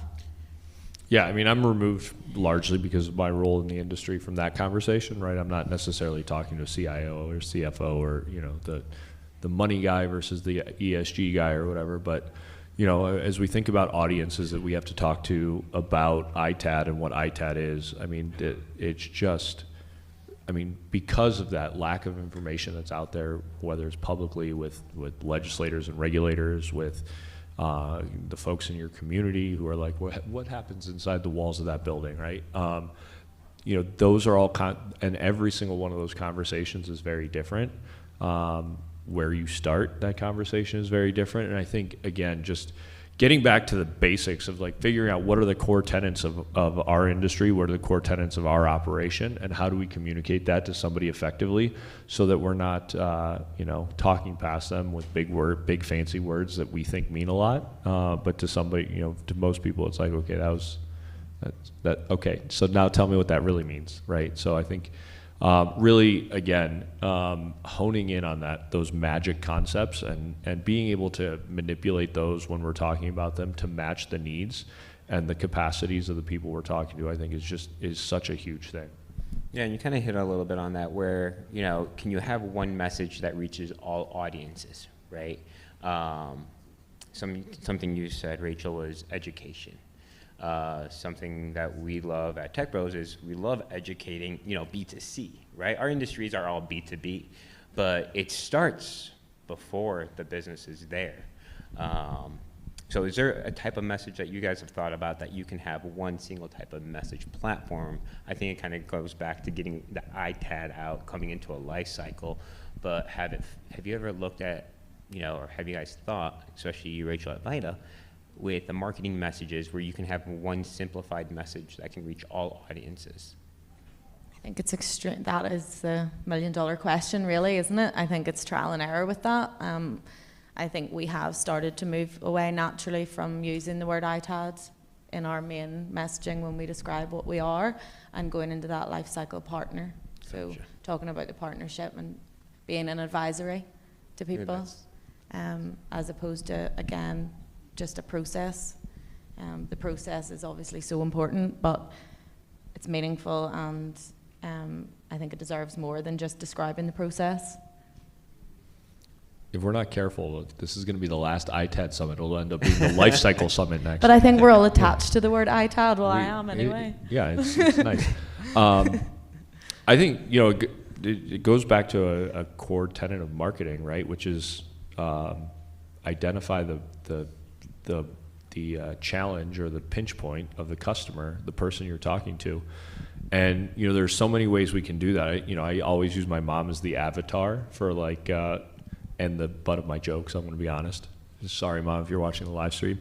But, you know, when you think about how do you convey what we do, how do you simplify the message to the core? We are the industry that protects your data. We are the industry that makes sure that you have access to secondary devices, so that A, they're more affordable, B, they're more sustainable, right? Whatever, you know, kind of thinking about what are the things that the individuals we're talking to, and it doesn't matter if it's an enterprise, it doesn't matter if it's my mom, it doesn't matter if it's the old lady at church, it doesn't matter who it is. Nobody's sitting there going, you know what I really want today? A data breach. I want my credit card number out there. I want to give my social security number to somebody, right? And so if we can identify, like, we are the heroes in that conversation, all of a sudden we have their attention just a little bit longer.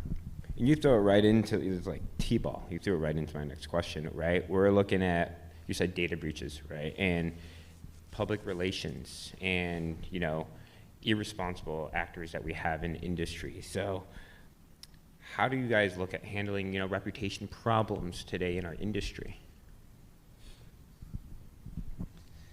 I mean, I think that's a challenge that, I mean, as a company, we're always trying to come up with ways that we can have more transparency, more checks and balances on our process. And I mean, at the end of the day, we're humans and we're going to make mistakes. But luckily for us, we always try to solve that through software and creating procedures that have enough checks and balances that if we make a mistake, we're going to catch it.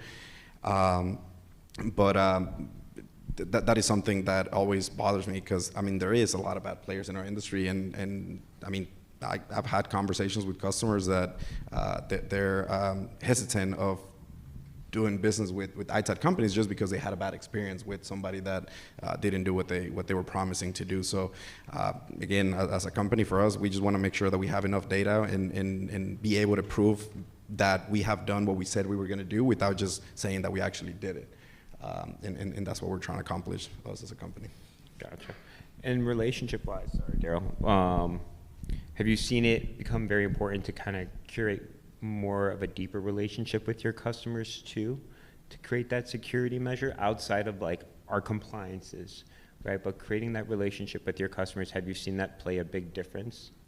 Yeah, it does. I think being able to give access to our customers to live data, or for them without having to ask for certain reports or having to ask what happened, for them being able to access that automatically online or whatever portal you have. I mean, I think that has played a big role. And again, going back to the education and having a representative that can be there and answer questions and build that relationship and make sure that the customer feels that their data, their equipment, it's safe with working with us. So it's a relationship. It's something you have to continue to build. And honestly, when I find it to work the best is when questions come up. I mean, we work with hospitals, universities, OEMs, and a bunch of different industries. And anytime they're going through an audit, that's when they really find out who they have as a partner. When they start asking questions and they're like, hey, can you send me a report for this specific drive? I mean, I can tell you, it happens all the time. And it does make you think, and you're like, oh, okay, I got to find this report. But the moment that you go and find it and you're able to provide it, I mean, they're happy. And I mean, it's random, but they know that they got a good partner when you're able to provide whatever they need in the moment. You know, I think the PR question is an interesting one, because as we talk, you know, while we talk about nobody knows what our industry does, those that have any connection to it at all, go back to one 60 minutes expose from what, 2000, well, when is it, 2010, 2011, somewhere, E-Scrap Wasteland, I think, was the Jim Puckett's, you know, the big shining moment back in the day, where it was that when you talk to people of a certain age at this point and you talk about handling electronic devices after you know, their customers are done with them, they go, oh yeah, I saw that on 60 Minutes one time. It's amazing how that has stuck with people. And so our industry is either languishing in obscurity and nobody knows about us, or what they know about us is probably the deepest, darkest, ugliest part of the industry, and we have to overcome that, right? And so it opens the door for a lot of education. It opens the door for communication and kind of setting the record straight.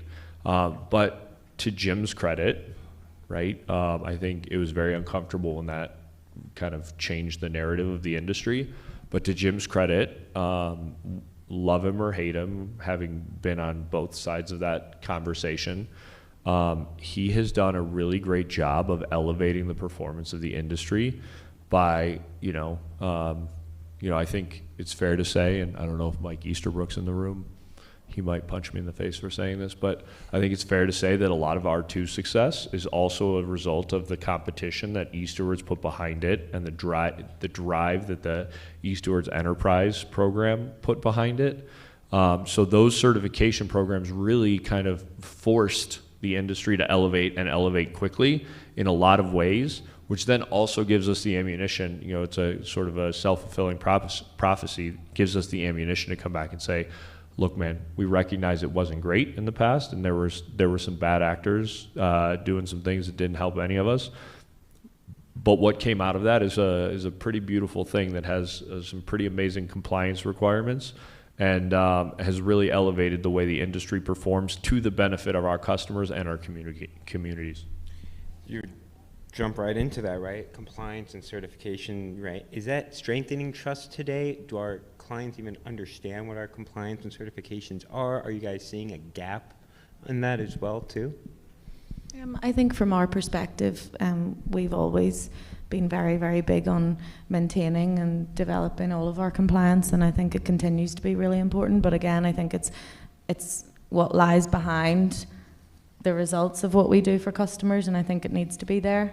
And we do use it in a lot of conversations that we're talking to new prospects with, but I don't think it's enough. I would say, from my perspective on the certification thing, I don't think it necessarily means that our customers understand anything more or less about about what we do or our industry. In the same way that when I go to take my car in, they've got an ASE certified mechanic plaque on the wall, and I couldn't tell you one requirement of that certificate. I have no idea what it takes to be an ASE certified mechanic. I do know that it makes me feel a little bit better than taking it down to like my buddy's place and he's gonna wrench on it and then be like, I don't know what's wrong with this thing, come pick it up, right? Like it provides a level of assurance, even if they don't know what that assurance really is. There's a trust to it, and having that third party, that third party process when you go in, there's always, you go into a facility and there's always the, R2 certified, and then you've got like the Orion or the NSF or whatever kind of mark next to it, and you're like, oh, that sounds very important, and it provides that level of assurance, and for some people, I'm sure, then creates the next question, well, what does that mean for me? Well, let me tell you, right? It opens the door for that, but for a lot of people, I think that mark of approval matters. I think as well, it helps you as an organization keep your standards as high as you want them to be, and we hold ourselves to account of those certifications all the time, and build all of our processes, improve our processes in line with those certifications. So I think the customer then ends up getting the best service possible. Does the customer know that? Yeah.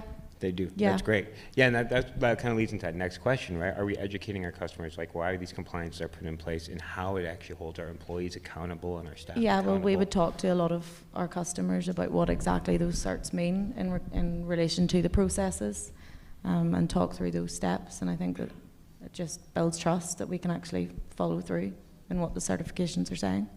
Well, I would say too, I mean, look, I was the executive director of Rios for 10 years and rewrote the latest version of it. But the other big thing when we're talking about educating customers, I think the bigger one is educating your employees why you have the certifications and why they matter, and why we go through this annual audit, and why why do we have a change management plan. So if we get a new piece of equipment, why do we have to jump through all these hoops and write this paperwork and all of that stuff?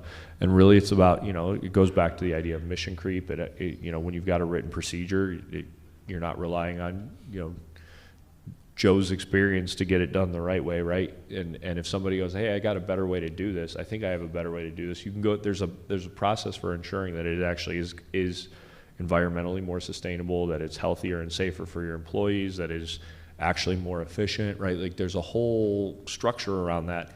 And so, yes, educating your customers is important on that, but educating your employees about it, because they then are the voice in the community when like somebody's talking, oh yeah, they take great care of us there because they make sure we've got these programs in place and stuff like that. That goes a long way too, because those are amplifiers. Got it. And then if we jump into like ITAD, like we're claiming ownership into life cycle management, technology risks, value recovery. How are we claiming ownership on that towards our customers? How are we translating that information over to them?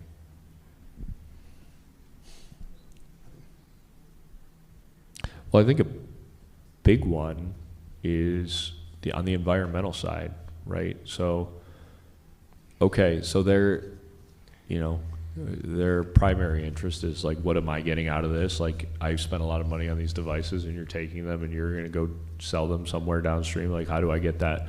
But I think, the opportunity you have to take ownership in a bigger way is talking about the environmental impact that you're, as a team, with your customer, with your suppliers, as a team, you are making a positive environmental impact, and that you are, again, making your community better. You are ensuring the security of the data that's there. But the big one right now, and the one that I think everybody's most concerned about in terms of that is ESG, the environmental side of the reporting. Like, these are the emission. This is how we're helping the environment by doing this. That's the big one, I think. I have been continually surprised at just how important that still is for so many of our customers. Like we published our sustainability report, which not only talks about what we've saved through our processes and our services, but what we've done as a company, going back to how what we do is very meaningful. And the reaction that we got from so many of our customers was amazing to that, and it just shows the importance and the continued importance of that. And people don't just want to work with companies that can do the service well and help them be more sustainable, but they actually want to work with companies who live that in their day-to-day, and I think that that's really important. And speaking to like the sustainability aspect and ESG reporting, right? The policy conversation comes up and we always hear scrap, recycler. Why is ITAD absent from that conversation today? Why is ITAD what? I'm sorry. Absent from that conversation. We're always hearing about the recyclers, we're not hearing about the ITADs in policies and being involved in the policy conversation.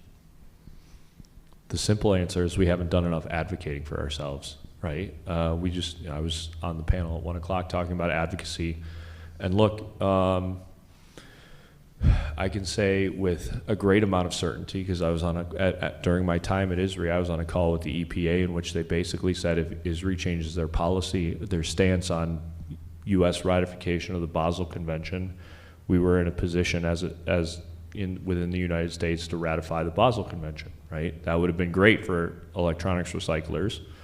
Unfortunately, electronics recyclers and ITADs are a minority of a very significant minority of the membership at ISRI, now REMA, and they viewed the Basel Convention as a slippery slope into dangerous territory specifically because of a commodity called Zorba, which is basically, we'll call it dirty aluminum to simplify it, but ISRI took a stand against that, against ratification, so as to protect the metals recyclers in that situation, in my opinion, to the detriment of the environment as well. But that just goes to show how important advocacy is and how impactful advocacy can be. And I think it's safe to say that for the most part, I think the ITAD industry, or the life cycle industry, the ITAD industry probably doesn't want to be tied closely to the advocacy of the recycling and the scrap industries. We support them in most situations. There are a lot of ways in which that could prove detrimental to our goals, which is to extend the life cycle, to make products reusable as long as possible. I mean, right to repair is another example. While right to repair in the absolute sense has its problems for ITADs, it has way less problems than it does for the recycling industry, who doesn't want anything, in principle, to get repaired, because that feedstock then gets delayed. So I think there are plenty of opportunities for us to get loud and cheer for ourselves and advocate for ourselves. And we just haven't done enough of that. And I think some of that is due to the maturity of the industry. We're coming along. I think this week is proof, right? The ITAD industry will be different on Thursday than it was on Monday because of this event. I believe that. And I hope one of the ways that is true is that we can come together and really start pushing for the things that we need from an advocacy perspective before we get kind of lumped in to our own detriment. I agree. I think a lot of times, I can speak for us, we try to separate ourselves from ITAD and recycler, and even though a lot of people that I talk to, they're like, well, you're a recycler, and I'm like, I'm not. I mean, that's part of the ITAD and what comes with the territory, but I think it has to do that most ITADs, especially smaller or mid ITADs, we don't generate enough scrap or recyclable material to be able to kind of own the whole process and go to the final destination. So, I can speak for us, and I can tell you that we have different downstreams that's what we consider to be the actual recycler that eventually is going to go to the smelters or the final destination. So I think there is a difference between the ITAD and the recycling companies. I think that's part of why we don't get involved in that conversation. Would you think we probably should probably work together when it comes to policy. And, you know, I mean, Daryl, you kind of said it, like, you also said it, Anwar, like, well, we're not a recycler, we're an ITAD, right? We started as a recycler and became an ITAD, and there's days we wish we were still a recycler, and some days we're happy we're an ITAD, right? So, and those industries they correlate so much today. Our policies and our compliance and our ESGs, they're the same, right? Nothing changes. But again, like another left field question, like, do you think we need to come together to push policy together? I think it depends. It depends on the policy. It depends on the needs of the recyclers and that and look, I think it's dangerous to draw with permanent marker a line between ITAD and recycling. You know, it's a semi-permeable membrane, right? There's a lot of opportunity to cross that for ITADs and recyclers, I think, and those lines get blurred often. So it's dangerous to kind of to differentiate entirely, but I do think we need to be aware of what those opportunities are for us to dance together, and when we need to go and spend some time by ourselves and deal with, because we're not going to agree on everything. No two industries are going to agree on everything.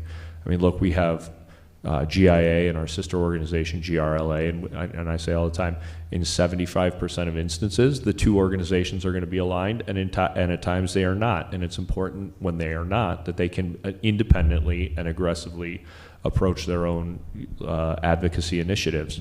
And I think the same is true with recycling, right? Where it benefits us, like, let's go, let's dance. Gotcha. We got a few minutes left, so I want to close it out and then leave it open for any questions out here. So I want to ask you guys to kind of finish these sentences off, right? If ITAD is just not, ITAD is really, the industry needs to stop doing, and the industry needs to start doing. So I'll start with you. ITAD is not just, if you have to explain this to someone. If I had to explain to somebody, I'm going to go back to the same thing. ITAD is not just a disposition. I mean, I think ITAD is where the new life of hardware begins. I don't think it's the end. I mean, that's where the refurbishment comes in. I think that's where the data erasure, data destruction. I mean, it starts even with the logistics. And that's the part that makes it complicated about explaining what we do, because it's from the logistics to the inventory reporting, the data destruction, either physically or logically through software. And so, yeah, I mean. Rachel? Can you ask me the question again? ITAD is not just. I think it's not. This doesn't really come onto the question, but this is what's in my head. So I think we all need to stop assuming that people that we talk to in everyday life will just think it's boring and undermining ourselves. And I think everyone does that because it's such an impactful industry. I think that when you actually do take a moment to sound like a geek about it and talk about it passionately, people really, really get involved. And I think I think that needs to start not just when you're trying to sell, but just when you're talking generally. Absolutely. I think that's so important. I would say ITAD is not just a process, it's an ecosystem, right? So it's impossible to look at it and go, okay, we're taking IT assets and we're disposing of them, whatever that disposing means, right? There are so many different directions and so many different things that happen. There are so many different players in that process, right? And you know, as I was walking through the hall with somebody who's not an ITAD person today, and I was kind of pointing out what different organizations do, it just becomes so clear how diverse the ITAD industry is and how many different players and how many different types of players exist within the ecosystem. It's impossible to just narrow it down to a single process. It is. It's actually beautiful what you just said, because you see so many different players, so many different aspects to our industry today. Like, you could just go walk in the hall and there's so many opportunities just within our industry. And look, I mean, 5 years ago, 6 years ago, whatever, I mean, if you came in here, it was a lot of buyers and sellers and a couple of service providers, right? And that has changed remarkably, and I think it's a testament to the growth of the industry. Absolutely. I know we only got about a minute left. I just want to leave it open if anyone's got questions for the panel. Go ahead. What role do you think frontline employees should take in educating the customer versus marketing or just sales? I think that that's up to us to talk to all of our employees, because they can educate everyone. Like, not just customers, they can talk. We need to tool them up with how to talk about the industry and how to talk about what we do passionately, and I think that that will work, and I think that's something that we're definitely going to start to do. I think the word passionately was the one that I was going to kind of focus on. It's one thing to train your employees, your frontline employees, what to say. It's another thing to get them to truly believe in the importance of what you're doing, because those are the folk, right? They're as the name suggests, they're the face of your industry, face of your company and the face of the industry in most cases. And if they can talk passionately about what they're doing, it changes the narrative pretty substantially between, we're here to pick up your assets versus, we're here to take care of you. Thank you. Back there? Yeah, so I understand there's a lot of talk about maybe not necessarily renaming, but redefining ITAD. And something that I don't really hear get touched on a lot is the first half, the IT section. For us, we do probably about half of our business, about half of it's about IT stuff. The rest of it is like medical equipment, test equipment, lab equipment, telecom stuff, not necessarily IT. So I kind of feel like that's a misnomer, at least as the two things kind of blend together. We're never going to turn away technology if we can get it. So I'm just wondering if there's been any talks of expanding what ITAD is in that sense. That's a great thing, if you don't mind me jumping in on this. We are today becoming the MSP for a lot of our clients, right, on that IT side. And you bring up a great point, right? We don't talk about the IT a lot.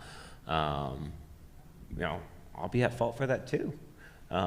We always look at the asset disposition part, the life cycle part. We're never looking at the IT part. Yeah, I was just gonna, I mean, when you look at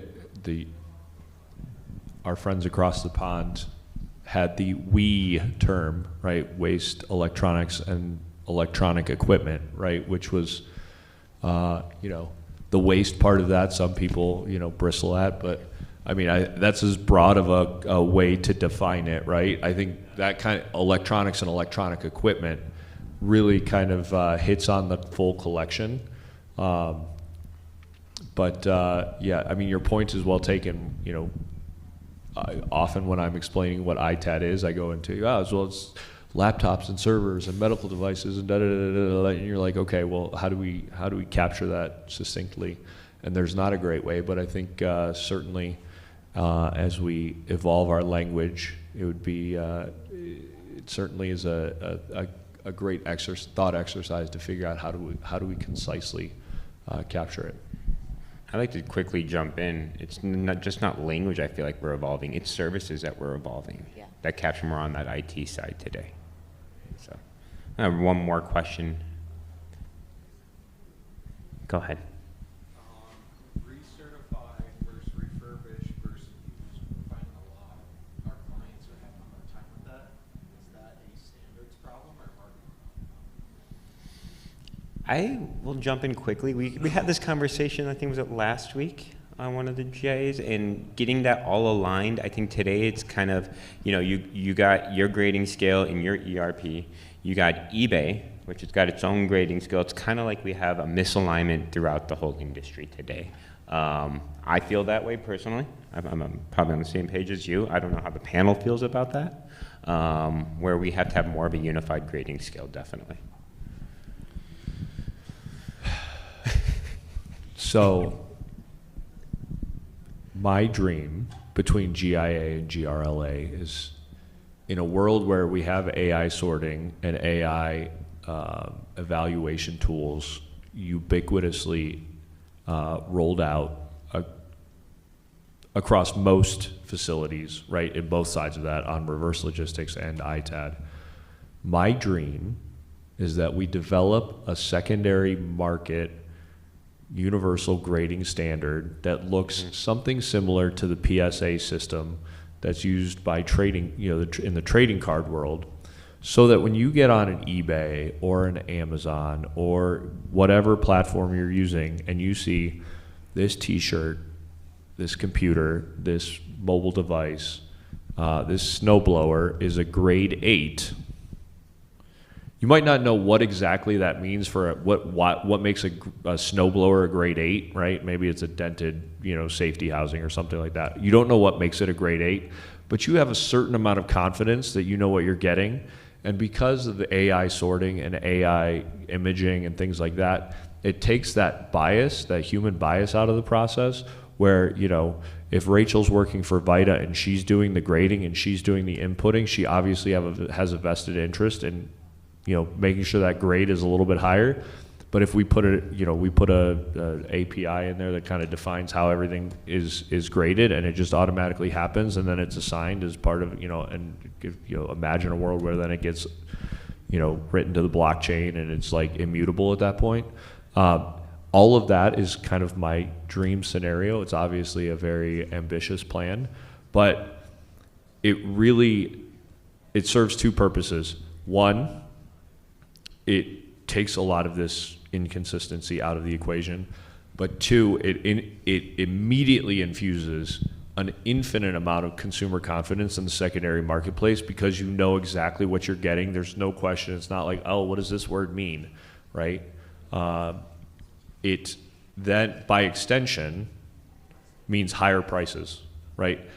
The consumer is taking less risk. They're willing to pay more money, and that's higher margin for doing absolutely nothing except believing in a sort of crazy dream, right? So that's kind of where I would love to see this go. It is a standards problem. It's a human bias problem, and it's it's nearly impossible without writing very clear,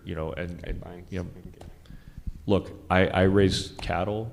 I can't call my grass-fed beef that's never eaten anything but grass-fed, grass-finished without getting somebody's blessing because, the words kind of get so screwed up in there that nobody actually knows what the hell it means. Thanks, Daryl. I think by next Life Cycle Summit, you'll probably have that dream come true. There's not enough hours in the day. Well, I want to thank you guys for being up here on the panel and everyone here. Thank you. Thank you all. And I'm going to put my show hat on for a minute and just remind everybody that badges are absolutely required tonight if you're coming to the reception across the street at Paris. Please don't forget your badge, or I'm going to make the fine folks at the Sherry Rooftop Bar send you home to go get it. So please don't forget your badge.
Hello.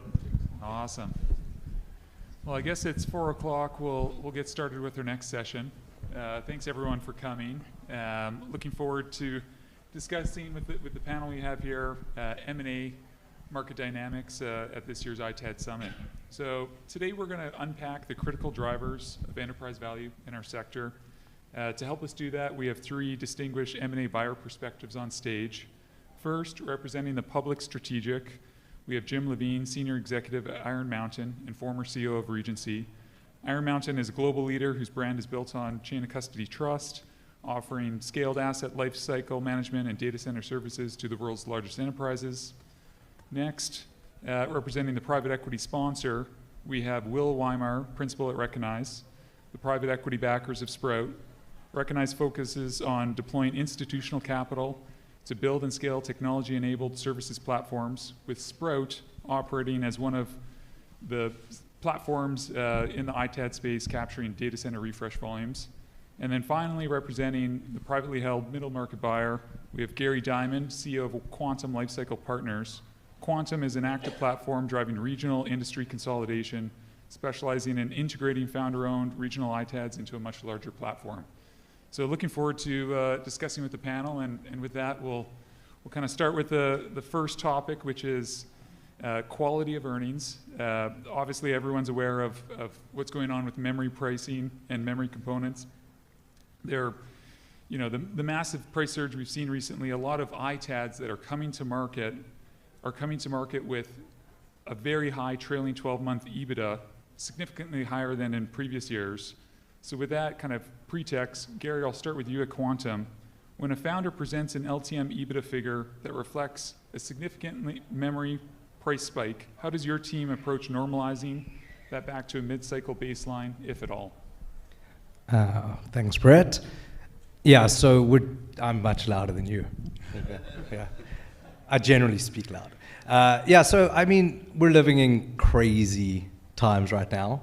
And I mean, we're seeing both, SIMs come across our desk, which, companies 3 years ago earned $1 million, and then 3, and then 15. And it's not normal, it's not sustainable. And to the extent that we were interested in that, there would have to be some element of normalizing or averaging, whether it's, over the past 2 years, 3 years. I mean, on top of that, we're also seeing, that 15 then projected to go something much greater, and I can say, that's not something we're really willing to underwrite, so it's really past.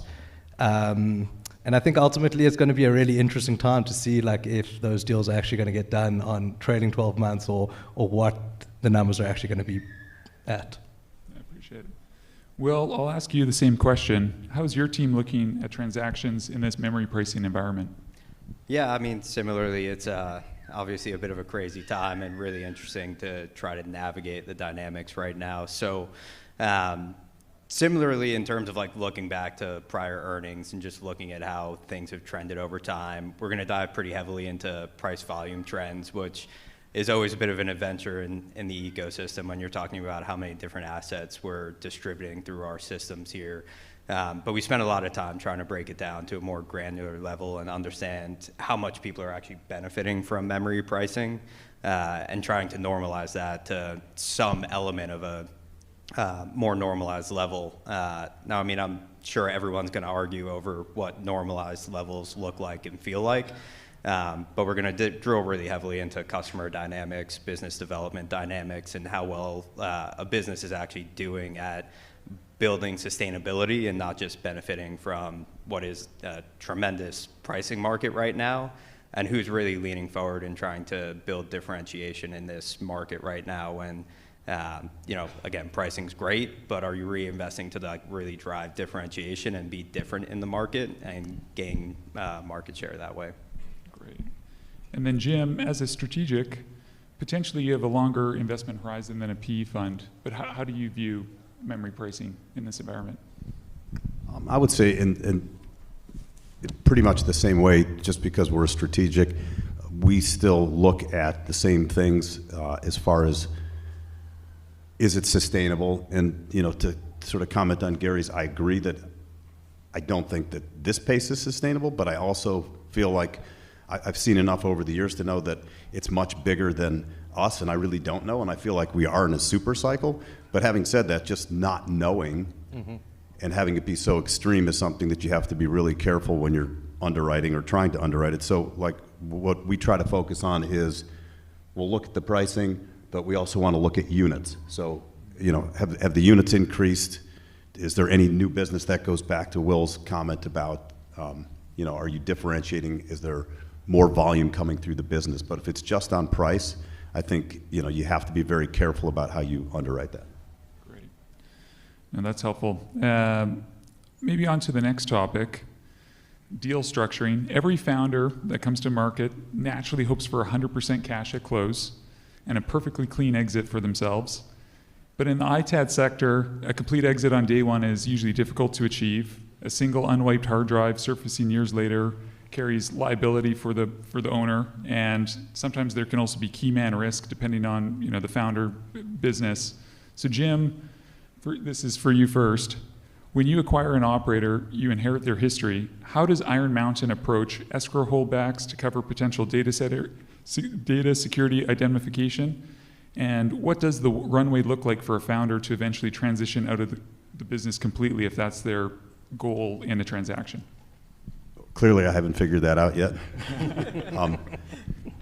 No, but I think that you know, there's a couple things to consider there. One is just the usual, whether it's reps and warranties or covering some specific things that you're writing into deals to make sure that you know, what we would consider the bad boy rules. But it becomes difficult at some point. The company who's the acquirer has to take some form of risk, so some of that comes into quality due diligence when you're buying a business, because, you know, you're not going to have unlimited liability on this potential risk forever. So some of that you're taking on your own, and, you know, it gets back to any type of deal. I think, especially in this business, it's about people. So, you know, you're not just buying a business with accounts and revenue. Who are the people? Who are the principals? Who are the people that are driving that business? Do you feel like they're people that can, you know, help you take that business to where you want to go? Yeah. And Will, bringing this over to the sponsor model, and Jim already mentioned reps and warranty insurance is standard in private equity to help bridge this gap. Curious your perspectives on this. Obviously, insurance underwriters sometimes are cautious around data security themselves. Have you found our R&W policies are effective at transferring this liability, or are you still having to rely on seller escrows? Yeah, for better or worse, rep and warranty has just become standardized across the world, and it's not perfect protection every time. I feel like, at least in the deals that we've done, data protection hasn't been carved out, so we've been covered and comfortable there. I think as asset classes change, there's more potential issues that will probably change the structures a little bit. As you're touching more GPU volumes and there's more regulatory concerns and more kind of compliance concerns, that'll probably be carved out of rep and warranty insurance policies, and that's a pretty big issue that, you know, is really hard to navigate right now. So how are people navigating it? How are they building compliance teams? How are they, you know, staying in front of the potential issues? And making sure that that chain of custody is really tight and stands up to diligence as well. So I'd say in an ever-evolving market, it's hard to say perfectly, and it depends a little bit, again, on what asset classes you're touching right now. Yeah. Gary, Quantum's active in acquiring regional players. Sometimes the data wiping protocols at smaller targets were less formalized a few years ago than obviously some larger targets that are out there in the market. How do you structure your purchase agreements to ensure Quantum is protected from legacy breaches while still getting deals across the finish line? Yeah, so we've done 8 transactions over the past 6 years, and I was thinking about this. The first 5, we didn't have reps and warranties insurance, and the last 3, we now do. So it's something that's kind of like, as you say, becoming a little bit more standard, and something we're anticipating. I would say there's that, but the other part is like operationally, like as ownership transfers, I can tell you we're going in, and the first thing that we're looking at and really dialing in is making sure that anything under our watch is being done in the way in which we want it to do from a process perspective, from a software perspective. I mean, thankfully, we haven't had any historic issues or claims, but it's certainly something that I think is going to be continued to be debated in the industry. That's great. So maybe switching gears, and we'll open this to a discussion amongst the three of you. Let's talk about the size premium in M&A. In our industry, we all recognize the M&A size premium. A 15 million EBITDA business commands a higher multiple than a 3 million EBITDA business, assuming all else is equal. But today, when you look at, or when you follow hyperscaler CapEx dollars and look at just the sheer scale of that, I'll throw this first out to the group: is the size premium widening in today's market, or how do you view larger deals versus smaller ones, and how that relates to ultimate pricing of those transactions? I guess I could start. It's hard to say perfectly. I mean, there's so many ways to build a business in this space right now where there's a lot of variance, right? Like, I think one of your questions from here was like, does scale matter operationally? And like, is that a limiting factor in being able to grow the business? I think when you think like massive hyperscaler volumes, like it's very hard to get into hyperscalers unless you're able to handle massive volumes. But that's not the only way to grow a business right now. Like, when you think about, like, we spent a lot of time with Dell and some of our other portfolio companies, they're investing a ton of money in trying to figure out how to get GPU servers into the hands of the enterprise because they feel a little over-concentrated to the hyperscaler. So how are you able to kind of cut through some of this noise and be able to build like an enterprise business where scale still matters, it's still important, but it breaks through some of that, like operationally you need scale in order to deliver for a big hyperscaler. And then when you think about like widening between like scale and not scale, I just go back to kind of the point that I made earlier of like, we care a lot about differentiation. Like, are you investing in areas that make you different out there? Are you doing something different than the standard industry practices that are enabling you to grow market share, or just capture something differently than the market's being taken today? In that case, I don't really care if you're 2 million of EBITDA, 5 million, 15. Like, every business needs to be able to lean into that differentiation. If it's like boilerplate, like you're doing the same things the entire industry has been doing for 5, 10, 15 longer, like yes, scale is going to matter, and we're going to lean in on scale and really care about that. So it's a little bit hard to answer like perfectly directly because it's dependent on a ton of underlying variables. But I just always go back to, for us as a sponsor, we're trying to back founders and management teams. We're trying to build the best management teams. I just care about a great management team that's leaning forward and trying to differentiate in the market, and we're going to pay what we need to get a deal like that. Yeah, maybe. I think, like, I get on the other side of the Sims, we get a ton of private equity guys contacting us daily, and I think like what's going to happen is, because there's just so much interest in the space, these multiples in a sense are, for the most part, are going to get normalized.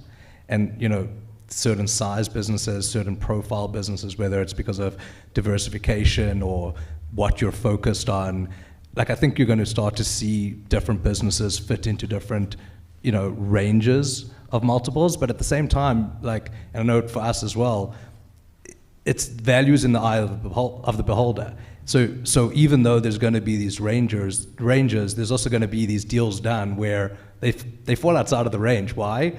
Because someone wants that asset, those people, those customers, and it just like doesn't necessarily fit the mold, and that's fine because that fits that specific situation. So I think it's going to be like a combination of all of that. Yeah, and I agree with what you guys are saying, and what I would add to it is that it's less about the size in I think most cases, and it's more about and the differentiation is not necessarily what's different from the rest of the industry, but differentiation from ourselves. So we kind of get, this is what we know, this is what we're building on, which isn't a bad thing necessarily, but we're trying to look for complementary skill sets, or it could be geographic. So something that we don't have that we feel we can, that we either want, need, that I think could, command a higher multiple regardless of the size. I just want to add one other thing. Just someone who buys probably smaller businesses than these guys, and we probably see businesses that have more customer concentration. Definitely, we value diversification. We value diversification. We're willing to pay for more for diversification. Yeah, that makes sense. And is there any breakdown difference between a platform that focuses more on end user compute versus data centers? Do you differentiate between those two type of asset classes? You can take that one. Again, there's a lot of ways to build a business right now. If you're touching data center gear, you're obviously benefiting the most from the memory pricing right now. So it goes back to that first conversation of memory pricing is super hot. That who knows what normalized looks like, to your point. Who knows when GPU refreshes really start hitting the market. So there's a ton of unknowable variables right now out there. So yes, sitting here representing Sprout in some ways, yes, I want data center gear. We're leaned forward on data centers. We're leaned in on the largest technology businesses out there. We want to win more programs there. Am I gonna say no to a personal device business? Not necessarily. It depends what the go-to-market is, how it fits our business, and how it fits kind of where we want to go and where we think that we have gaps out there in the market.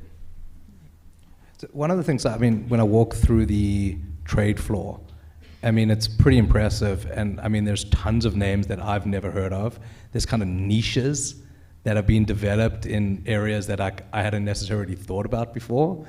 And I think that's kind of the cool thing in this industry right now is that there's so many types of devices and people that focus on different, brands, and there's no one way to build a business. And, I think that there's significant tailwinds in the data center industry, but focusing on anything with a battery and plug and creating solutions and value add around it, I think is valuable.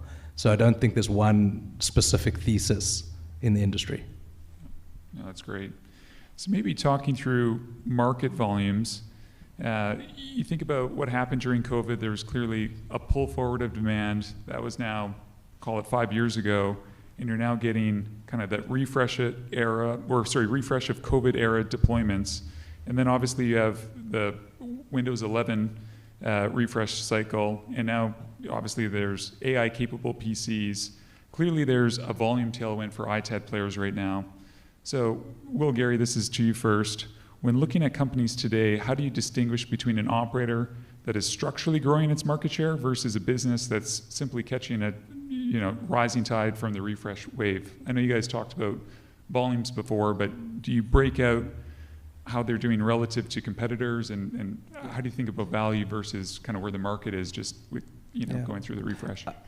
And again, maybe it's the profile of customer, a company we're buying. It's not a huge company. It's not a very sophisticated company. Hopefully, they've got some bankers that have helped to normalize some of the numbers, which often, in our cases, they don't. But we've got our metrics that we manage our business by, whether it's number of assets serialized, audited, sold, revenue per asset, contribution margin per asset. And in the background, and AI is starting to help a lot with this, normalizing those figures on a per customer basis, per vertical basis. Ultimately, we're just trying to compare their business to how we measure our business. And to be honest, that's if we're looking at it and saying, look, their direct processing cost is a certain dollar per pound, per asset, and ours is something lower, and go back and say, well, why? Is it because of inefficiency? Is it because of the type of asset?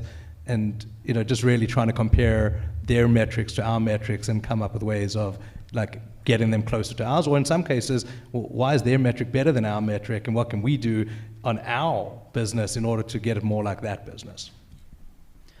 I'd also say volumes are mixed out there, right? There's definitely benefits out there, but there's also, it's very supply constrained market on memory right now, which is obviously pushing the pricing dynamic. So a lot of people are redeploying memory into their environments, and it's not necessarily a volume spike on there. It's more a pricing spike. So it just goes back to if I were to like advise anyone selling their business, it's to have your data incredibly tight. In this type of an environment, any buyer is going to be very diligent on every item in terms of price and volume and wanting to be able to drill into the details. And again, just given how many asset classes you may be touching and how many, even just within memory, like touching hundreds of different types of memory, like people are going to get very granular right now because it's very important to be able to distinguish pricing from quantity and how much that is influencing your business. So again, it's just like, how can you get your data tight? How can you make sure someone's going to be able to drill in and understand each of the different components to your business? And how are you going to be able to like very intelligently walk someone through the drivers of your business? It's just very important in the current operating environment. Gotcha. Jim, finishing with you, any additional perspectives? Is there maybe another question kind of related to this is, do you ever try to time the cycle on when you're more aggressive buying versus waiting to buy based on, you know, refresh volumes, et cetera, or is timing kind of not something that, you know, if it's a good business, you'll you know, transact regardless of you know, the natural cycles in our industry?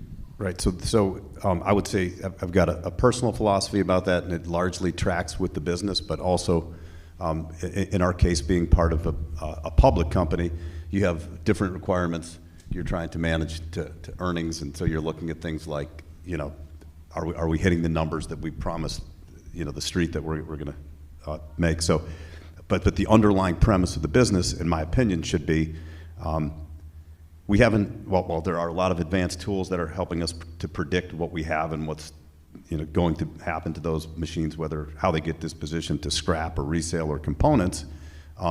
We still don't have, none of us, not the biggest players on the planet, are big enough to control what's going to happen to this market. The market's going to do the demand cycles, what the hyperscalers are going to do, memory shortages, scrap pricing. It's going to happen, and you need to be sort of prepared to react. So our philosophy, my philosophy has always been, we're not smart enough to time the market.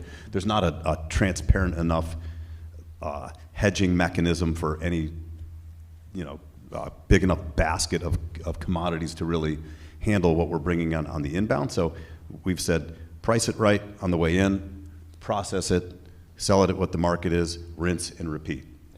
You know, I'm not suggesting that at some point there might not be tools or transparency to do better.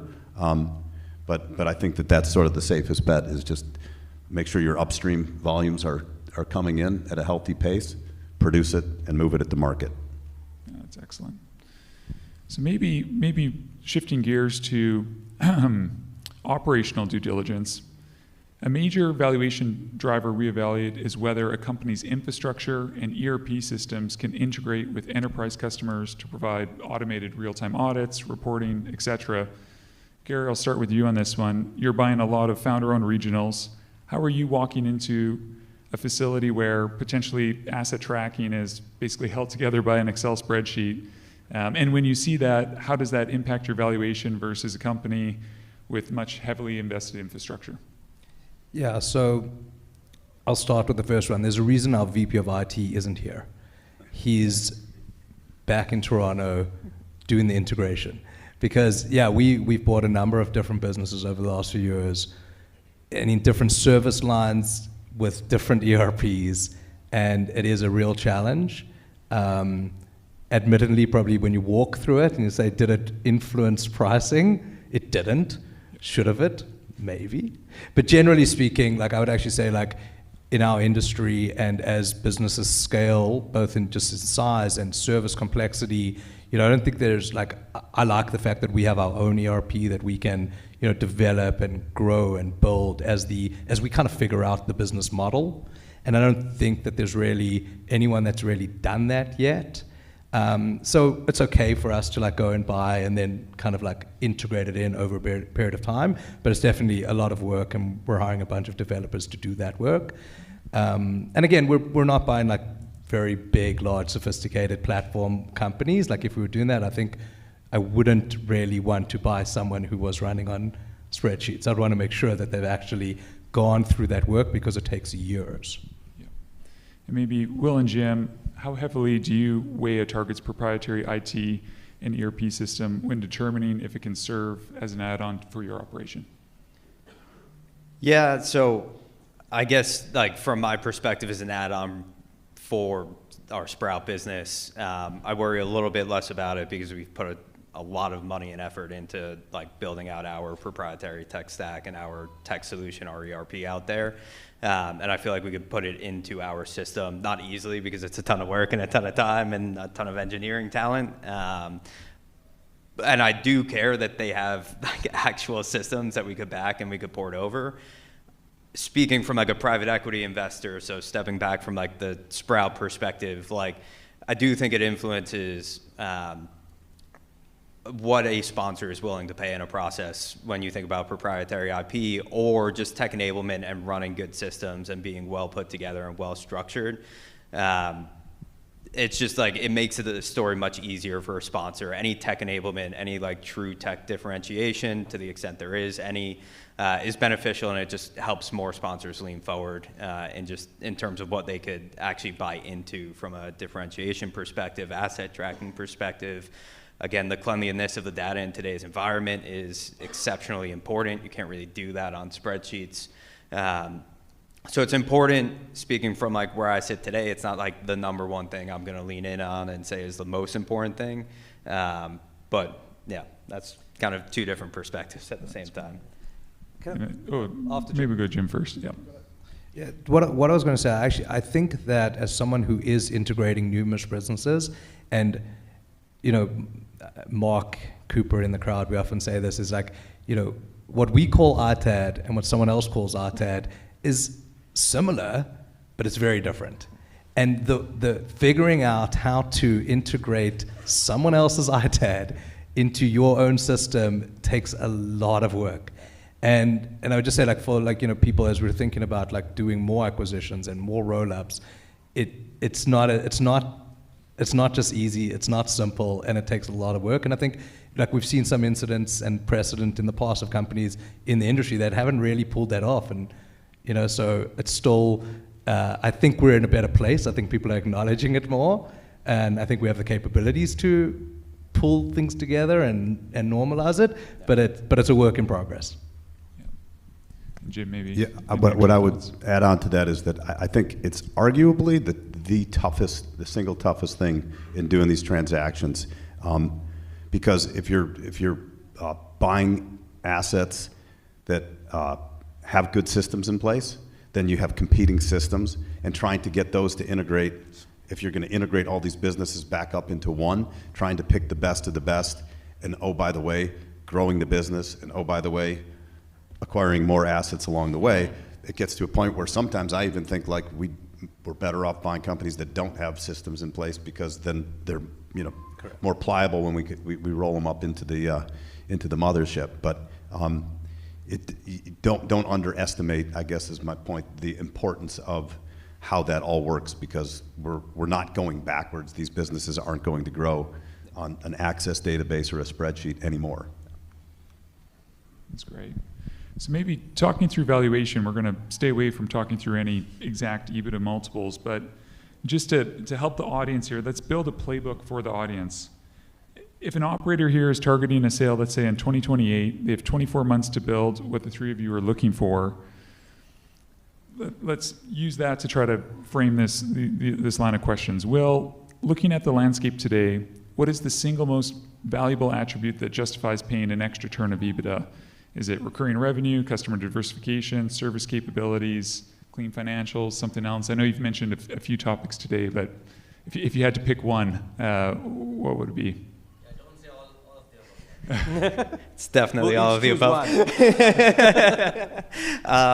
I don't know. Again, I'll try to speak from the two different perspectives here. So from what I'm looking to build with the team over at Sprout, I care about large reoccurring programs with some of the biggest technology businesses in the world. Like, I will pay a little bit extra to get the best, most recurring programs that we could get out there. And again, like, access is really important here.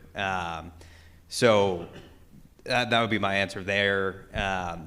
I still care about like revenue diversification. Like if it's one really big client, that's really hard to do. You could structure around some things, but again, like I care the most there. As a sponsor, just like looking at the industry from a like fresh perspective, having good recurring programs that are diversified is going to be the most important. We care a lot about not having concentrated risk and being able to have repeatability of those programs and visibility moving forward. Of course, nothing is really recurring in this space, but like reoccurring programs where you kind of look and you know that there's consistent refreshes with these clients that you have good visibility to because you've been with them for a very long period of time. That's very important. That track record is really important for us backing as a sponsor. Great. And Jim, what makes an acquisition target a must-have for you? Well, I mean, I guess there's, I don't want to say nothing's a must-have. It's got to, obviously, check a handful of boxes. But one of the things that I would say has been kind of elusive, I'd say industry-wide, and we're no exception to that, is developing it on our own, as well as finding other businesses that are truly advancing in the straight service revenue category. So it's been, I think all of us talk about it, all of us are probably charging service revenue, hopefully, for a lot of the things that we do, but a lot of it's built into the acquisition of the material. It's kind of like, I always think of it like part of the cost of goods versus true service as service. But, and so I'm referring to whether it's redeployment, other disposition services, imaging, so providing those services as a straight service where the revenue and the margin is based on the service that you're providing is something that we're constantly looking to develop at Iron Mountain. Yeah, no, very interesting. Gary, looking at the other side of the coin, what are the red flags during diligence that impact valuation? What operational hurdles make it difficult for Quantum to maintain potentially its initial offer or interest when you first get a SIM and then obviously do more diligence? Every deal's different, like whether it's for what's your thesis in the deal, your customer buying, or capabilities or geography. I definitely think like one of the things for us, and in those 8 transactions, we had to, I would say, renegotiate once, and that was because like the numbers did not look as good as they had the trailing 12 months. So I'd say like just keeping a close eye on. As you get closer to the finish line, you're sending monthly financials, and I can tell you that matters.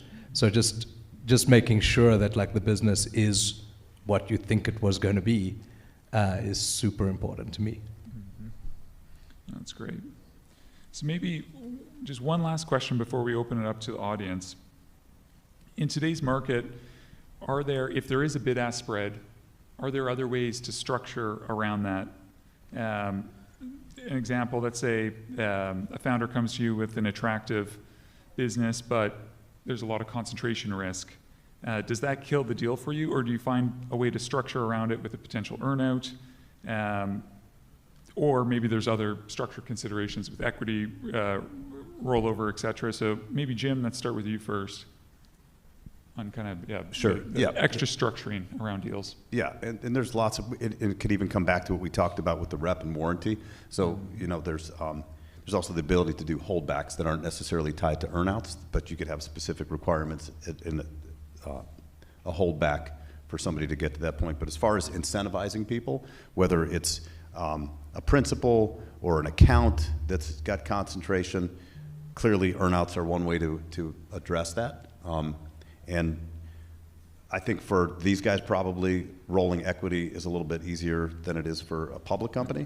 I mean, that would be like a choice, but for us, it's a lot harder as a public company to start doing that. Not that it's impossible, but it's not the preferred way as a public company to roll equity. So usually we would do that through an earnout. Yeah. And maybe Will next. Yeah, I mean, as a financial sponsor, I don't think any sponsors ever said there's a deal that can't be structured around. So there's always ways to be creative out there. That's the benefit of like being private. To your point, like we could structure with equity, we could figure out earnouts, we could create all kinds of funky structures to try to bridge gaps. Now, again, we're in a bit of a choppy market. Some deals just can't really get done if there's like a major mismatch in where people think valuations are. But we're very open to trying to find the right structures, to drive the right incentives for the teams, and to drive the right ultimate outcomes for our business and for the target's business as well. So, that's what we try to do out there, especially in this environment. I think you kind of have to be pretty creative on structures right now. I mean, Gary? Yeah, and we've done a few deals where there has been customer concentration, and I would say it's in our business where we integrate the business in, it's hard to do an earn-out on the whole business. Yeah. So that's where actually it's worked out well, where you either have a certain contract or a certain customer, and we do an earn-out on that finite, contract or that customer, and it's worked out really well. It gives a lot of, what's the right word, like comfort to the buyer, to me, and it's worked out well. And in most cases, it's been hit. Yeah, that's great. So with that, I think we have 10 minutes left. Happy to answer any questions from the audience. I would say the one topic we can't discuss is actual valuation multiples, but everything else is hopefully fair game. Yep. For your last one statement that you just made, very specific concentration of an account where you're trying to buy that account or that business. So in that situation, your valuation is depending on that specific concentration, or are you looking at that makes a lot of sense, right? That's what it is. Yeah. So just so I don't know if everyone could hear it, the question was around, where you've got customer concentration, does your valuation depend specifically on, that one customer or that one contract or, something different? I mean, it depends. If we were buying a business that had one customer, then yes, it would depend specifically on that. Typically, that's not the case. So I'd say, we're buying the business, and then there's concentration here, and we're basing some of the purchase price on, this customer, and the earn-out is dependent on this customer, but it's material, and it would materially change the value, the purchase price, if, they didn't achieve the earn-out. Having said that, you will be looking at a 3-year horizon, right? When you're looking at when you do the due diligence. So that's what I'm trying to understand. Is that what it is? It's in some cases we've gone up to 4 years, so more than 3. And people understand it. Like, I mean, I think a seller knows that if they want to get it over the finish line and they've got customer concentration, they have to be creative. I'd also say it depends on capabilities that you're bringing to the table. Yes, we're going to structure around the deal, and there's going to be some element of earn out to make sure that client stays. But if it's a capability that I don't have today and that I really need to have, again, it's situation dependent a little bit. If it's a scale thing, yes, there's going to be just tie outs to that specific customer being around for a while. Got one back there. Did you want to come here and I can give you the mic? I can enunciate. Jacob Cherry, EcoVault. Thanks for your generosity today. Quick question regarding ERP. When integrating, do any of you have any preference with regard to ERP packages? Or have you experienced better ERP packages rather than more negative experiences? Thank you. I would say for Iron Mountain, the acquisitions that we've done have all had proprietary. So there's no packages, so to speak, although we have now our own packages that we're working with, so integrating them for the most part. But what's that?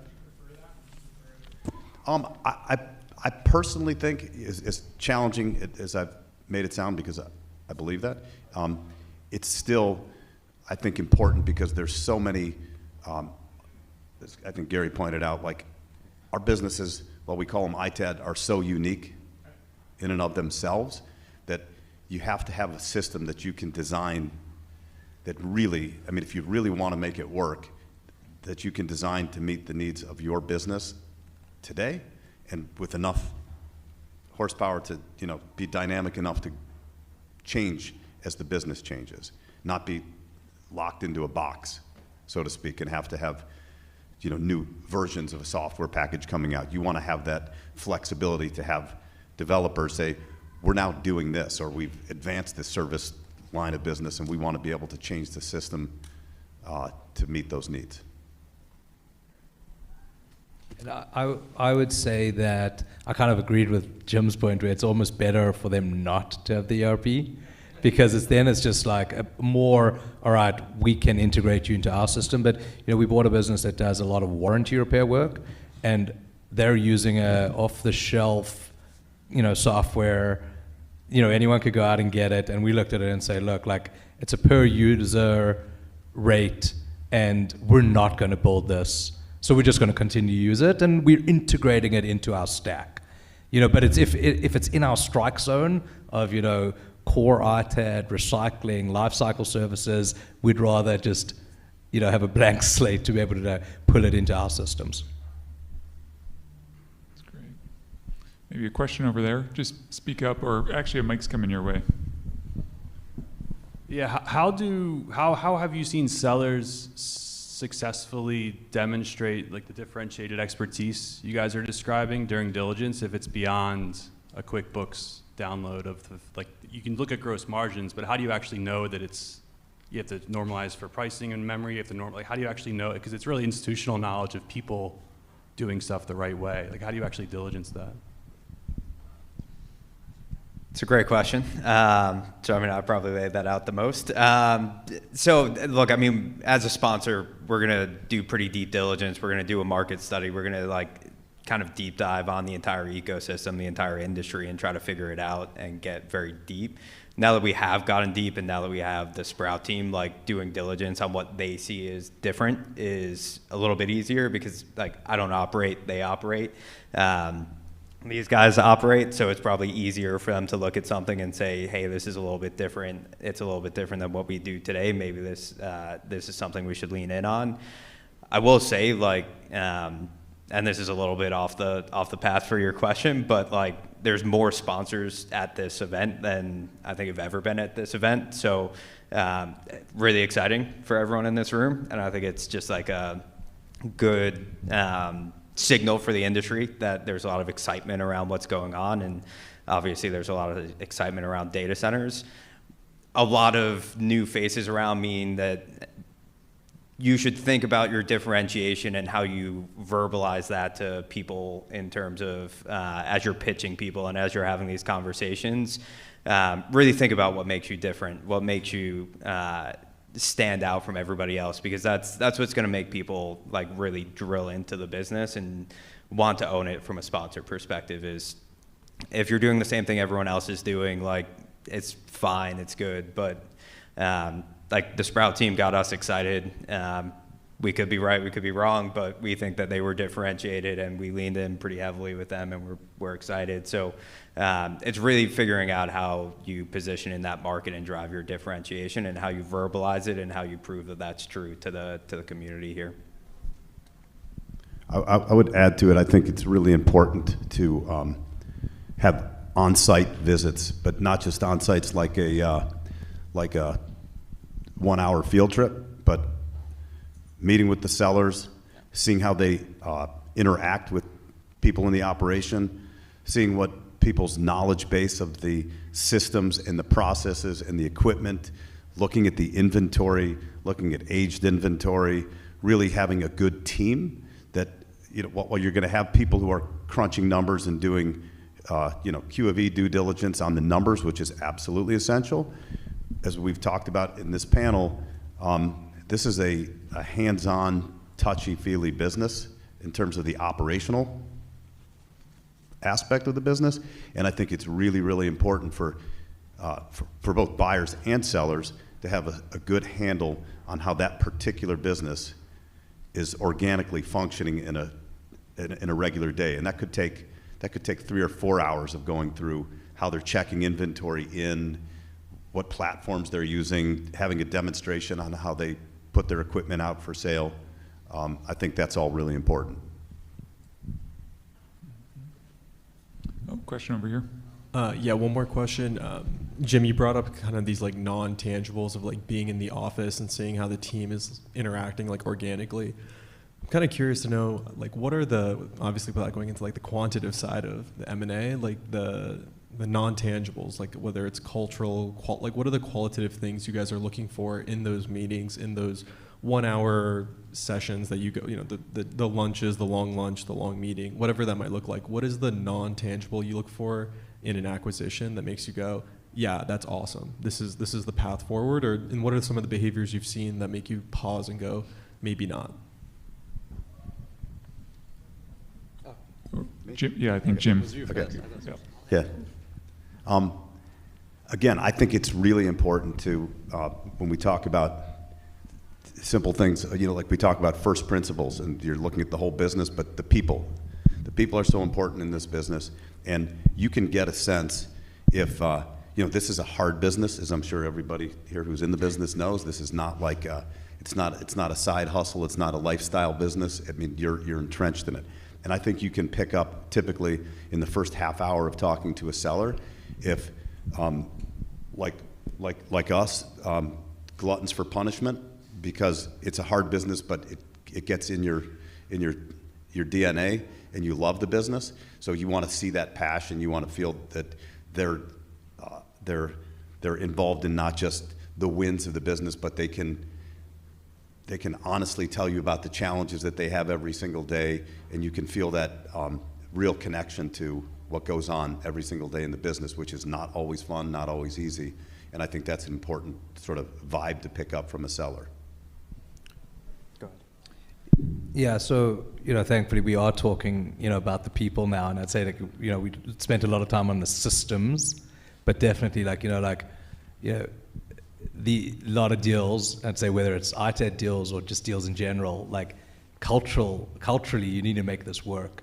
And I mean, luckily, you know, I've run a business now for 15 years in the industry. Jim, you ran one for more. 25 years. Yeah. So, I mean, like, you know, when we walk through a facility and we're speaking to the operations manager and asking them certain questions, you know, you can get a sense of like just like how passionate they are and how knowledgeable they are, and generally like the atmosphere on the floor. And then, you know, we're speaking to the business development team and just like understanding, like, are they selling the business in like a service in one way, or are they kind of like crafting solutions? And then on the remarketing side of things, you know, what's the split between wholesale and e-commerce, and how they do those kind of things. And you know, I'd say like definitely a little bit different for us because we've really been rolling up companies, and really, so it's like, I would say, if we're a private equity sponsor going and buying a business as a platform, you're looking at the management team, right? And you're thinking about like the strategic, how are these guys gelling and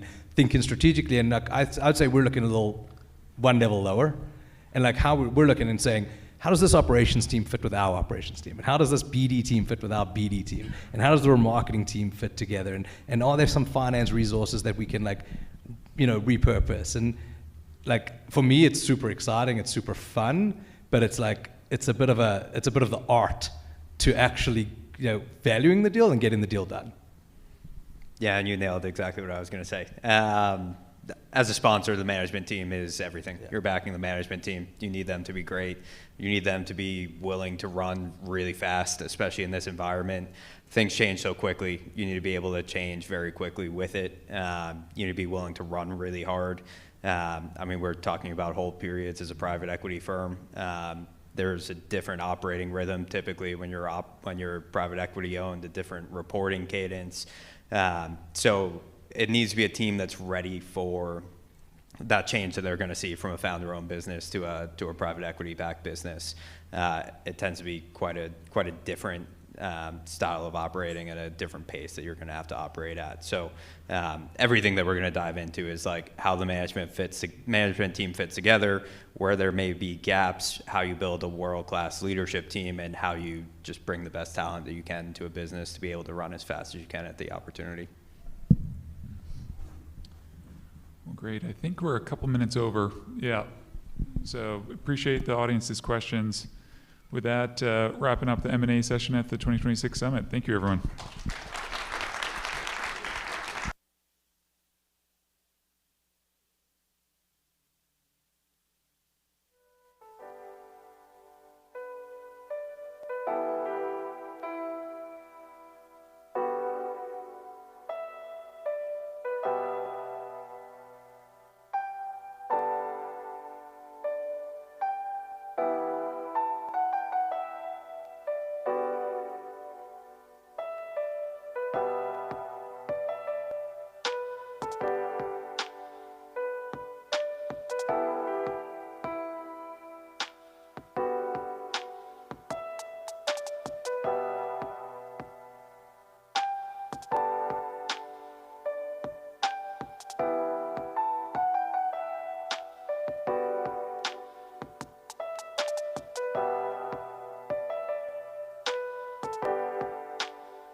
you.